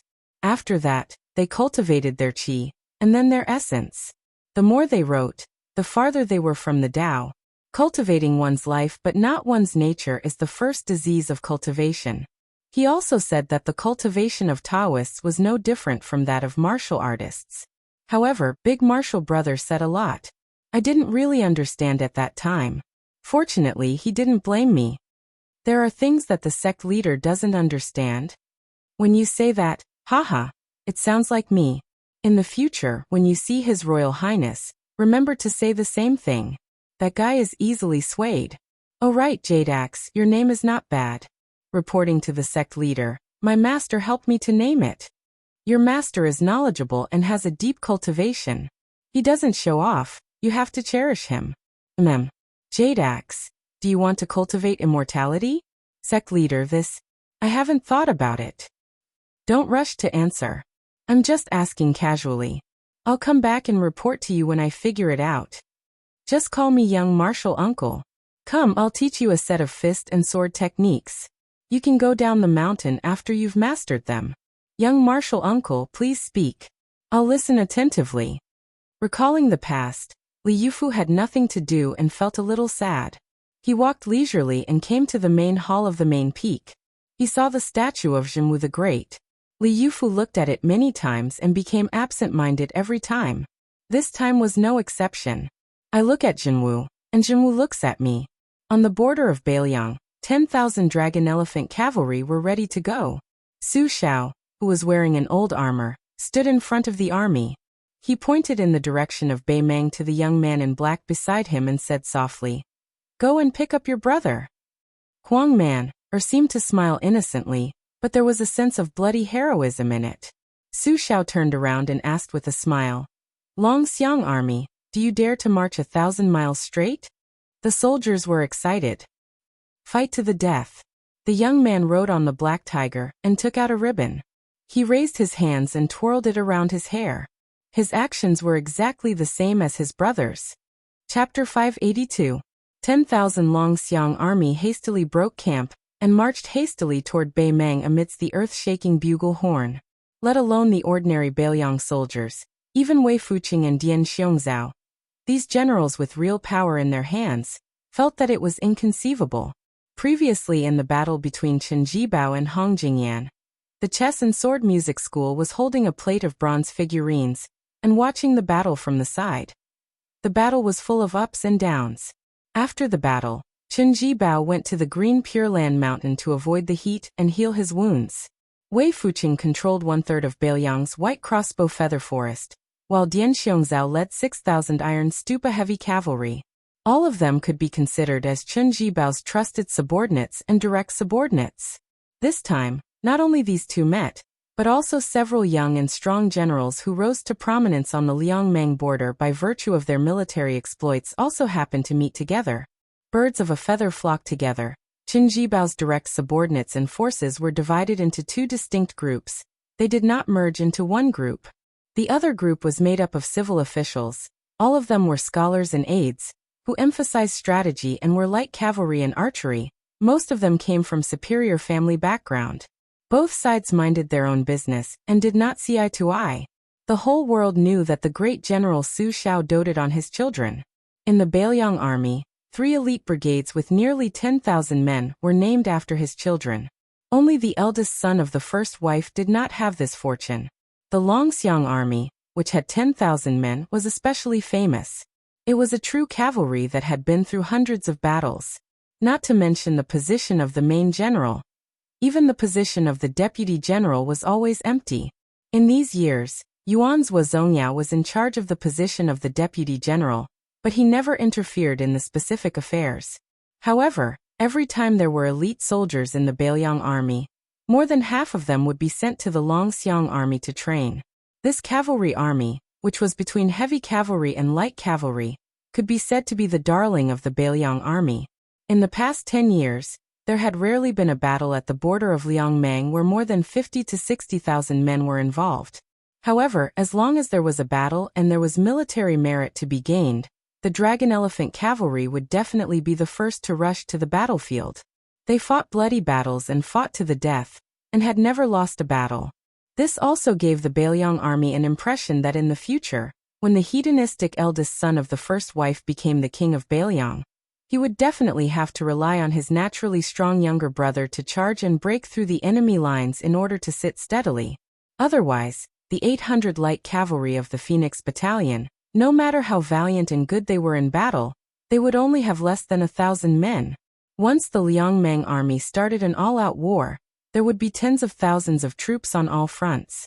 It was Qin Jibao who made the entire spring and autumn period understand the horror of multiple types of soldiers working together in battle. When he was in command, it was said that his military orders could be accurately given to every one of the captains. When the army was in formation, they could advance and retreat freely. He had truly reached the realm where he could command them as he wished. Even though the war Saint Yi Baikue had a blood feud with Qin Jibao for killing his wife and daughter, he still couldn't help but praise from the bottom of his heart when he faced the enemy. This person's deployment of troops is flawless and superb.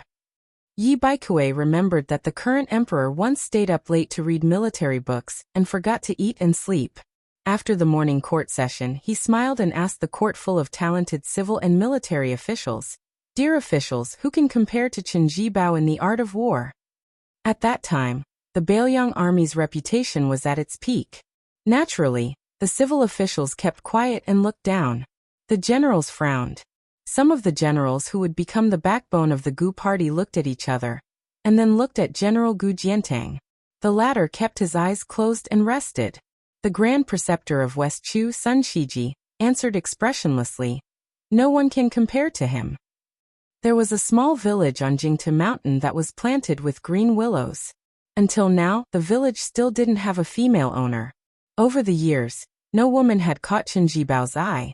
The servants in the village were all disabled old soldiers who had retired from the army.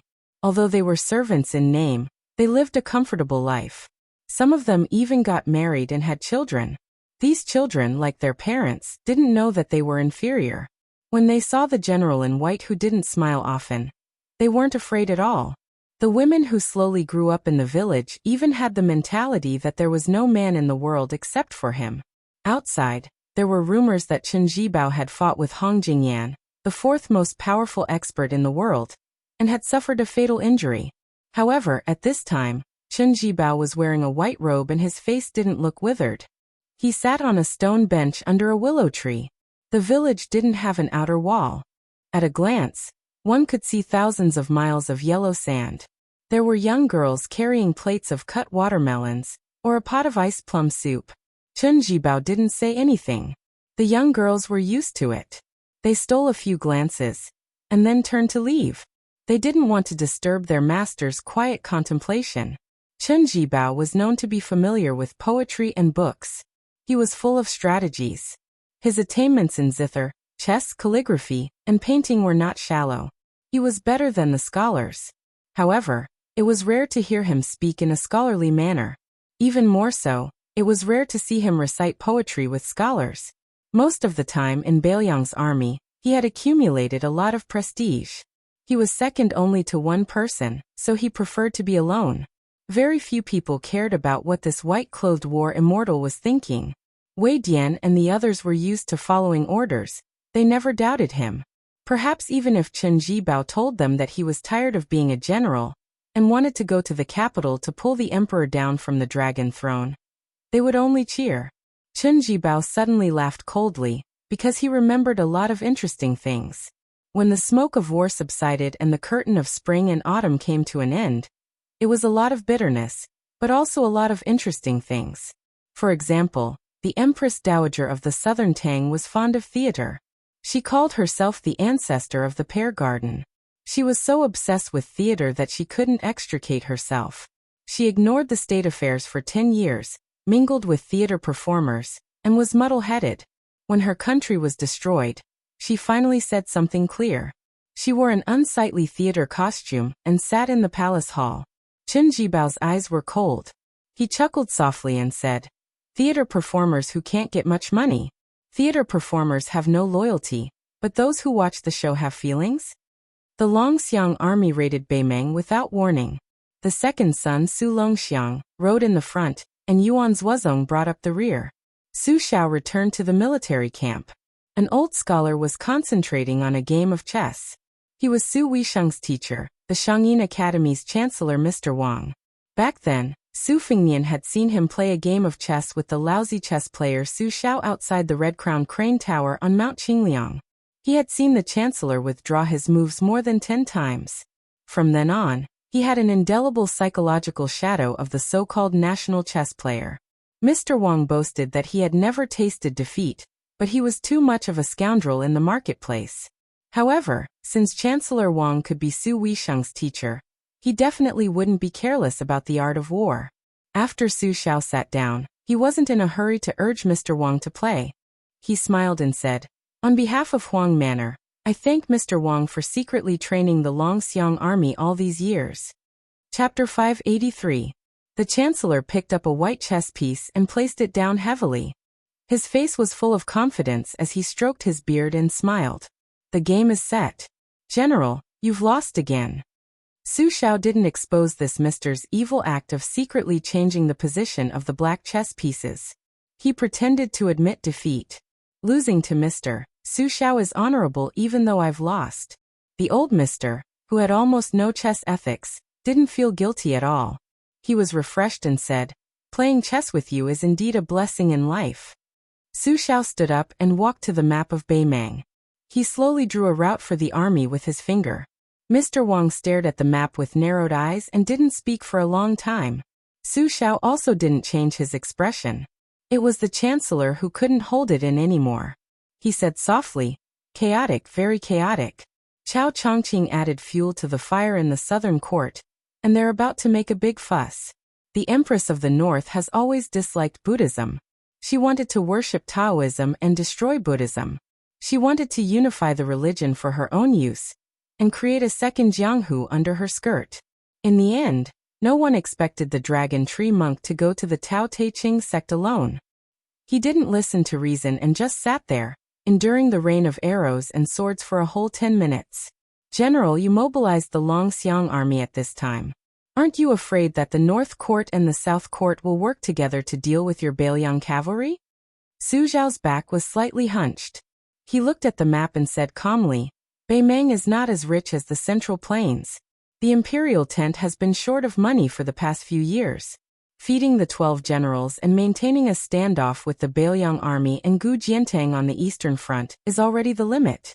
There is still a long way to go before that old woman wants to swallow Bailiang in one go. If the army is strong, it needs real money. Where will the money come from? How could she not be envious of such a fat sheep?" In the past, she did not dare to slaughter the meat, because Bodhisattva Tuoba and the other preceptors did not approve of it. But now, with the Chilan state preceptor who was regarded as a Taoist saint, and with the support of the other generals, Bodhisattva Tuoba could only watch coldly from the sidelines.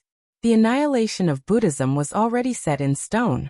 Whether I send the troops or not, it would not delay the old woman's action.